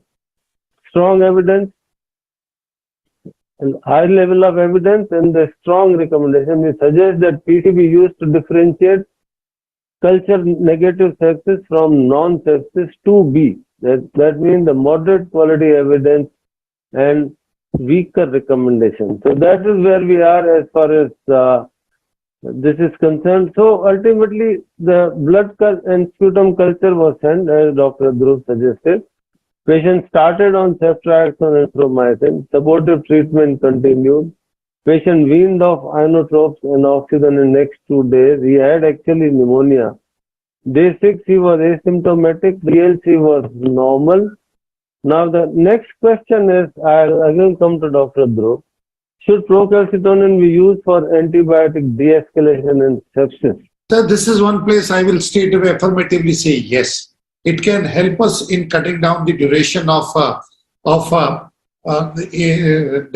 antibiotics, and multiple studies have been done, which are showing it that even when you use antibiotics as a procalcitonin, it does not negatively affect in terms of outcome. That means if you use it to reduce the duration of antibiotic, mortality is not increased, point number 1.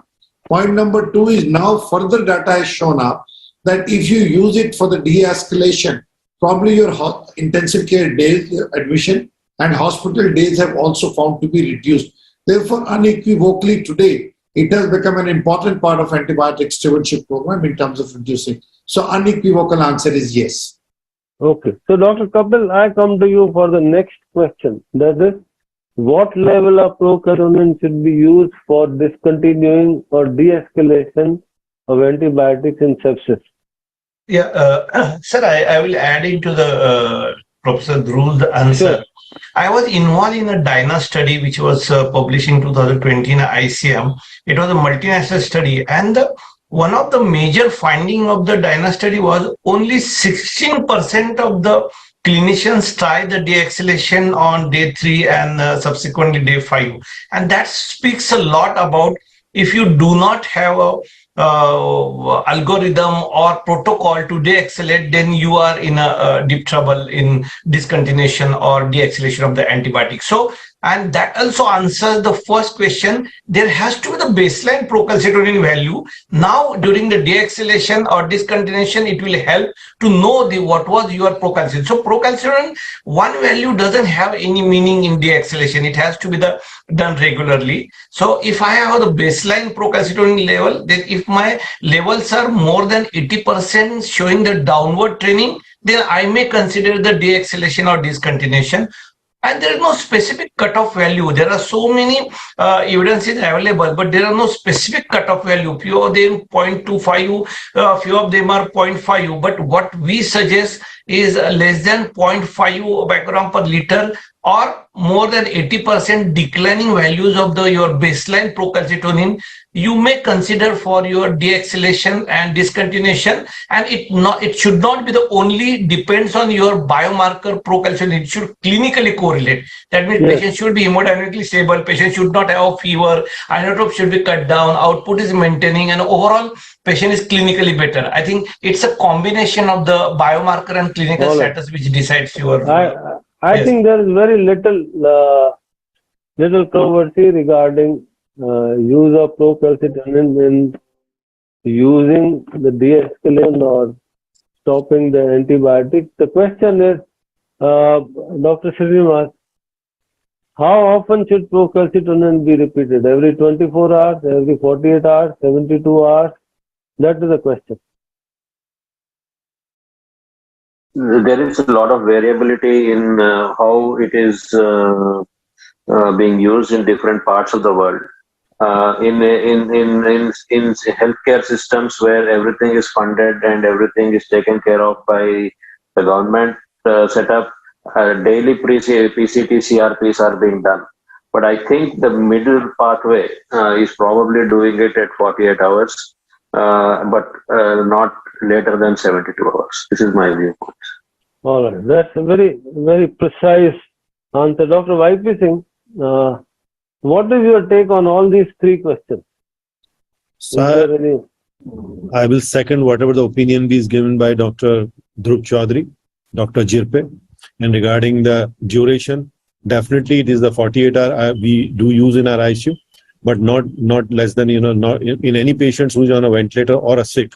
We take it a gap of the 48 hour repetition, but definitely cost is one of the factor, a limiting factor in taking these tests on a regular basis. Dr. Pavan, what is your take on the cutoff that you take for reducing or de-escalation of antibiotics? Sir, basically for de-escalation of antibiotics, if we have a baseline value, then you would call for more than 80% decline in the baseline value of procalcitonin along with clinical improvement for de-escalation. If there is no below 0.5 or below 0.25, but most of the guidelines, and we have also recommended based on various studies, that it should be a 0.5, and along with that an 80% decline from baseline. Now, if somebody does not have a baseline value, then that in that scenario we have to depend upon the absolute value, that is less than 0.5 nanogram per ml for de-escalation. All right. So the statement is the PCT guided treatment reduces the duration of antibiotic therapy and duration of hospital stay in adult critically ill patients with sepsis without any increase or decrease in mortality or increase in mortality. Procalcitonin-based protocols are associated with significant overall hospitalization cost savings. So the mortality benefit has not been documented, but the duration and form of antibiotic reduced. So recommendation is that PCT levels can be used to support the discontinuation or de-escalation of antibiotics in patients with sepsis. That is 2A, that is moderate quality evidence, but the recommendation is strong, as our worthy panelists all have agreed to this utility of procalcitonin. Now the other question is, how often should procalcitonin level be repeated after the baseline value? This opinion has already come, but this guideline said that there is no evidence to suggest the optimal frequency of procalcitonin testing. In various studies, the serum PCT has been tested every 24 to even 72 hours for that matter. And about the level, we have already said that PCT levels may be repeated every 72 hours or earlier if clinically indicated 3B. That means the evidence is very poor, level 3, and even recommendation were not strong. So we are not actually sure. As Dr. Srinivas said, that it depends upon the finances and the availability of funds, availability of laboratory, and so on and so forth. Only further evidence will show. The statement is that there is no evidence to suggest that optimal frequency of procalcitonin testing in various studies. Serum procalcitonin has been tested every 24 to 72 hours. So PCT levels of less than 0.5 nanogram or a drop of more than 80% from baseline be used along with clinical judgment for antibiotic de-escalation. Very little, so everything is quite crystal clear so far. So the next question is, what are the infections in which procalcitonin is not effective biomarker? Dr. Dhruv, you are the first batsman. See, sir, when you see from where, again, it brings down to the question from where the from where the calcitonin is released. We all know it is thyroid, but we also know that a number of multiple other organs are responsible for, which include your WBC, neutrophils in particular. Also, we see that liver, we also see that pancreas, and so on and so forth, the multiple organs.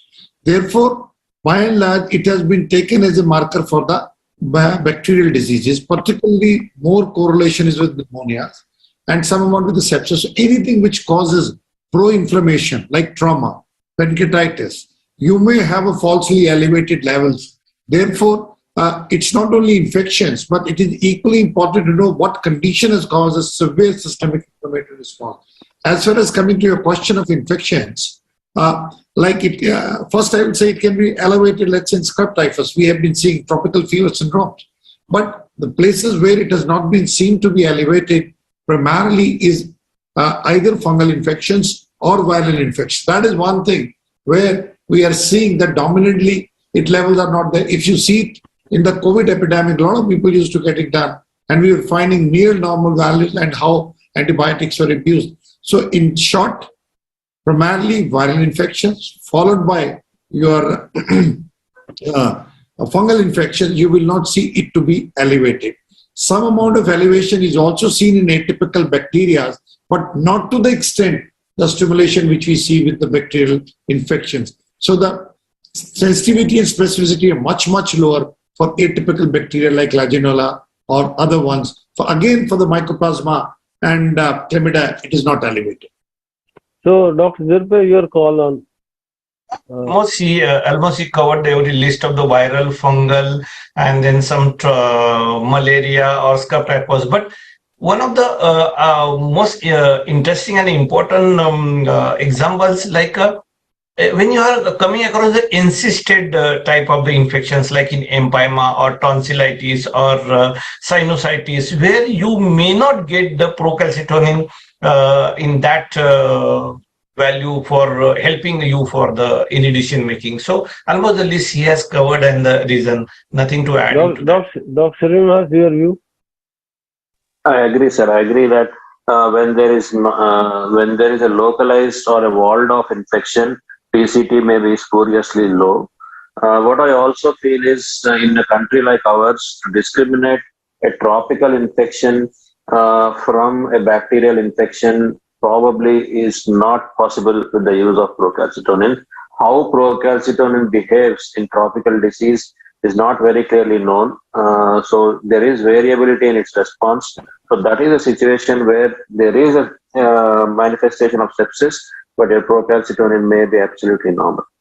Thank you. So the statement says that it is inconsistently raised in infection with Legionella, Mycoplasma, and Chlamydia, which are the cause of, especially for community-acquired pneumonia, may be falsely negative in localized bacterial infections like tonsillitis, sinusitis, cystitis, uncomplicated soft tissue infections, abscesses, empyema, may be raised in non-bacterial infections like Dr. Dhruv said, scrub typhus, malaria, variable in candidal infection and maybe negative in aspergillosis and mucormycosis. This is a statement, and the recommendation is that physicians should be aware of where the procalcitonin is not reliable. So your opinion is extremely important.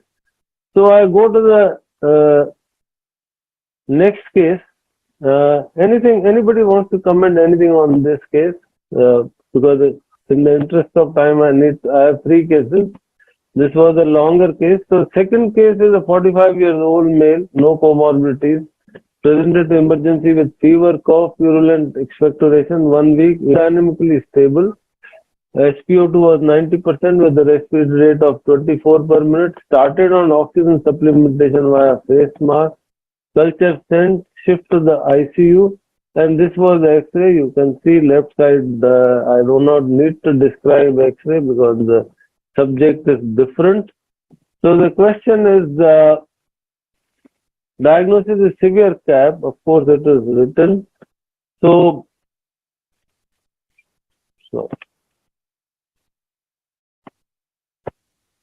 attending physician started on amoxiclav and azithromycin, and same calcitonin was sent.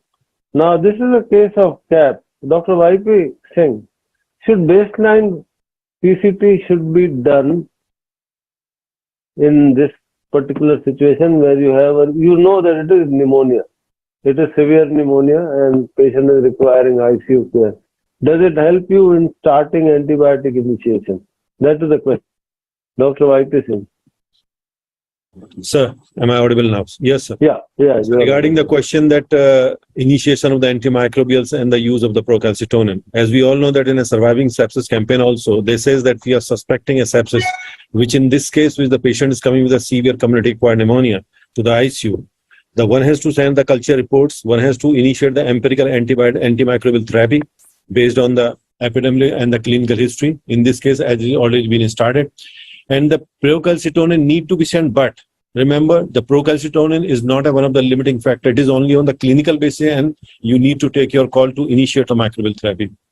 So measurement of the procalcitonin basically helps, as we already discussed in the past in a couple of the questions. My answer is this: to empirical initiation, one has to go with your timing is more important. And one should not hold the antimicrobial therapy just because of the other investigations, in the waiting of the other investigation, including your cultural sensitivity. What we follow Thank now. you. Thank you. That's crystal clear answer, Dr. Singh. So, Dr. Pavan, what is the utility and optimal timing for measurement of PCT in this particular scenario when patient has CAP? And you can discuss moderate CAP and severe CAP at the same time. So basically the utility here in patients of moderate CAP and severe CAP, so anybody who is admitted to hospital or somebody who requires intensive care for his management.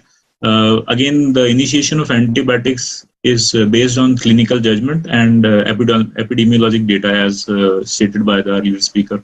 So the utility of procalcitonin here is basically again that you'll have a baseline value, and that can be used for your de-escalation decisions later on.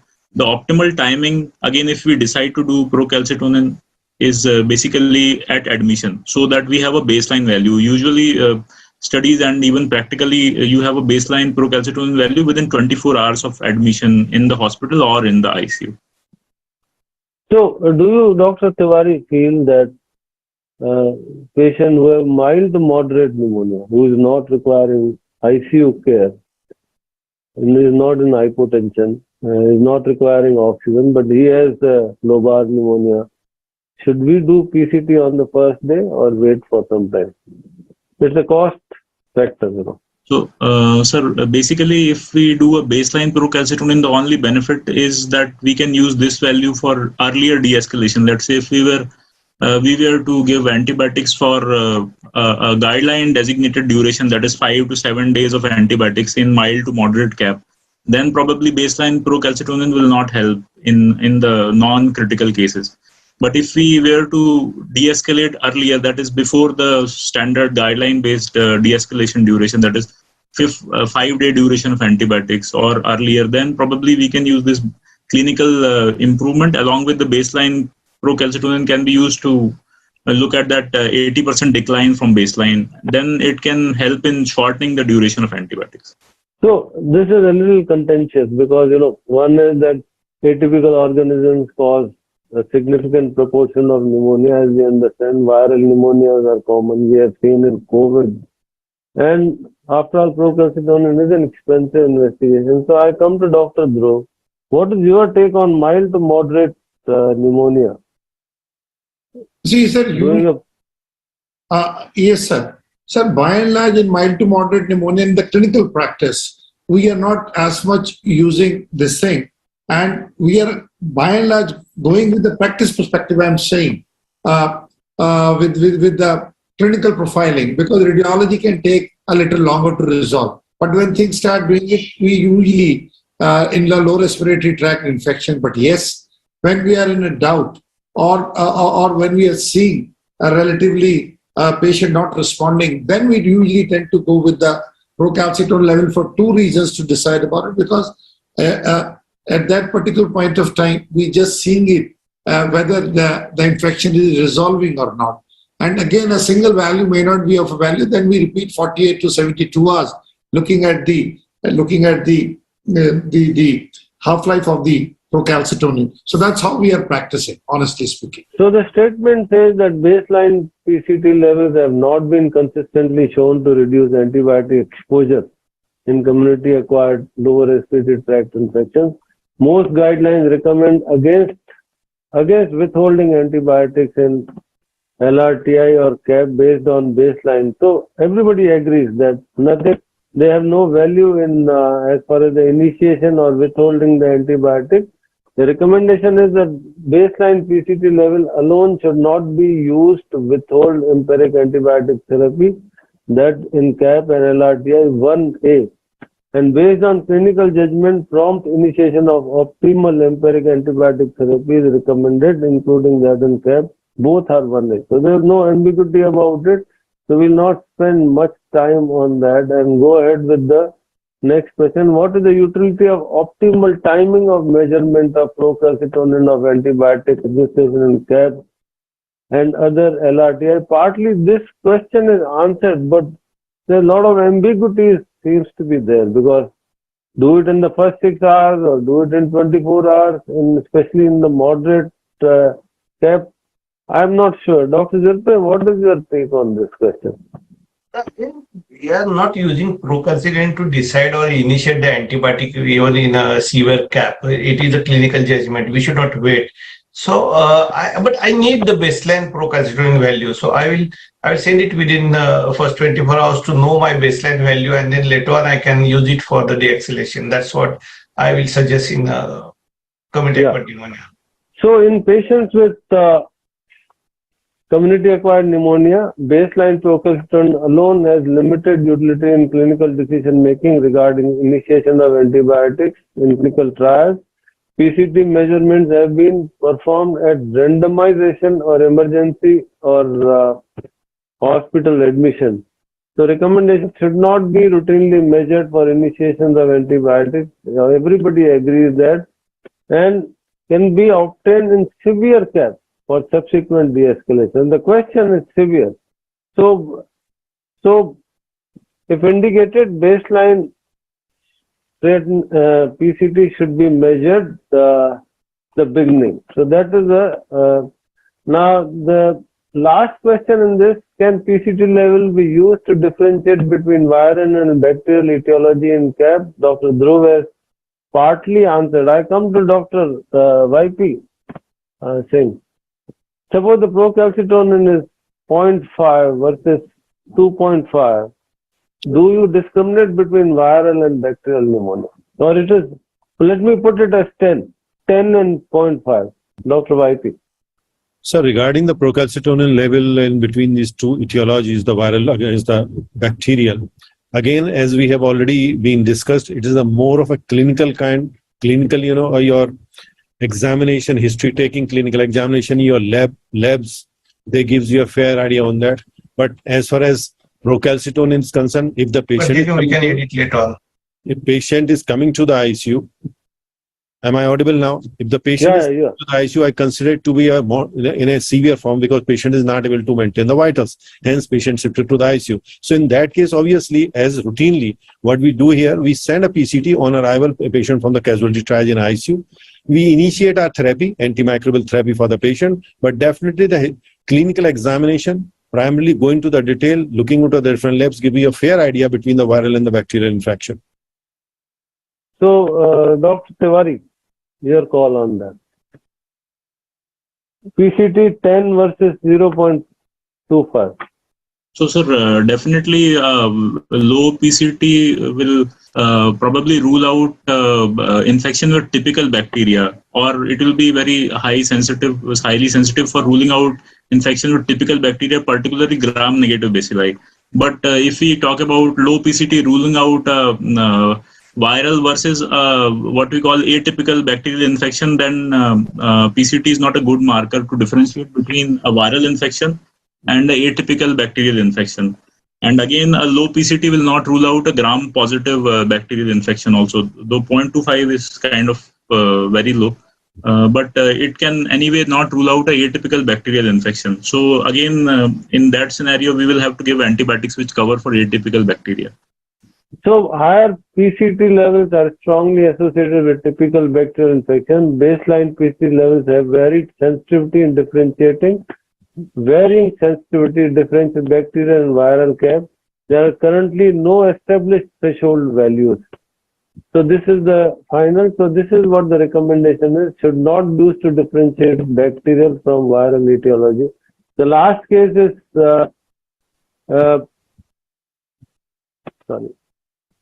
So patient improved 5 days, culture negative, and oral route of administration antibiotic initiated.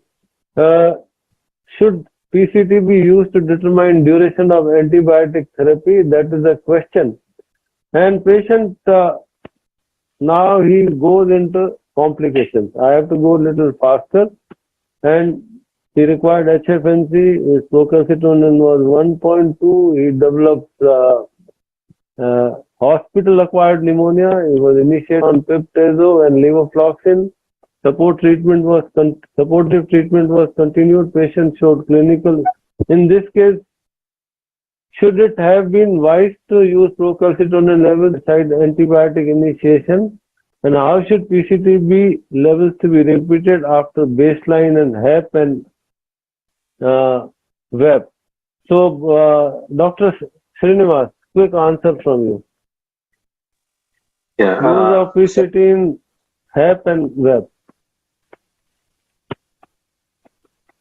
How often? I think if there has been a clinical deterioration for a patient whose oxygen requirements have gone up or his lung compliance has reduced, maybe every day is something I will do because sometimes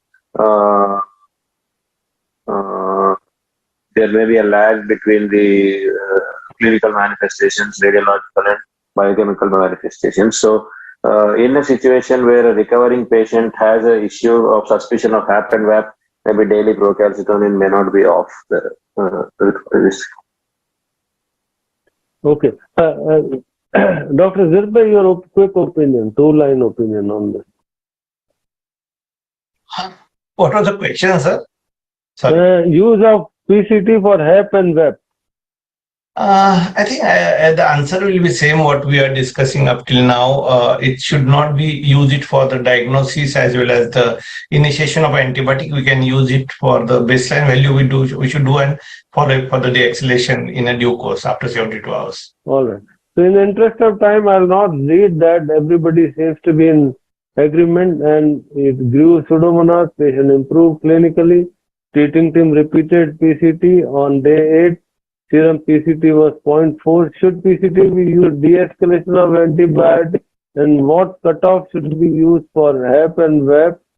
And this has been answered with the guidelines. The procalcitonin should be used as a part of antibiotic stewardship program for antibiotic de-escalation in patients with HEP. And if the patient requires antibiotics beyond the 7 days, this has been given in our antibiotic guideline also. And 80 to 90% reduction from the baseline has been accepted by all or less than 0.25 or 0.5 has been, so these are the recommendations. Final case, only 2 minutes. 43 years old male, chronic alcoholic, diagnosed with chronic liver disease with portal hypertension, presented with complaints of fever, diffuse abdominal pain, vomiting and altered sensorium. BP 90/50, ascitic fluid showed the polymorphonuclear leukocytes more than 650.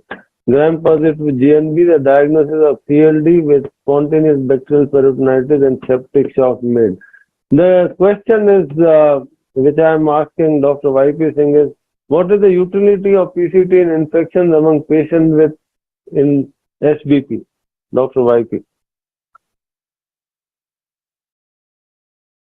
Is there, Dr. YP Singh? So regarding the procalcitonin, as we have mentioned, irrespective whether we are dealing with the pulmonary infection, we are dealing with the HEP or WEP, the another part, and then looking into the abdomen. So first and foremost part is that it is the clinical, your judgment and your diagnosis which basically makes. But definitely regarding the severity part is concerned, procalcitonin has its role in this part of, infection. So this is my take on that. So the PCT has been used to diagnose SBP with various sensitivity and specificity. PT has been used for prediction of risk of septic shock and mortality among patients with secondary peritonitis. The PCT guided antibiotic therapy leads to reduction in antibiotic use and hospital stay without any adverse effect in secondary peritonitis. So recommendation is PCT alone should not be used for diagnosis of SBP. PCT may be considered for diagnosis of SBP in combination with clinical features, and PCT can be used for risk stratification among patients with secondary peritonitis. We recommend use of PCT for guiding antibiotic therapy among patients with severe secondary peritonitis. So this was all about what I could cover, and I'll request 30 seconds.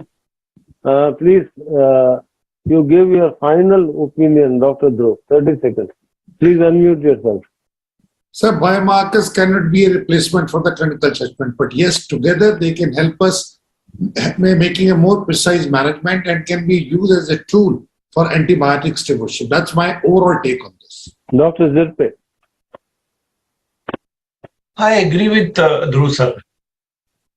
Dr. Srinivas, unmute yourself, please. Yes, a procalcitonin can never be a substitute for clinical judgment and the hardcore signs of sepsis and septic shock. It is an adjuvant, but it is a powerful tool to aid in optimization of your antimicrobial stewardship program. Dr. YP Singh. It is the same, sir. As I said that we are discussing so far that procalcitonin is basically more giving an emphasis for the deciding what the duration and the de-escalation of the antimicrobial therapy. And it should be incorporated as a part of the antimicrobial stewardship in any of the institution. Dr. Pawan Tiwari. The most important message should be that procalcitonin levels should not be used to deprive any sick or severe patient empiric and immediate antibiotic therapy. The next thing is that procalcitonin should be used as a part of antibiotic stewardship program. So, ladies and gentlemen, I have a pleasant job thanking our society, Indian Society of Critical Care Medicine, for promoting academic activity, and this is part of the academic activity. And my immense gratitude to all the participants of this who framed these guidelines. Big thank you to all analysts who actually gave their words of wisdom. And also thank you to Messrs. Thermo Fisher who actually supported the logistics of this meeting. And thank you very much and have a good day. Thank you. Thank you, sir. Thank you for moderating this session with the very important topic about procalcitonin. There's a question in the chat box for Dhruv Chaudhary, sir. Do procalcitonin levels vary with acute kidney injury? Yes, they do vary because of the metabolism, and it itself will be on the higher side. But it can be used for diagnosing sepsis depending upon the serial levels. And as rightly said in the panel discussion about the clinical judgment and clinical scenario, whether it is 2, 10 or 15, depending upon that, we can go ahead to use the procalcitonin level for diagnosing sepsis. Any panel concern to add about this comment, sir?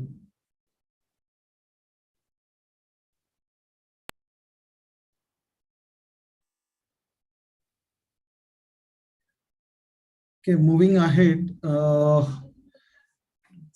go ahead for the next session, that is about utility of multiplex respiratory panel PCR in antibiotic selection for VAP.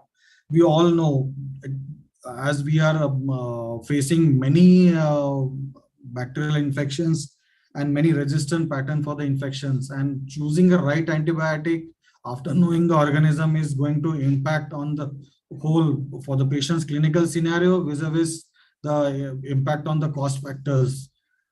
So let's move on to the next panel discussion. For that, for moderating the session, I invite Dr. Kapil Zirpe sir, who is the Director of Neurotrauma Unit at Rubyol Clinic, Pune, and Professor Dhruv Chaudhary sir, Dr. Ravindra Mehta, who is a consultant at Apollo Hospitals, Bangalore, and Dr. Camila Rodriguez, as a consultant at PD Hinduja Hospital and Medical Research Center, and Professor Dr. Pradeep Kumar Bhattacharya sir, who is the head of the department at RIMS Ranchi, and elected president for the ISCCM. Over to you, sir. Hi, hello everyone. Good afternoon. And myself is Dr. Zirpe. I am from Rubyol Clinic, Pune, and I am the moderator for today's very interesting, I will say very interesting topic for the discussion, multiplex PCR system for the rapid diagnosis of respiratory viral infection. And with me, there is an eminent panel for giving their opinion and sharing their expertise with us. We have Dr. Pradeep Kumar Bhattacharya. He is president-elect for the Indian Society of Critical Care Medicine. He is a professor and he's from the Ranchi, and I'm sure he's going to add his views in perspective of the viral infection diagnosis and what's their role in a day-to-day clinical practice. We have Professor Dhruv Chaudhary. He's a past president of Indian Society of Critical Care Medicine, and he's a professor of chest, pulmonary and critical care medicine. And I don't think he needs more introduction because we are going to listen him quite well. Then we have Dr. Camila Rodriguez. She's a head of the microbiology from the Hinduja Hospital, and she's one of the most experienced microbiologists and very much connected with the clinician, I will say. And that's what we'll try to get the more and more clinical application of the microbiology part of our system. And we have Dr. Ravindra Mehta. He's from Bangalore. He's a chest medicine professor, and he will also add into the discussion. So without wasting time, we'll start our discussion. Now, all of us know that viral infection, this is a particular season from July to October, we'll get all sorts of viral infection. And just recently we came out of the global COVID hit, and there is a sigh of relief that we are coming out of the COVID. There are admissions are less, and we are entering into the non-COVID. But I don't think we are relaxed. We are overburdened with the most of the viral infection. The H1N1 swine flu is hitting back, and there are so many viral infection. I'm sure in the future also we are going to have more and more viral infection challenges. If you see the viral culture, which is a gold standard for detection of the respiratory viruses, but again, it's a very slow and labor intensive and requires the specialized expertise. So we need something which will give us a quick diagnosis and relief to the clinician for the early control of such endemics, pandemic, as well as the this overload during the peak time. Rapid antigen detection methods are faster, but generally they are missing with the low sensitivity. That's what the COVID is again the same, like we do the rapid antigen, but only 50% of the time we get the positivity with the rapid antigen. Again, they are, though they are less labor intensive, but again they are time consuming, and we have the problem with the sensitivity. Now, multiplex molecular assays, which are generally detects the viral infection from the nucleic acid based test, they give us the prompt results, and they're nowadays becoming more and more popular. I will not say popular; they have their place in day-to-day practice in during such peaks of the respiratory infection, and their sensitivity and specificity is definitely of concern to select which one and why, and that's what we are going to discuss next 25 minutes. But the problem will be again cost, availability. So we cannot apply it or advise it at the every level, whether you should have this type of the diagnostic testing or you should get facility ability. So let's see what our experts add into our knowledge. Now, the first question is straight away to our madam microbiologist. This is again, this is very familiar question. Everybody would like to know what viruses do the PCR based panel detect. Like, if I need to communicate with my microbiologist or my lab person, what viruses I need to ask them or to request them, I need this type of this virus list into cover in your diagnosis. And the terminology like laboratory developed tests, like few hospitals or institutes are developing their own PCR panels which are cost effective and which are selected by those hospitals on the basis of their development. So what's your opinion regarding both, like what viruses we generally cover and what are their advantage, and how we can select which one to go for in your institute? Madam, please. Thanks, Kapil. Basically, when you look at the viruses for PCR-based panels, most of them are detecting 5 groups. One would be influenza group, the coronaviruses, in addition, so usually there are 4 corona which we are used to, plus SARS-CoV is another coronavirus. So 5 corona, usually influenza would be A, B, H1N1, H3N2, etc. Then there's respiratory syncytial virus, para-influenza viruses, and adeno. So these are the 5 usual groups that they detect. Also, if optional, are rhino, human metapneumo, and BOCA. So most of these are covered in multiplex PCRs that we are doing, because the clinical signs and symptoms of respiratory tract infection, unfortunately, are not pathogen specific, as we all know.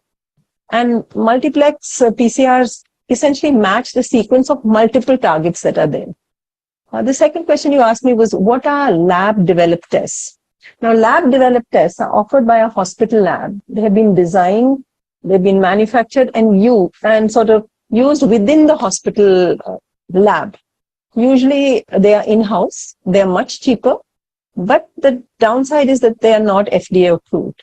So when you have a lab developed test, you need to have the lab needs to do 4 basic methods to validate that test.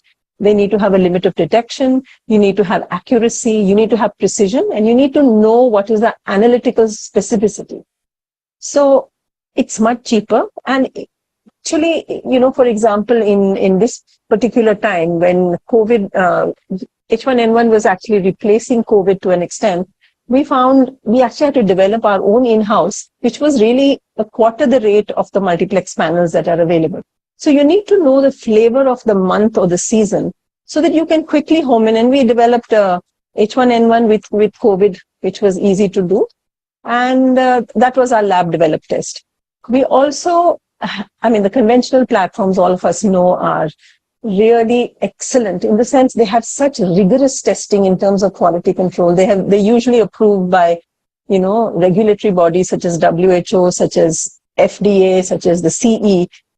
And they also give you a assurance that their quality control is really up to the mark. They have extraction control, they have calibration control, and they're all inbuilt. So, like you asked me, lab tests, you have to make sure that all these controls are being done regularly and they are inbuilt into the system.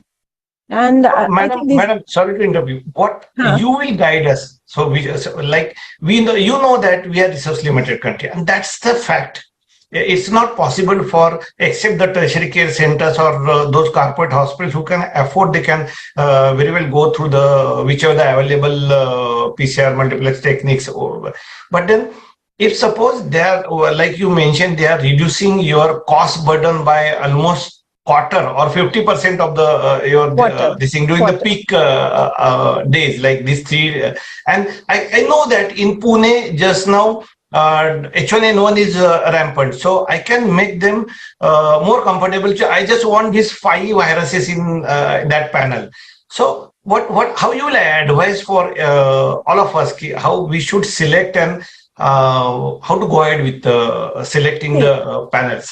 basically, we need to have a pre-test probability. We need to know that this patient possibly fits the bill of, say, H1N1. The epidemiology needs to be in place. For example, when we realized early June that we were getting much more H1N1, we quickly bought in a test that was targeting H1N1 and SARS-CoV-2, which was literally, I think, 2,000-3,000 rupees compared to, the panels that, I mean, believe me, they're really good. And if you cannot develop an in-house panel, at least go for FDA or CE single test validated, depending on the epidemiology that you are currently seeing at that point in time. So you don't have to worry about what the lab develops. You can actually get kits that are single plex or dual plex, so those are available now. And, then you needn't waste money because, I mean, whatever anybody says, money is a huge concern that our poor patients are paying or the hospital is paying or the government is paying. Yeah. So we have to keep that in mind. And to be honest, picking up, I mean, how are we going to handle that further on in the talk? But I think knowing what is actionable is really important. Yeah, I agree, and that's what the point of discussion that it is possible. It is possible to have your laboratory developed tests. They are cheaper. They are easily developed. You need to know your epidemiology and just develop it. Just go ahead. It is possible. That's what the message I would like to convey to madam, to the everyone. Now, moving to the next thing, I think Professor Ravi Mehta is around. Dr. Mehta, you are around? Hello? Yeah, I am there, Kapil. Yeah. So the next question now, after the diagnosis and after the how to select which panel, the frequently asked question again, how long does the test remain positive after the infection? Because even during the counseling, the relatives ask after the 8 days, is virus is active or is still my patient has a H1N1 infection? And then if we do the test on the request, it comes positive, but clinically patients are better. So how to explain this phenomena? And is there whether it is related with the whether the presence of the nucleic acid which gives you the positivity? Does it mean that virus is still viable because it is related with the treatment part also? Like for example, if suppose someone comes to me with the OPD and diagnosis of the H1N1, I started on a Tamiflu and after 5 days he's clinically better, I would like to omit it. But he somehow repeat the test and he says, doctor, still my test is positive. Why you are so early to withdraw the treatment? Right. So the question is very relevant because when you enter the realm of a test, you need to know when to exit also. And this exit part is still a problem from the understanding and the treatment point of view. A lot of this data obviously came from COVID-19, and the extrapolating to other viruses has been part of looking at the few studies which have been done. So I think a lot on the scientific front, it's a question of the virus itself, the viral load, what is the extent of infection. Then the second part of it is the host defenses, that how much time does the host take to clear it. And third is persistence of a signal, which is maybe reflecting an inactive or a dead virus, but it stays over there because of the sensitivity of the test. So host factors, viral factors, and test factors all play a role in this particular quandary. And the data unfortunately goes to a level where it makes it more confusing than clear, because these tests can be positive up to 90 days. And this is from literature. On a personal experience, when we looked at COVID and we did a fair amount of bronchoscopy in COVID, once the fear went away, we could find Lavad signals up to 65 to 70 days, BL signals. So whether the virus is sitting in the upper respiratory tract, it's sitting in the lower respiratory tract, is this signal actually relevant? And as you said, does it actually mean an infective virus? All those are questions which come to mind. So the short answer is that it can remain positive for long, especially in the immune compromised people and those who don't clear it. Now we believe that with the studies done for actual viral loads assessed in these patients, most of them are substantiating that it is inactive or non-infective or dead virus, so not to worry about. So on a practical front, still the isolation/infectivity guidelines will go on general stuff like such as X, Y, and Z depending on the virus. So this is the way it is. These tests typically represent what we're going to face with highly sensitive tests, which actually give us a great signal in the beginning, but we don't have a great exit strategy, and a lot of clinical judgment needs to be exercised to interpret the positivity after long durations of time. Ravi, though it's a very straightforward and simple answer is that it may remain positive, but not necessarily the virus is infected.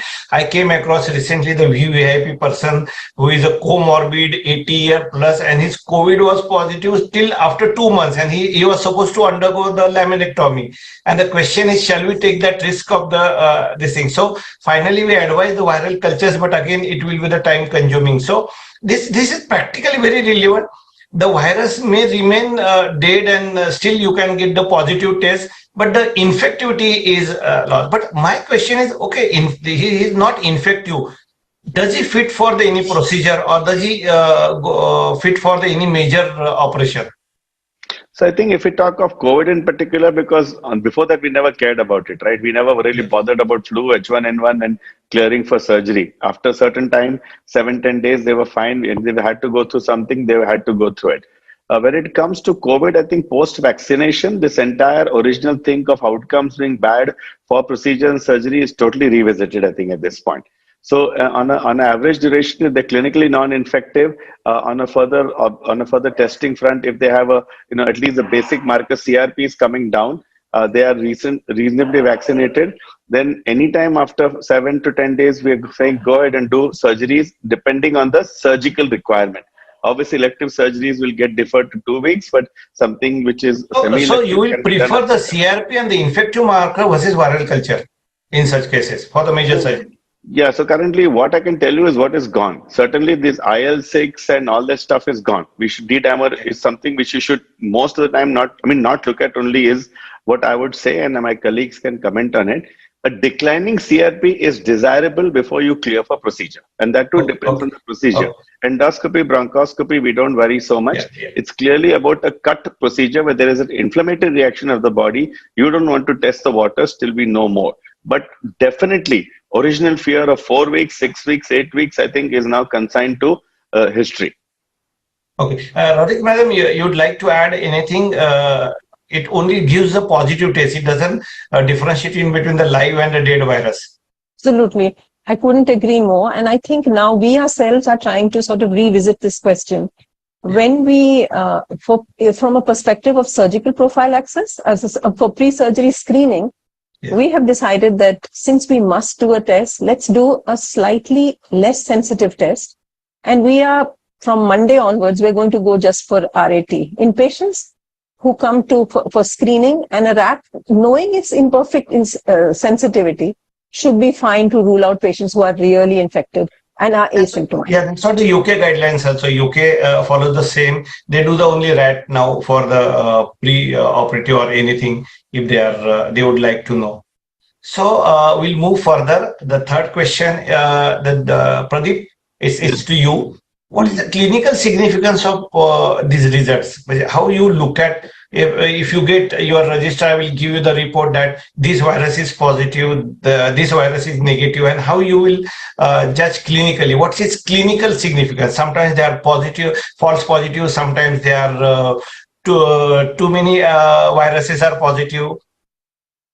Kapil, because as we all of us are discussing that they are very sensitive and give high level of positivity comes with this biofire testing. So as a clinician, I think we must keep in mind that syndromic testing that definitely allows the clinicians to rapidly diagnose whatever organism the patient is suffering from. But you have to keep in mind that you are using it properly. First thing is that a proper use And second thing is correct interpretation of the result in the context of the patient's clinical condition. And the third important thing which I would like to say that you should avoid overuse of these testing, because as a clinician, we should always keep in mind the patient's clinical condition. That is more important rather than 100% believing on diagnostic. Because again, any diagnostic testing, what you are doing, that also needs some kind of a stewardship. So these 3-4 important things, if we keep on mind, I think BioFire is a very, very good asset as far as management of patients who are suffering from different kind of disease and diagnosis of different organisms are concerned. Yeah, well said, Pradeep. Pradeep, what I mean to say, sometimes what happens, patients are clinically absolute fine.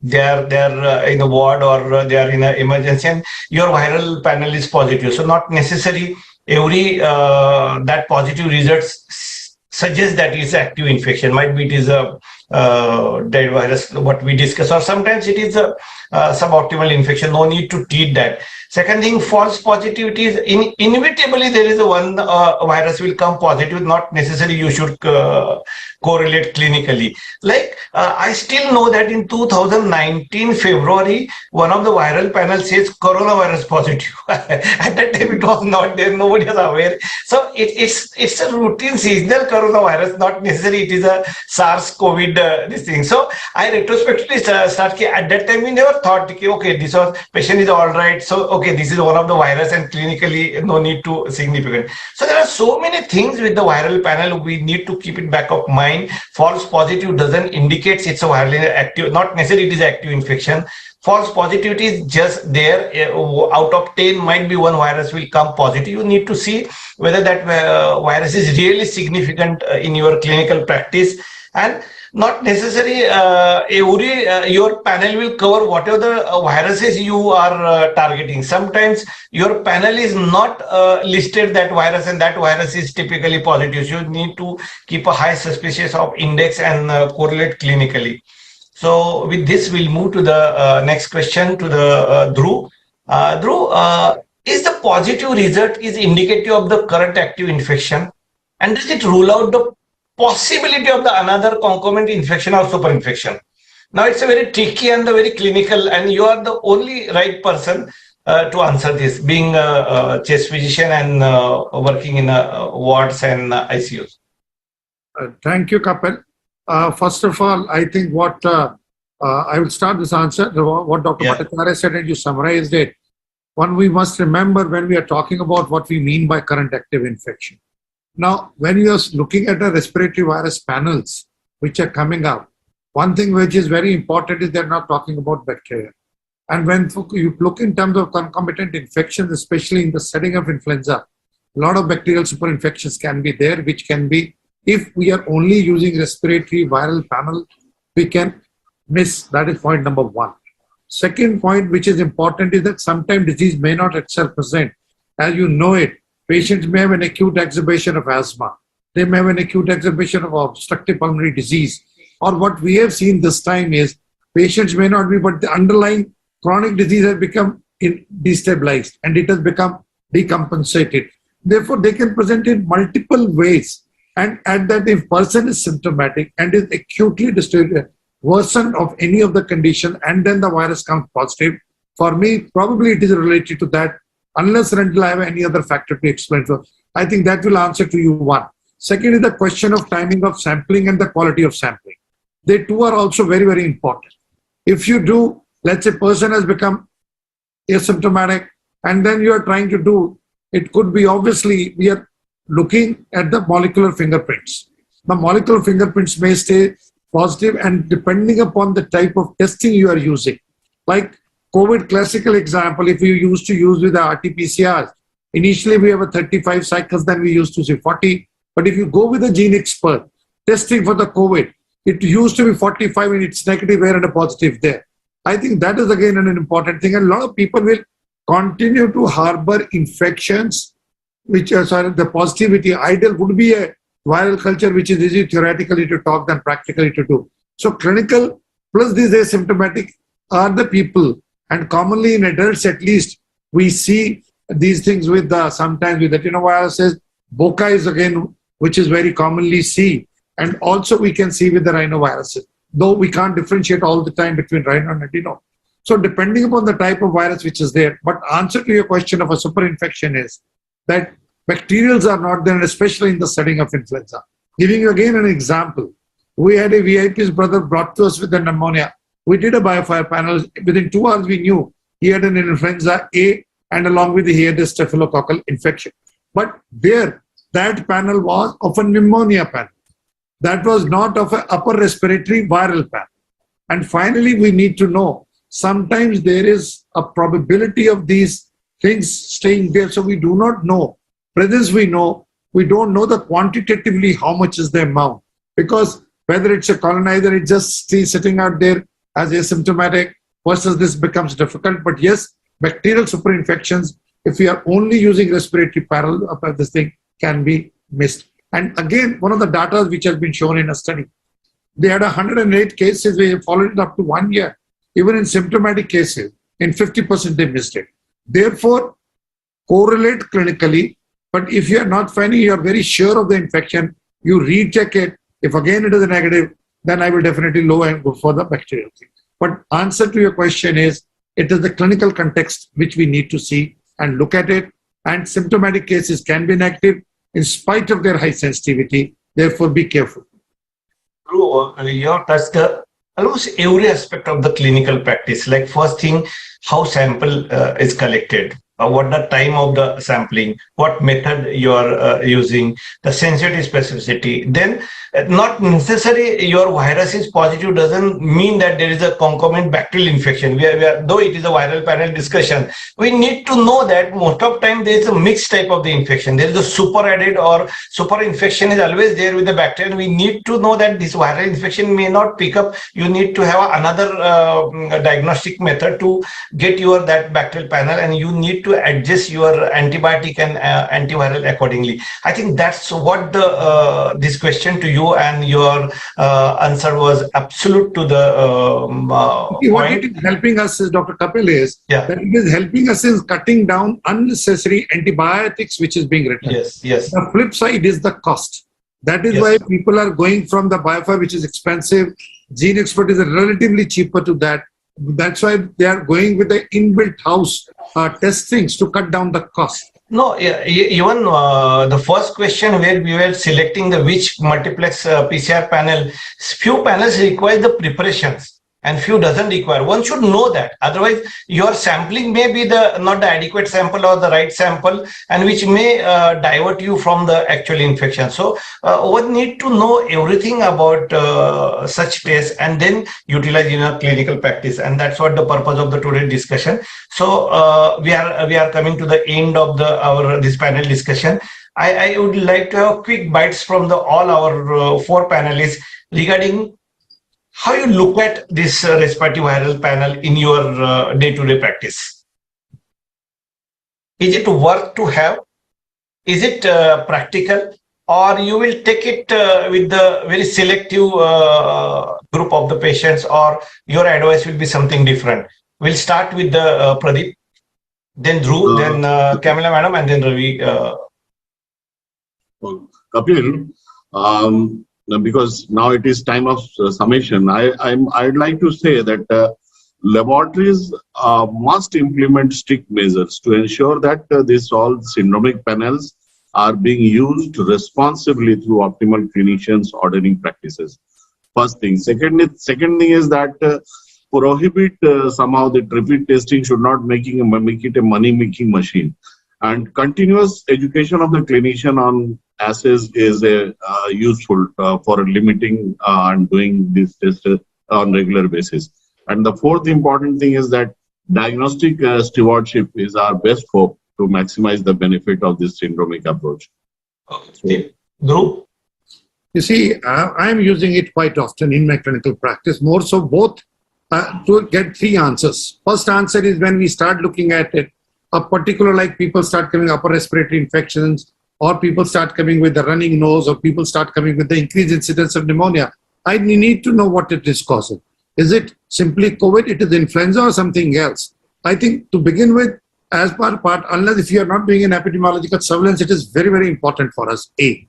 Second is that because certain drugs, like if I get an influenza, I know I have a medicine available with me, I can treat them, preferably within 48 to 72 hours, and I can cut down the antibiotics to begin with.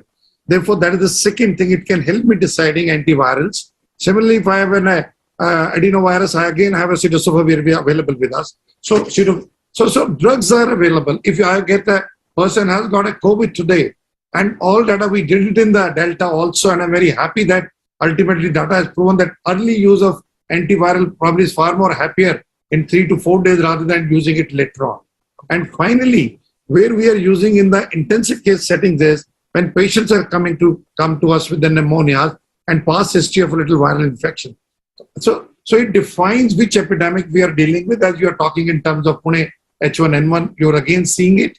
Influenza, you are again seeing it. So we need to shift gears in terms of management, shift gears in terms of public health responses. So it is helping me out in that, in terms of making early diagnosis, management, avoiding antibiotics where it is there, and also as a health planner, policy maker, taking up the policy decisions. So that way it is helping us comprehensively. But yes, I do agree, they need to be used judiciously. And we are very clear on the lab that not every resident writes it. It needs to be certified. So, Dhruv, just to add to the I will ask the very quick question. Is it the all throughout year phenomena or seasonal? No. It again, you see, if you see the viral infections, clinically how we used to diagnose syndrome plus multiple people coming up in and then disappearing. So commonly it is a seasonal thing which we are seeing, except in the case of COVID. Even in the COVID also, you will see peak and troughs going on and endemicity is there. But by and large, usually it is a seasonal phenomenon. Agree. Madam. I would look at efficacy 5 ways. One is technical efficacy. Clearly, these have got a better turnaround time. I'd look at diagnostic efficacy, look at, actually being able to diagnose the virus and limiting additional tests. I would look at therapeutic efficacy by allowing to change to appropriate antivirals once we know, for example, if it's influenza, whether the need for Tamiflu could be assessed.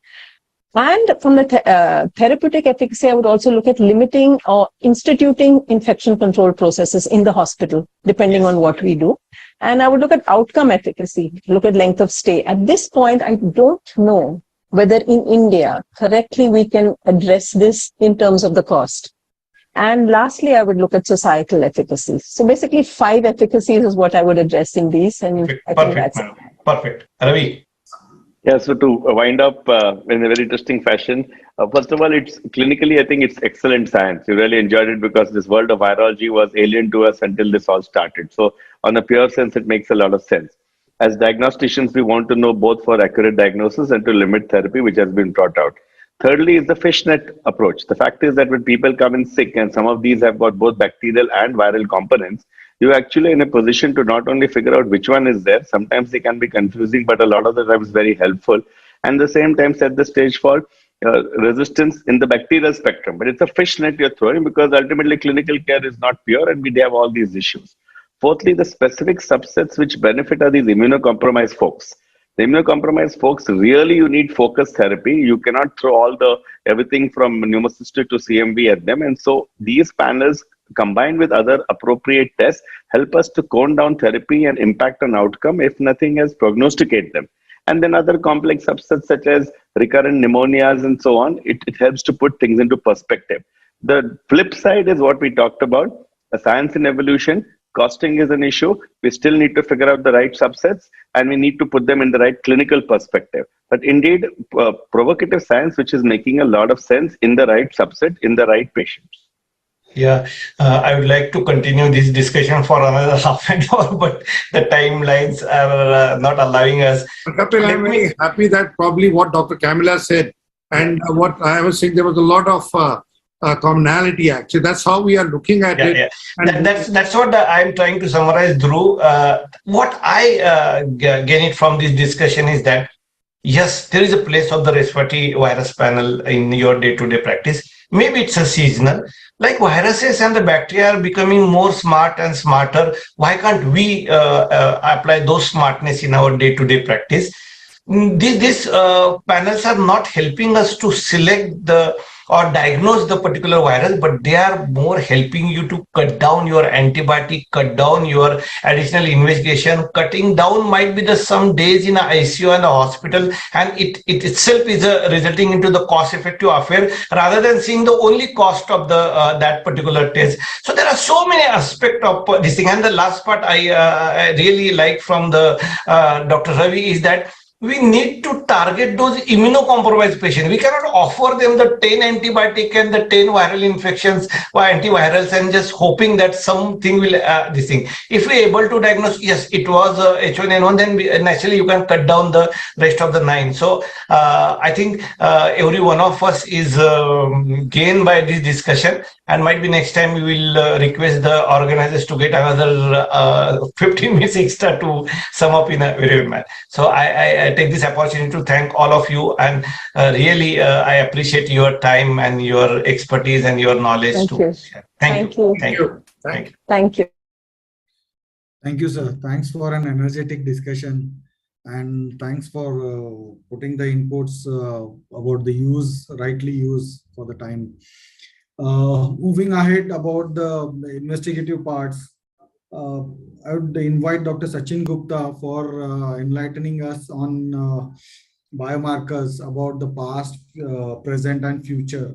Dr. Sachin Gupta is care at Narayana Super Specialty Hospital in Gurugram. Over to you, sir.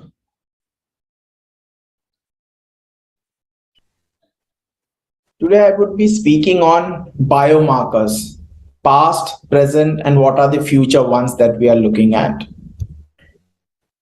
We all know that sepsis is a life-threatening organ dysfunction, and this is caused by dysregulated host response infection.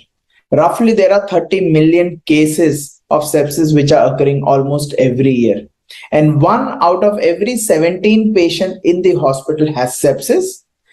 And when we talk about ICU patients, almost 25% patients will contract sepsis during their course of illness, and roughly 50% of these patients will not make it at the end of the day. So this is the gravity of sepsis that we are talking about. When we talk about sepsis, remember, every 3 to 4 seconds, someone would be dying because of a septic insult. And so we need to detect this very difficult to treat illness, or I would say very difficult to treat syndrome, as early as possible. And for this, we require a biomarker. The World Health Organization has defined biomarker as an objectively measured characteristic used as an indicator of a normal or pathological biologic process or a pharmacological response. It has also been suggested that biomarkers should be as sensitive and specific as possible. They should measure with good precision and reproducibility. They should be readily available, affordable, and also responsive to minor changes and provide quick and timely results. So when we talk about biomarker, we should understand what is an ideal biomarker. So they should be highly sensitive and specific for sepsis to allow the differentiation between infectious and the non-infectious causes of inflammation, organ dysfunction, and shock. They should also be linked to various pathophysiological processes like inflammation, coagulation cascade, tissue damage, tissue repair. They should be present at the onset or even before the appearance of clinical signs of sepsis so that we can have a prognostic value. They should be very easy and safe to measure with very affordable price range both to the patients as well as to the healthcare facility, and should be biological plausible. Right? So when we know all this about an ideal biomarker, but still we don't have a single biomarker which is very enough to measure the sepsis insult. Reason? Sepsis is a continuous disease and it changes its phases from colonization to infection to systemic infection, and that too of various levels of severity. It is a heterogeneous syndrome. The consequences of sepsis may vary from one patient to another, and the clinical definition is very vague. We are still relying on certain signs and symptoms to define sepsis, and bacterial pathogens which trigger sepsis are numerous. So we cannot actually, say which insult or which bacterial infection will cause what kind of response in a particular individual. So when we talk about biomarkers, they are categorized into three broad categories: diagnostic, prognostic, and therapeutic. When we want to differentiate between infectious and non-infectious sepsis, or between bacterial and viral and fungal infection, they will come under diagnostic category. When you want to risk stratify these patients, you want to predict the outcome, that whether this patient will survive or what is the chance of a negative outcome in this patient. We also want to predict the complications and what are the chances of development of multi-organ failure. How can we do a discharge? So what are the discharge criteria? Do we need to escalate the therapy or de-escalate the therapy? Here comes the prognostic markers. And therapeutic markers will be: how do you do an antibiotic stewardship? Can you diminish the antibiotic overuse? You can also look at the emergence of multi-drug resistant pathogens, and so therapeutic biomarkers. So if you look at septic biomarkers history, now in 400 BC, Hippocrates first defined sepsis in an individual. Then hectic fever was defined by Machiavelli in 1500. Osler first understood what is the response of a host when there is a septic insult. Lactate has dated back to 1843. Then Schottmuller gave the first scientific definition of sepsis, and so on and so forth. So 1992 we had the sepsis 1 definition, in 2001 we had the Pyro model, the sepsis 2, and now we are looking at sepsis 3 model, which is 2016. And during this course of time, various biomarkers have come, like CRP, IL-6, then the SIRS-CAS paradigm. We are also looking at HLA, procalcitonin, STREM1, omics, and now we know that procalcitonin has also been incorporated into the antibiotic stewardship program. So if you look at markers of sepsis, there are n number of markers, but can we utilize all of them? What is the relevance? What is the sensitivity and specificity? So I would be touching a few biomarkers in my talk.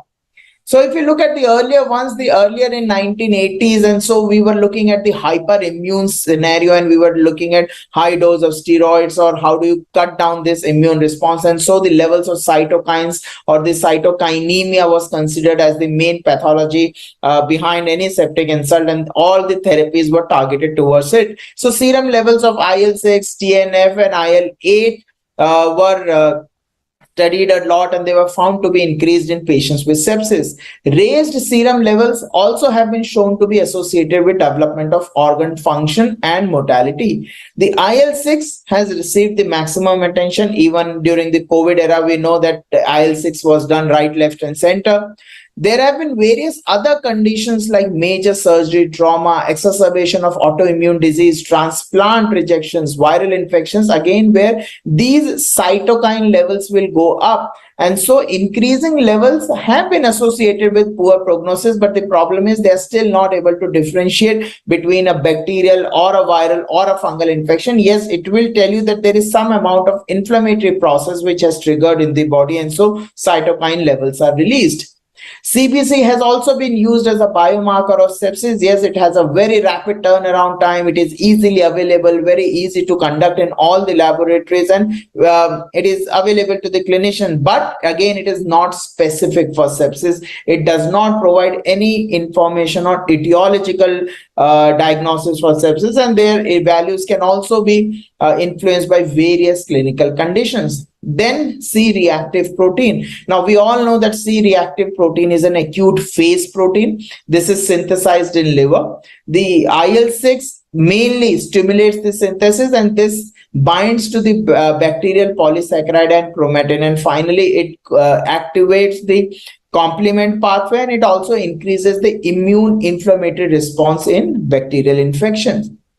So when we look at the diagnostic use, it is mainly used as a marker of inflammation, and the normal concentration varies from 5 to 10 milligram per liter, which keeps on increasing as we age. The higher levels like late pregnancy, mild inflammation, even viral infections can have values up to 40 milligram per liter. But when you have more active inflammation or a bacterial infection, the levels will be higher from 40 to almost 200 milligram per liter. But when you talk about severe sepsis or patients of burns, the CRP level will be very, very high, more than 200, and this is because it's an acute phase reactant. It can also be used as a follow-up marker where you can keep measuring on a daily basis or probably on an alternate day basis the CRP levels, and it will tell you about the effectiveness of the treatment if the CRP levels are on a downward trend. This was an article where it looked at CRP as a marker of infection in critically ill patients, and what they found was when the healthy subject CRP was done as compared to already diagnosed infected patients, the CRP levels were very high in infected patients as compared to the non-infected ones, and it showed that it is a marker of sepsis, and the ROC curve was also highly sensitive when we talk about any inflammatory process going on in an individual. There are certain limitations. As I said, it's a non-specific marker of inflammation, so it does not tell you about which organ or organs are affected. Again, it can also be used to assess the cardiovascular risk status if they are made in the absence of acute inflammation. So when there is no inflammation, we can still look at this certain advantages of CRP, but still CRP as a marker of sepsis is again a very, very non-specific marker. Then the most used, most studied, most written marker of sepsis, procalcitonin, and this is a hormone of calcitonin. This is normally produced in the C cells of the thyroid, where it is and then eventually it is converted to calcitonin. The normal levels are undetectable, and so it is less than 0.05 nanogram per ml. Bacterial infection, it stimulates the procalcitonin production, and so endotoxins and cytokines, they cause PCT to be produced in many tissues of the body, and so the concentration keeps on rising and it goes above 0.25 nanograms, almost 5 times the normal values. Then it indicates significant relevant bacterial infection, and when we say the levels go more than 2 nanogram per ml, there is a high risk of severe sepsis or septic shock. So when we talk about procalcitonin, as I said, it is produced by numerous organs whenever there is a bacterial infection. So if you can look at this image, in healthy subjects, only this thyroid is the production and very minimal production happens in the lung. But when there is presence of bacterial infection, right, when there is presence of bacterial infection, almost all organs of the body produce procalcitonin. So thyroid, white blood cells, spleen, lung, liver, kidney, adrenal, brain, spine. So almost every organ starts producing procalcitonin. That's the reason the procalcitonin level rises within 3 to 6 hours and the half-life is 20 to 24 hours. It helps in early identification and risk assessment. So whenever there is an elevated level, even if it is more than 5 times the normal, it suggests significant bacterial infection in the subset. When you look at the relevance of this biomarker, so there have been various interventional studies which have been done. So they have found that procalcitonin is suggestive of infection like meningitis, upper respiratory tract infection. Patients with pneumonia, COPD, acute bronchitis will have very high procalcitonin levels. Septic shock, severe sepsis, we all do this marker to diagnose it. Post-operative complication and ventilator-associated pneumonia. So these are the indications where the role of procalcitonin has been looked very strongly. When you look at certain observational studies like bacteremia, endocarditis, there still have been the advantage of procalcitonin is there, but pancreatitis, certain abdominal infections, we are still looking at whether procalcitonin is suggestive of infection or not. But bloodstream infection, pyelonephritis, neutropenia, so almost all the infective etiologies that go through the body have shown that procalcitonin levels rise in these conditions. So when we talk about the use of procalcitonin, diagnostic uses, obviously we want to diagnose and risk stratify. We want also to look at the differentiation between viral infections like meningitis also. We also want to monitor the therapeutic response to antibacterial therapy and reduce the antibiotic exposure. It helps in diagnosis of systemic secondary infections after surgery and in patients with trauma, burns, and multi-organ failure, and in infected necrosis in acute pancreatitis. When we do a prognostic marker, so there is a proposed application of serial procalcitonin measurements, so that you want to choose the timing of initiation, you want to look at the prognosis, you want to look at prognosis of critically ill patient with systemic infection, you also want to see when do you need an antibiotic therapy and how can you shorten the duration, and also as a independent graft failure predictor after renal transplant. It has been shown to be advantageous as compared to the other biomarkers because it rises very early and it stays in the system for almost 20-24 hours. So you have a good time frame to measure procalcitonin. Now, this was a randomized trial where they looked at what is the role of procalcitonin in determining the duration of antibiotic in septic patients. And when serial procalcitonin was done, it was found that there were more proportion of patients who eventually did not require antibiotics, or the antibiotics were de-escalated early as compared to the control group. In this pro-rata trial where they gave antibiotics based on procalcitonin versus a control group, in almost all indications, which is community-acquired pneumonia, ventilator-associated pneumonia, abdominal infection, UTI, blood cultures, the procal guided therapy was of shorter duration as compared to the conventional one. When we look at the procalcitonin for diagnosis of infection and to guide antibiotic decision, it was found that if you are serially measuring your procalcitonin and if the levels fall down to almost the normal level, that is around 0.05, you can stop your antibiotic even, and the patient will not be infected, because this is a marker that the infective process is settling down and the release of procalcitonin from other body organs is not happening. So on the basis of level, you decide whether to continue the antibiotic or to stop the antibiotic. A meta-analysis was conducted which looked at serum procalcitonin and C-reactive protein, and they found that ROC curve of PCT was very good as compared to CRP in predicting. So it was more sensitive in predicting the bacterial infection, and they found that it was very good for differentiating bacterial infections for viral infections. Although the cost is high for procalcitonin as compared to CRP, but still the definition or the determination of this inaccuracy was much better in procalcitonin, which helped in a better decision making. And then there have been n number of articles looking at the utility of procalcitonin, whether in infection or inflammation or to guide your antibiotic therapy. And there have been various procalcitonin algorithm as well. The Surviving Sepsis campaign in 2000, in every session, so even in 2021, they have utilized procalcitonin in two of their recommendations. One, they recommend against using procalcitonin when you want to initiate your antibiotic. So procalcitonin should not be used as a marker of to determine when to initiate your antibiotic. Rather, it should be used as a marker to de-escalate the antibiotic. So these are the two areas where Surviving Sepsis utilizes procalcitonin. There are certain limitations, although as I said, it still does not differentiate completely between a viral fungal infection. When you have a mycoplasma infection, there is no response, and we even find high procalcitonin in non-infected etiologies like severe burns, major surgeries, or certain systemic processes. There are relevant causes of false positive and false negative results. We all know that CRP response is blunted in fulminant hepatic failure, but the overall clinical relevance of renal dysfunction, chronic liver insufficiency, and corticosteroid treatment on procalcitonin is negligible. Patients with CKD active infections will have a higher level as compared to those without infection. So CKD per se patients will have a higher procal levels.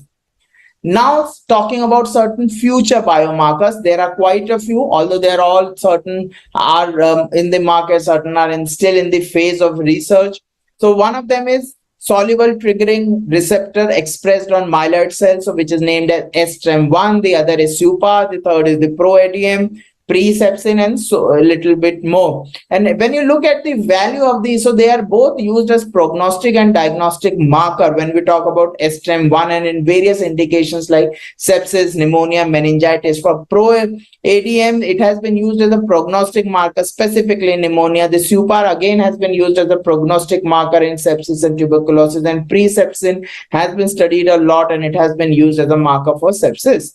And there have been various levels and values on which the sensitivity and the specificity has been compared. For example, for STREM 600 is generally considered as a good value on which the sensitivity is around 80%, and there are values for other ones also. So let us look about STREM1. This is a member of immunoglobulin family. Its expression on the phagocytes is upregulated by exposure to bacteria and fungi.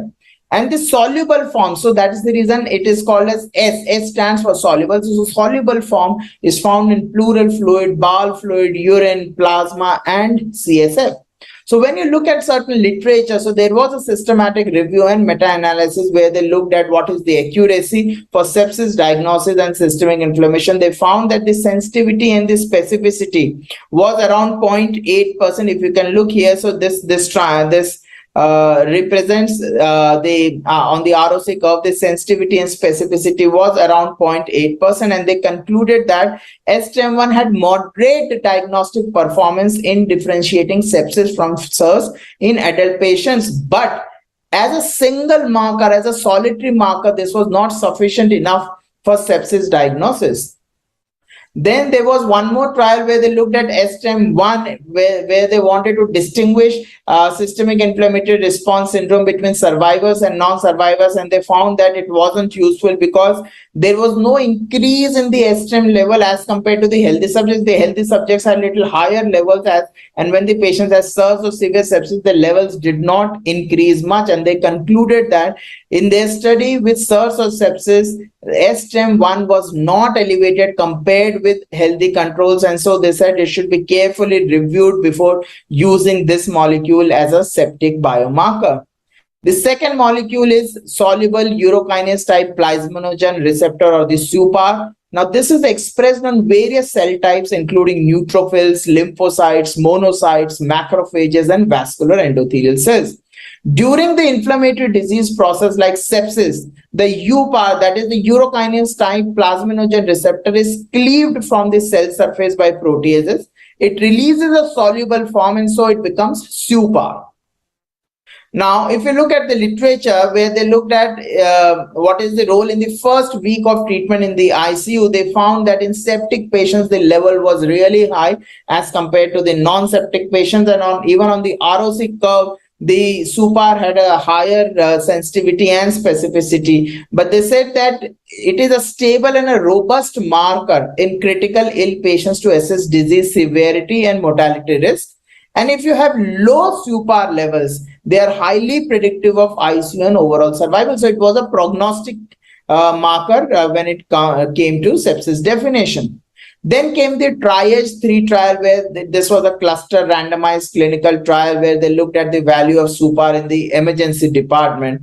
What they found was there was no difference in the Kaplan-Meier plot between the control group and the group where SUPAR-based treatment was initiated. And they found that it wasn't telling anything about the overall mortality. And they said that it did not affect short or long-term all-cause mortality among unselected acutely admitted patients. And they said further research is required. This was one of the other mini review from John Lee Vinsa about SUPAR as using as a prognostic marker, and they said that SUPAR levels vary in the types of patient population studied, the basal conditions of the patient, and the methods used. And so they said that the precise pathogenic involvement of SUPAR and of its different forms during sepsis are not well defined, and it does not appear superior to the existing biomarkers like CRP and procalcitonin in diagnosing sepsis. The other biomarker is proadrenomedulin. Now, this is a 52 amino acid peptide with immune modulating, metabolic, and vasodilator activity. its widespread production in the tissues help to maintain the blood supply in every organ, and it also has an bactericidal activity, and it can be used for evaluation of sepsis diagnosis, prognosis, and in monitoring of such conditions. There are articles suggestive that it can be used in severe sepsis and septic shock patients with community acquired pneumonia, where on the ROC curve the sensitivity and specificity was around 0.75 or 0.78%, and they said that if you are focusing on CAP, the pro-ADM levels correlated with the severity of illness and death, and they said that this marker can potentially be clinically useful for prognosis in this patient, specifically if you are looking mild to moderate disease pattern.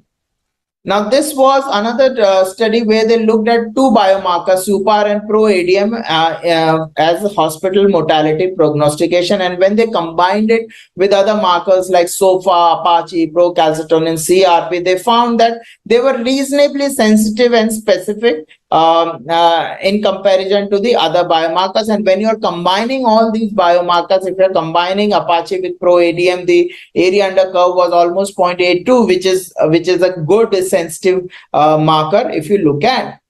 The another marker is pre-sepsin. Now in 2004, a new biomarker, which was SCD14 subtype, which is named as pre-sepsin, was found, and it was looked at the diagnostic and prognostic marker for sepsis. Now CD14 acts as co-receptor for the detection of bacterial lipopolysaccharide. By activating an inflammatory signaling cascade on contact with the infectious agent, this CD14 has a role of recognition molecule against the microorganism, and during inflammation, the plasma protease generates soluble CD14, and one of them is called pre-sepsin. So in the immune response to sepsin, the serum levels of pre-sepsin are elevated even before procalcitonin or IL-6, and it has been proposed as a potential biomarker for the diagnosis of sepsis. When you want to compare it with procalcitonin, if you look at the diagnostic accuracy, the best diagnostic cutoff for pre-sepsin was around 600 picogram per ml, and at that level, the specificity, sensitivity and specificity was 78.95%, which is not bad. The best diagnostic cutoff in terms of sensitivity and specificity for Procal was 0.18 nanogram per ml, which corresponded to 89.47, so which was much more than the pre-sepsin. And when you talk about prognostic accuracy, so analysis of a 60-day mortality showed that there was superiority of pre-sepsin compared to Procal. At first evaluation in ED, the pre-sepsin levels were higher in non-survivor septic patients than survivor. No such relations were found with procalcitonin. And the close correlation between pre-sepsin initial levels and in-hospital mortality suggests that its potential usefulness for early recognition of high-risk septic patients is there, so that we can be more aggressive with this subset. Since then, there have been a lot of articles. Also in the LBOS trial, the pre-sepsin was done, and they found that there was a mortality prediction was better. In a Korean population also, it was better. Then CD64. Now this is again a high affinity immunoglobulin receptor, which is expressed at low concentration on resting neutrophils, but it rises precipitously whenever there is an inflammatory cytokine response. A biphasic expression pattern is observed, which means there is an initial rise after 2 hours and a more pronounced rise after 6 hours. And once the inciting stimulus is removed, that levels keeps on decreasing up to 48 hours. There are articles which have looked at what is the role of CD64. This was a meta-analysis where they looked at various studies which were involved, and they found that they were pretty good on the ROC curve, almost 0.85 to 0.89. And they said that the result of this meta-analysis demonstrated that CD64 expression on neutrophils is a reliable biomarker for the early diagnosis of bacterial infection, since it has good overall diagnostic performance. Then a new molecule which has come in is the pancreatic stone protein. And now this has also been looked at a marker for sepsis. So this is what is released during pancreatitis, and then it was extrapolated to other inflammatory condition. And when they looked at before the septic insult and during the septic insult, they found that PSP levels were better and the area under curve was 0.65 before sepsis and even after sepsis as compared to the conventional ones, which is procalcitonin and CRP. And they concluded that a single measurement of the REG gene of PSP concentration within 24 hours of ICU admission stratifies these patients of sepsis according to the severity of infection and the risk of death. There are quite a few articles which support the role of pancreatic stone protein as a biomarker. But still, there is no single biomarker which can be used as a sacrosanct of for defining sepsis. And so, because none of them have high accuracy, we will require a magic bullet marker, and until then you will require combination of markers. So you require a combination which improves your diagnosis, prognosis, and treatment efficacy. And these three best performing markers, so these are CRP, procalcitonin, and neutrophil count, are probably considered to be better in terms of predicting the above three things, which is diagnosis, prognosis, and treatment efficacy, with the ROC AUC of 0.88. Now, this was a review which was written by Professor John Lee Visa, which said that none of the biomarkers present, so he looked at almost 178 biomarkers, and they said none of the biomarkers has sufficient specificity or sensitivity to be routinely applied in clinical practice. Procalcitonin and CRP have been most widely used even with limited abilities to distinguish sepsis from other inflammatory conditions. And what are the problems? So we don't have a gold standard. Many patients in ICU will have culture negative infection, making it again challenging to distinguish between infections and non-infectious mimics. There are comorbidities which will affect the levels of these and interpretation of these biomarkers. The disease is heterogeneous. The various studies are observational studies, and so the sample size is small. We don't have a pre-test probability in terms of a specific cutoff, and the control groups are also inappropriate. So this is what we are expecting, that suppose a patient from a post-operative patient comes from on a general surgical ward, develops fever. So in 2 minutes, his bedside sepsis panel should alert that he has infection. In just 7 minutes, we say, yes, this patient has Klebsiella and is identified from a blood sample. Antibiotic sensitivities are provided. Appropriate antibiotics are started. Renal panel, bedside renal panel will tell us that he is at high risk of developing a renal failure, likely to require renal replacement therapy. And so immediate transfer to ICU is warranted.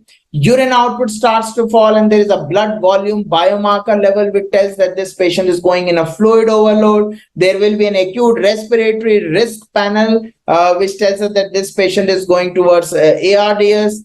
All these suggest that the renal replacement therapy is started even before the creatinine levels are rising, and then you also have a lung protective agent marker which is there. So this is what our expectations are there from the biomarker.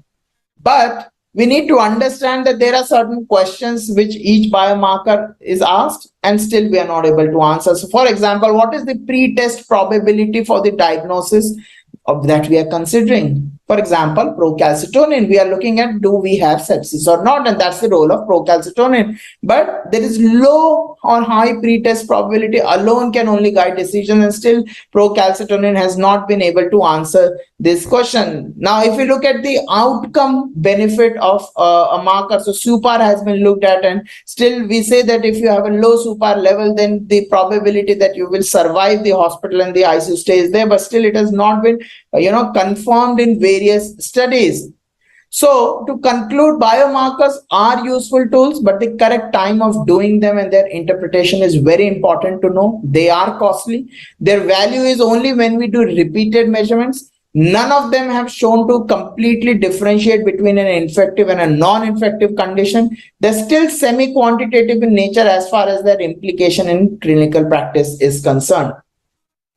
We should all understand we have n number of markers, but A fool with a tool is still a fool. So please don't just use a biomarker to diagnose, use your clinical sense. Biomarker can be an addendum to your clinical sense, and still most of the biomarkers are non-specific in nature, and their ROC-AUC is still not very good. So always use your clinical sense. Thank you so much.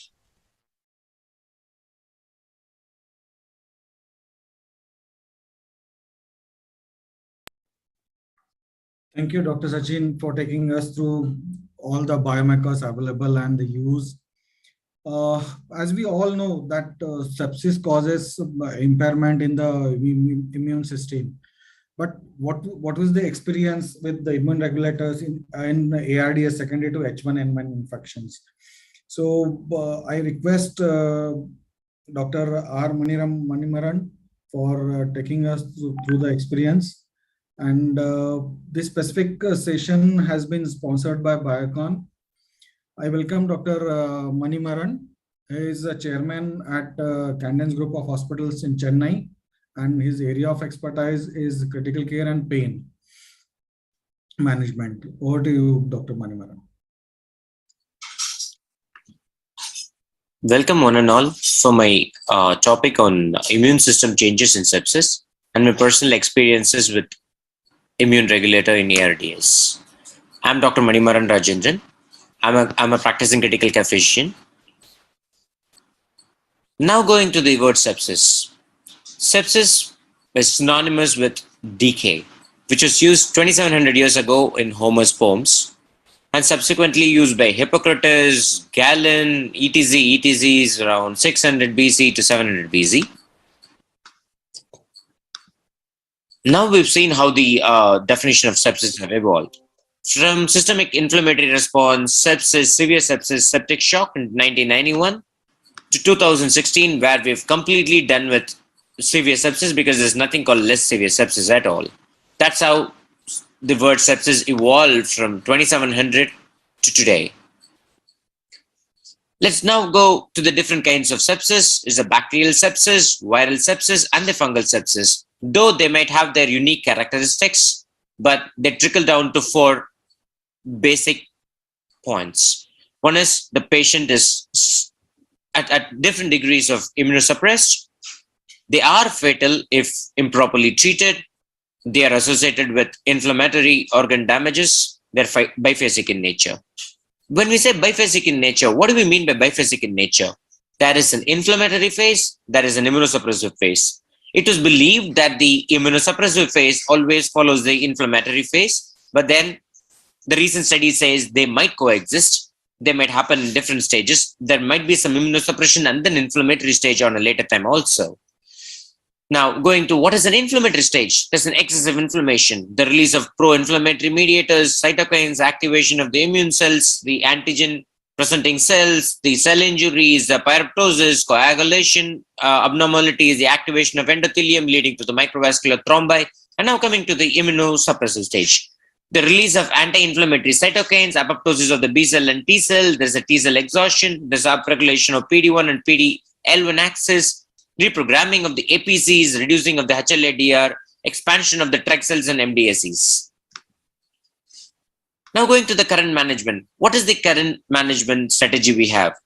Early diagnosis is the main way to actually have a better outcome. The surveillance of early recognition. Once these criteria of sepsis is met, you start the resuscitation. The resuscitation, it starts with an antimicrobial culture. That is the first step. So there is two places, two culture. The empirical start of antimicrobials within the first hour, there's a golden hour. The fluid resuscitation to start within the third hour. The vasopressors if needed. Once you're done with the first and third hour, then we go to the definitive management. The definitive management includes the fluids, the vasopressors, targeted antimicrobials, corticosteroids, the glucose management. The sepsis deranges the glucose, the body's glucose levels, the venous embolism prophylaxis, because we saw there are a lot of microemboli possibilities. The stress ulcer prophylaxis. Stress management, sepsis management. Timing is critical here. The 0 to 6 hours, 6 hours to a day, and 1 to 2 days. At 0 to 6 hours, you identify the suspected sepsis using the SIRS scores, QSOFA. The SOFA is replaced by QSOFA now because we wanted to do it as quick as possible. We initiate the broad spectrum antibiotics as quick as possible, assess the need for source control, administer intravenous fluids, vasopressors if required. Within a day, we start them on a low dose corticosteroid in a high risk patient if they have a refractory hypertension. Achieve the source control, use evidence-based adjuvant care. We are coming to the evidence-based adjuvant care on a later slide now. And for the 1 to 2 days, if the person is in shock, add corticosteroid if you have not already added. Consider narrowing the antibiotic according to your 24 hours culture sensitivity and the 48 hours culture sensitivity. Continue evidence-based adjuvant until the resolution of illness. Now, this is alarming. There's 213 people who dies for every 1 lakh people admitted with sepsis in India. That's the Lancet study says. That's what the Lancet study says. Sepsis management. What do we need to improve? Why do we need a sepsis management? Sepsis is just not associated with high health economic costs, but also the high mortality. In a study says 40% of the septic patients admitted in the ICU have a 28-day mortality. Out of that, 38% dies within first 2 days of the ICU admission. That means our first 2 days are so crucial, and we'll have to let's go to the biomarkers. What are the biomarkers? Different biomarkers for sepsis: CRPs, LDH, IL-6, tumor necrosis factor alpha. Now, the role of immunomodulators in the management of sepsis, like we already said, that's an adjuvant, proven adjuvant therapies. There are adjuvant therapies in the research. Let's go for the different modalities which can be used as an adjuvant therapy. Steroids, the Forerunner, the ulonistatin, the thymosin alpha-1, the HAT therapy, high-dose vitamin C, tocilizumab, IVIG. Tocilizumab and IVIG have been used exclusively and been extensively in the COVID in the recent times. The HAT therapy, hydrocortisone, ascorbic acid, and thiamine, intravenous immunoglobulin therapy, all these are different choices of immunomodulation therapies in sepsis, ARDS, and acute pancreatitis. Now coming to my molecule of interest, itolizumab. It's an anti-CD6 monoclonal antibodies. The antigen presenting cells go and activate the T cells through its ALCAM, and this itolizumab it stops the ALCAM expression on the CD6, thereby reducing the activation of the T cells. The activation of the CD6 by its ligand ALCAM, the stimulation of T cell proliferation and pro-inflammatory cytokine secretion. The itolizumab binds to the SRCR domain of the CD6, thereby reducing the inflammatory process. Now coming to the different immunomodulators, the corticosteroids, tocilizumab, and the itolizumab. The corticosteroids, it's a potent anti-inflammatory activity. It decreases the neutrophil infiltration. It decreases the edema. It's non-specific broad spectrum. Coming to the difference between itolizumab and the tocilizumab, the itolizumab binds to the CD6 receptors and blocks the ALCAM-mediated T cell activation, while tocilizumab binds to the IL-6 receptors, block the IL-6-mediated signaling of the immune cells.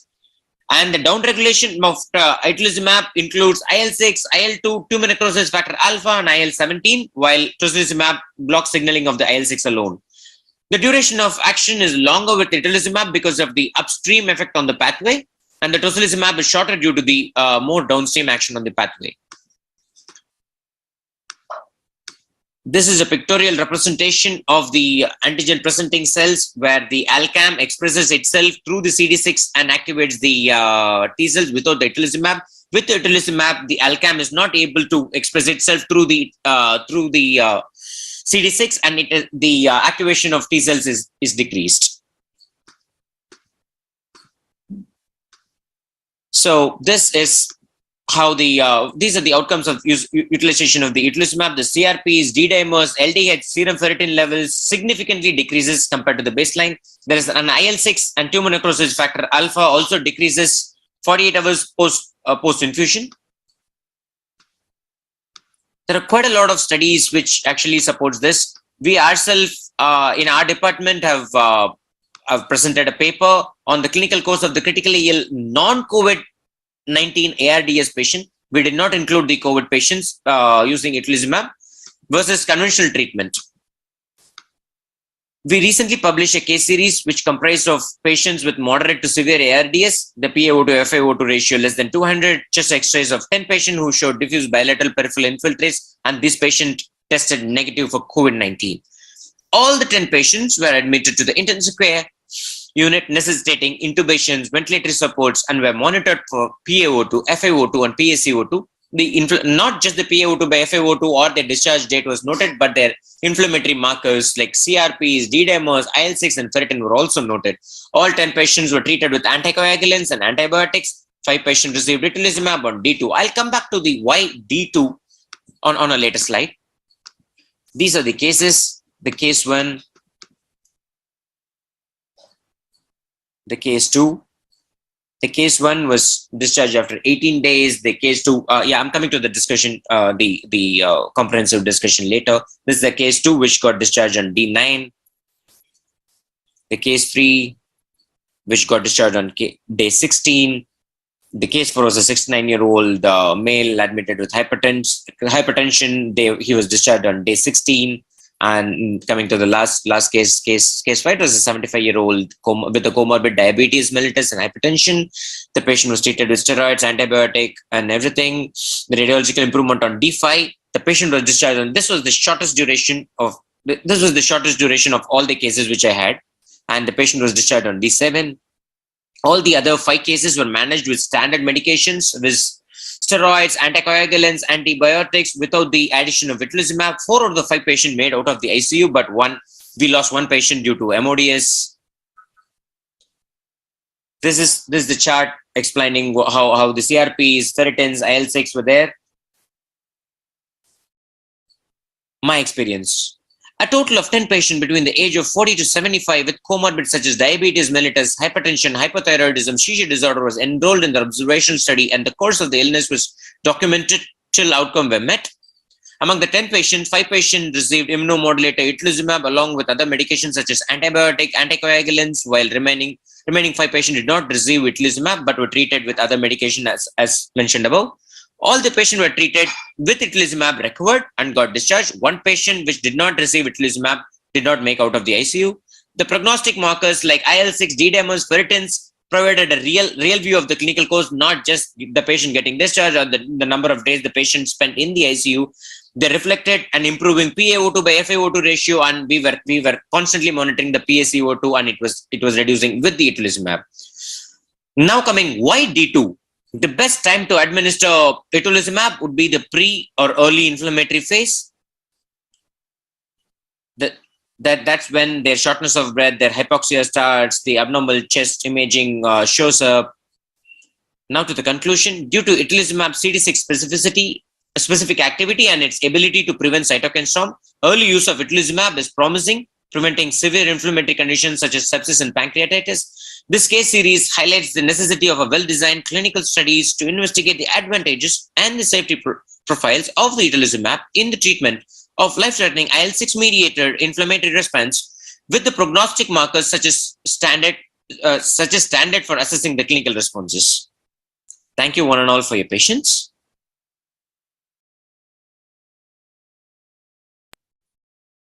Thank you, Dr. Maran. It was an excellent and very precise discussion. Moving ahead, I would like to invite Dr. Parikshit Prayag for explaining us about immune dysfunction in typically organ transplant patients. Dr. Parikshit Prayag is a consultant at and transplant infectious diseases at Dinath Mangeshkar Hospital. His areas of expertise are transplant infectious diseases, gram-negative resistant fungal infections. Over to you, Dr. Parikshit. So hello everyone, and thank you so much for inviting me to this prestigious forum. Over the next 25 minutes or so, I'm going to be talking about immune dysfunction in solid organ transplant recipients. So we are going to be considering, the various factors that lead to immune dysfunction in these patients. And at the end of the day, how does it increase the risk of various infections, and which are those particular infections whose risk is increased because of these underlying immune dysfunctions. So when we consider, or when we use the term an immune suppressed patient, that's actually a very, very large spectrum.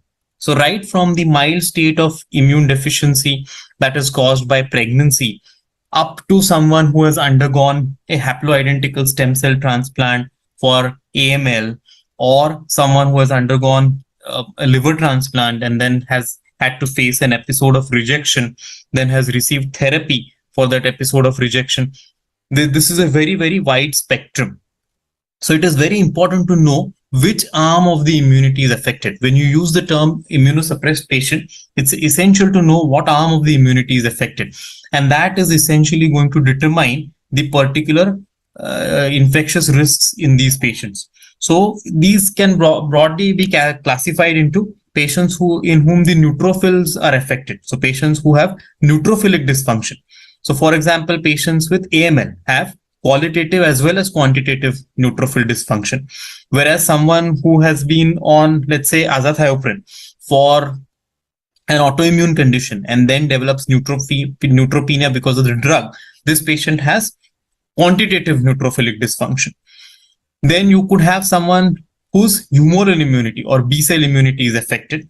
You could have someone whose T cell immunity is affected or cell mediated immunity is affected, and you could have mixed defects.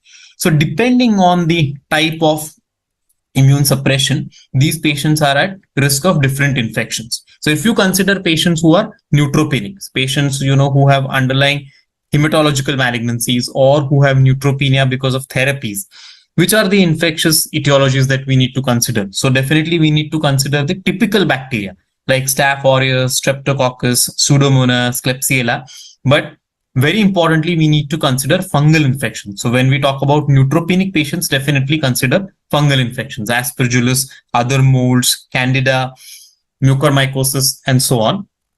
When you talk of patients who have humoral dysfunction, so let's consider a patient who has undergone splenectomy or who has received therapy which can suppress the B cell immunity. Then you have to consider infections with encapsulated organisms. So Streptococcus pneumoniae or Haemophilus, Capnocytophaga, these are encapsulated organisms. So infections with encapsulated organisms as well as PCP.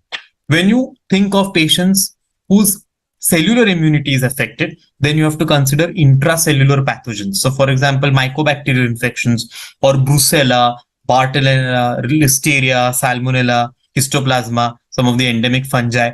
So these are organisms which are intracellular. So when you talk of T cell dysfunction, consider infections with intracellular organisms. And then many of your patients may have mixed defects. So for example, they could have a certain underlying condition like AML, but they could have received steroids for some other reason. So many of these times, patients will have mixed defects. So they may be their B cell as well as T cell arm may be affected. They could be neutropenic as well as, on some therapy which can affect their T cell immunity. So you have to consider mixed defects, and then the differential becomes very, very wide. So with this introduction, let us go over and see the immune dysfunction in solid organ transplant recipients. So when you talk about solid organ transplantation, so the surgery itself is just a time point in the patient's life journey. So this is a patient who has lived with chronic kidney disease for a number of years, has been on dialysis, or who has had alcoholic cirrhosis for a number of years, has had many complications from alcoholic cirrhosis, has had repeated infections, and then undergoes a liver transplant. So this is a journey. So it has to be taken in its entirety. So when you talk of immune dysfunction in solid organ transplant recipients, this immune dysfunction could be because of the underlying disease.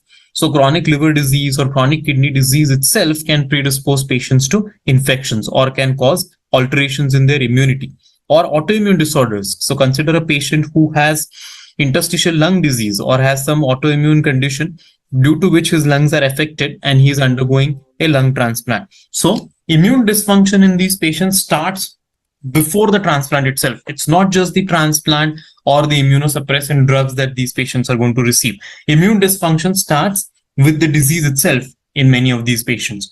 Then comes the immunosuppressive therapy. So then you have induction immunosuppressive therapy, agents like ATG or alemtuzumab or basiliximab, and you have maintenance immune suppression. So calcineurin inhibitors like tacrolimus, cyclosporin. You have antimetabolites like mycophenolate and azathioprine. You have sirolimus-like drugs and steroids. So these agents can definitely cause immune dysfunction and increase the risk of infections. And then you have other factors. So for example, rejection itself can be associated with a lot of immune dysfunction. The therapy which is used for rejection, certain other viruses which can be immunomodulatory. So all these factors can lead to a lot of immune dysfunction in solid organ transplant recipients. So let us consider these factors in greater detail. Let us look at immune dysfunction in relation to the underlying disease. So as I mentioned, the underlying disease itself can predispose patients to infections and can alter their immunity. So someone who has chronic liver disease, so someone who has long-standing cirrhosis, these patients have neutrophilic dysfunction, so reduced migration or reduced phagocytosis, so qualitative neutrophilic dysfunction, what I was talking about. These patients can be at increased risk of bacterial translocations, so increased intestinal permeability, portosystemic shunting of blood, reduced intestinal mobility, dysbiosis, bacterial overgrowth. All these factors can mean increased bacterial translocation. These patients have been in the hospital in and out, many times. They've received many antibiotics. Maybe some of them have had episodes of Clostridium difficile associated diarrhea. All these things are going to contribute. Lymphocyte dysfunction, monocyte macrophage dysfunction, alterations in the complement system. So all these factors mean that even before the transplant, your patient with cirrhosis is going to have immune dysfunction. So these patients who have underlying cirrhosis are at increased risk of bacterial infections, fungal infections like Candida, Cryptococcus, even before the transplant. So it's not just the transplant that is going to make them immunosuppressed, or it's not just the transplant that is going to set in the immune dysfunction. Or your patients with chronic kidney disease, and we have all seen that, patients with CKD and patients who are on dialysis are at increased risk of infections. They have both T cell dysfunction as well as B cell dysfunction. So they definitely are at increased risk of bacterial, viral, as well as fungal infections. So even before the transplant, these patients have increased risk. Or as I mentioned, patients who undergo transplants for autoimmune conditions, interstitial lung disease. So the disease itself, the therapy of the disease, has already made these patients immunocompromised or immune dysregulated before the transplant. Then let us see what happens when this patient undergoes a solid organ transplant. So now we are going to consider immune dysfunction related to the immunosuppressive therapy. So let's first talk about induction immunosuppression. As I mentioned, most centers use agents like ATG or alemtuzumab or basiliximab for induction immune suppression. So let us talk about ATG first. So if you talk about ATG is something that induces T cell depletion. Although its effect is not exclusively on T cells, it does have some effect on B cells, but its main effect or its profound effect is on T cells. And this effect is long lasting. So patients who have received ATG can have T cell depletion or T cell dysregulation for up to a year. This is usually dose dependent. So the higher the dose, the more profound is the effect on T cells. So what does it translate into? What does this T cell dysfunction translate into as far as infectious risks are concerned? As far as bacterial infections are concerned, ATG does not really increase the risk to that extent.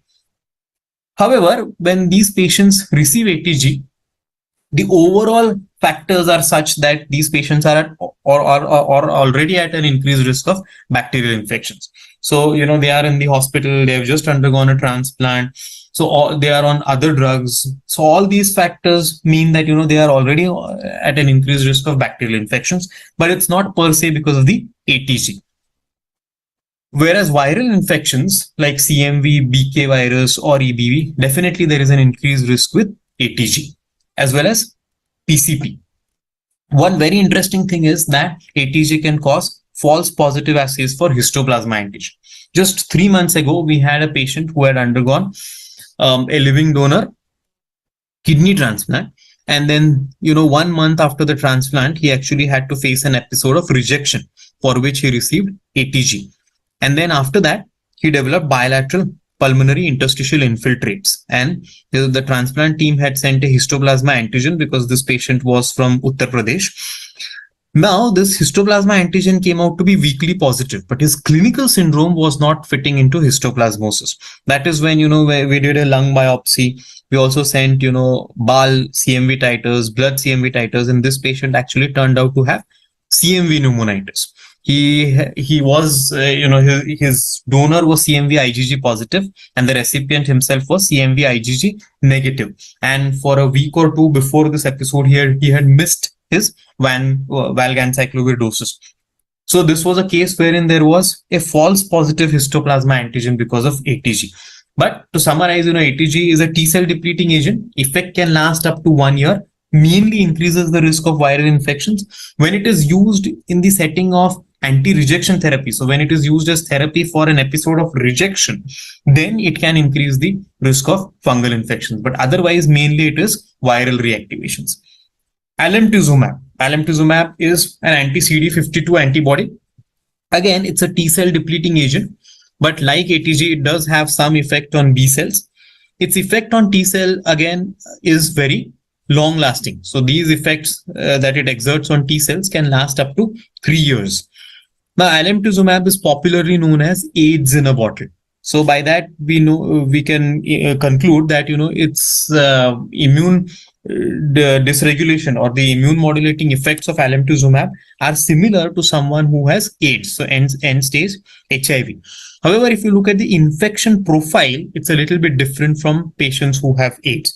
So you will not see a lot of infections like MAC or non-tuberculous mycobacteria or salmonella or listeria. What you typically see in a patient with AIDS, you will not see with alemtuzumab. Again, you will see mainly viral reactivations, and when it is used as anti-rejection therapy, you will see fungal infections. So in that sense, these are very similar agents, ATG and alemtuzumab. So what is common? They are both agents which cause T-cell depletion. Both have long-lasting effects, ATG up to a year, alemtuzumab up to 3 years.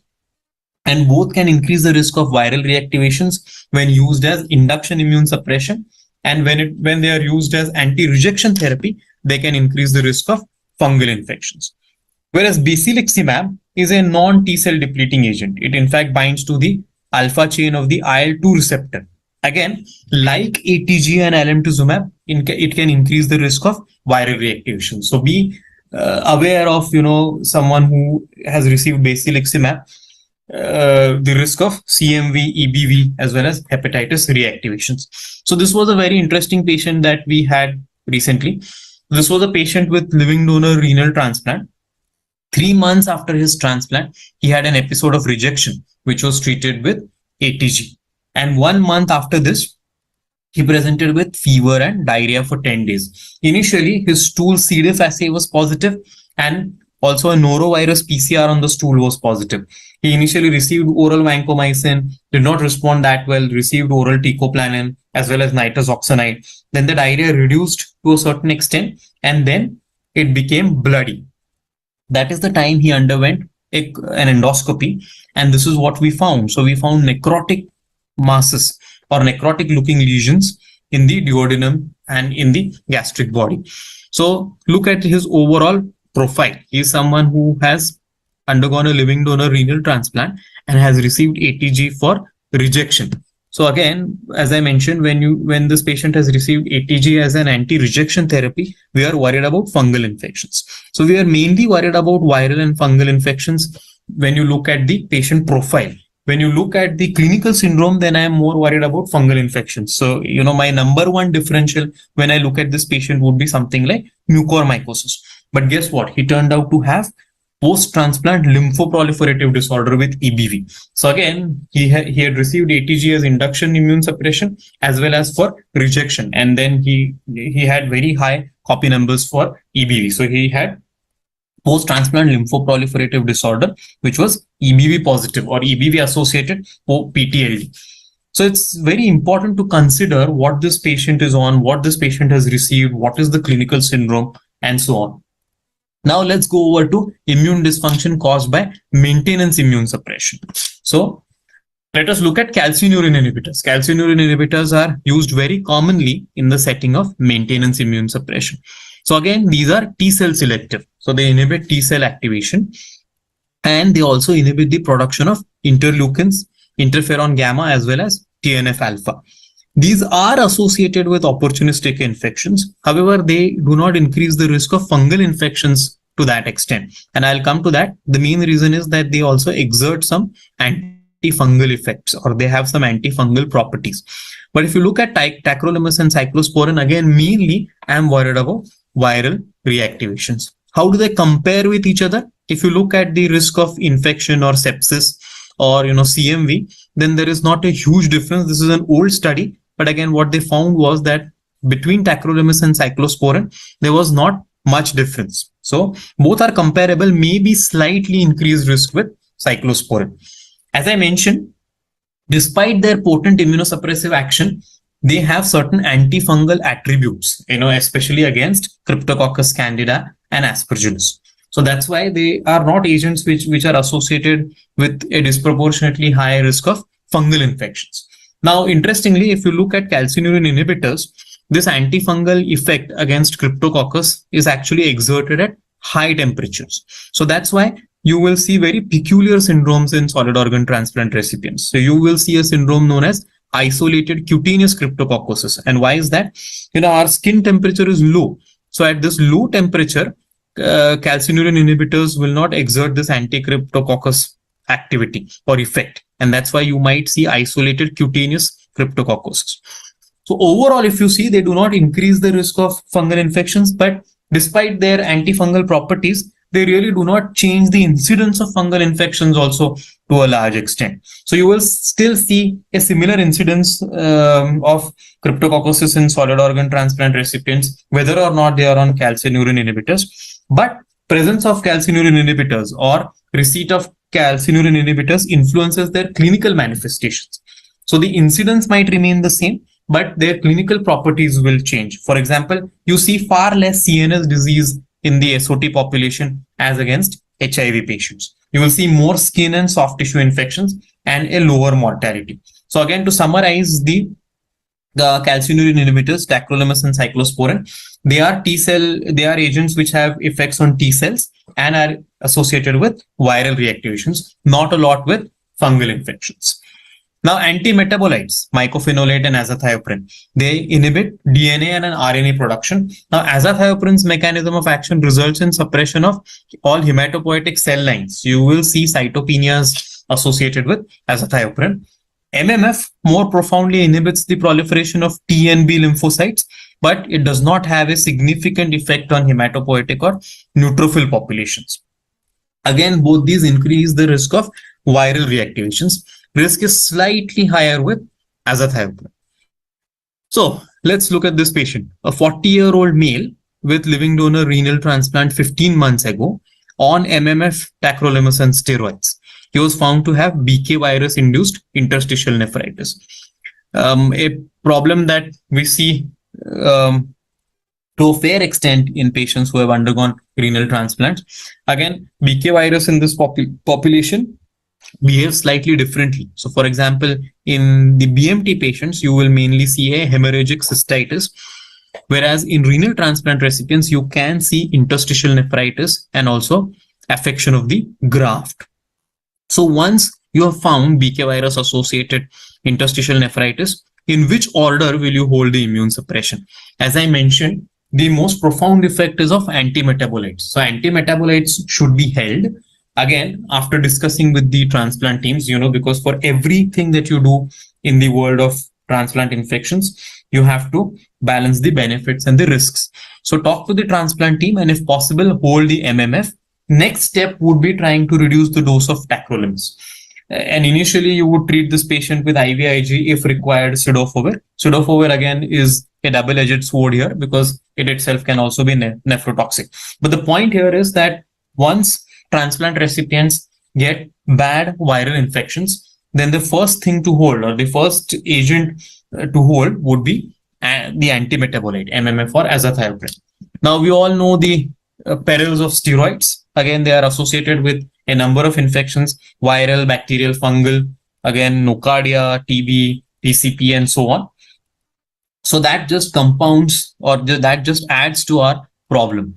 Sirolimus. Now, sirolimus is a very interesting drug because although it is used as an immunosuppressive agent, it actually does have some anti-infective properties. So it can have some anti-CMV action. It also has some in vitro activity against Candida and Cryptococcus. So if you look at the immunosuppressants, then this is the relatively better drug. So for example, if a transplant recipient has a really bad fungal infection or has a really bad CMV infection, and he cannot do away with immune suppression at that point of time, this is the time you talk to your transplant team and ask them whether the option of sirolimus is possible. So again, sirolimus does have some anti-CMV as well as antifungal properties, mainly Candida and Cryptococcus. So do think of sirolimus in a situation wherein you have a bad fungal or a CMV infection, and it is not possible to reduce immune suppression beyond a certain extent.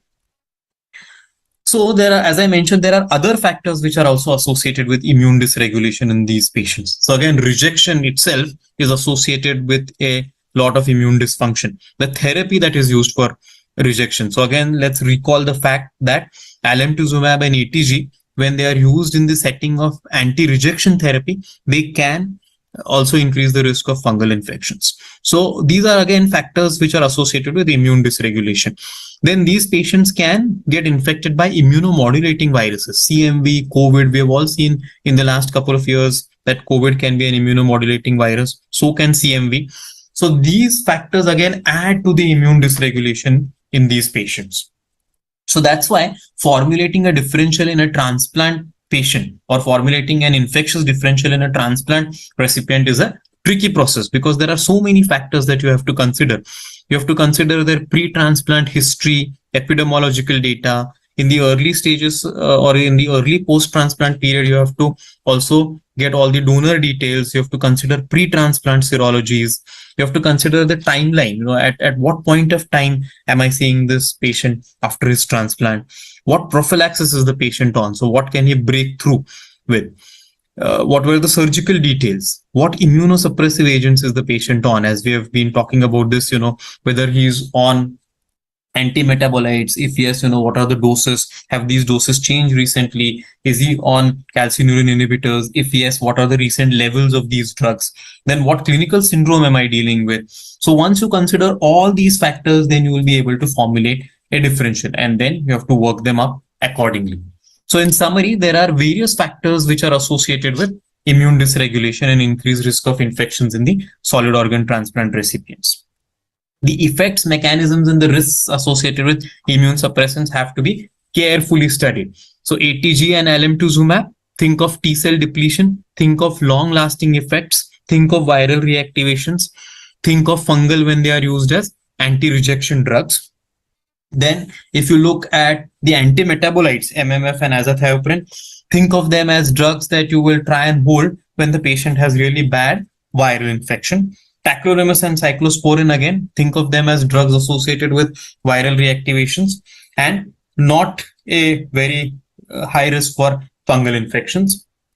Sirolimus, think of it when you have a patient who has a bad CMV infection or a bad fungal infection, and reduction of immune suppression is not possible. So again, we have to familiarize ourselves with their mechanisms and the kind of immune dysregulation that these drugs cause. So that's why approach to a patient who has a transplant related infection or a transplant recipient who has an infection, the approach to this kind of patient is different.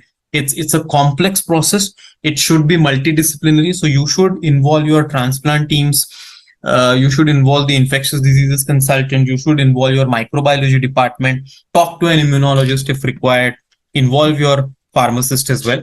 So multidisciplinary approach is the key. So again, thank you very much for your patient listening.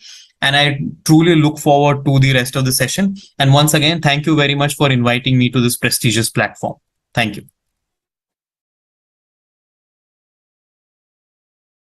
Thank you, Dr. Parikshit, for an excellent talk. So we have come for the end of the day, and I thank you for attending this program, and I thanks all the panelists and faculties for their plenary sessions. It was an excellent talk, very descriptive, descriptive as well as precise. with the good take-home messages. Tomorrow, again, we are going to meet for more interesting topics. So I thank you all again.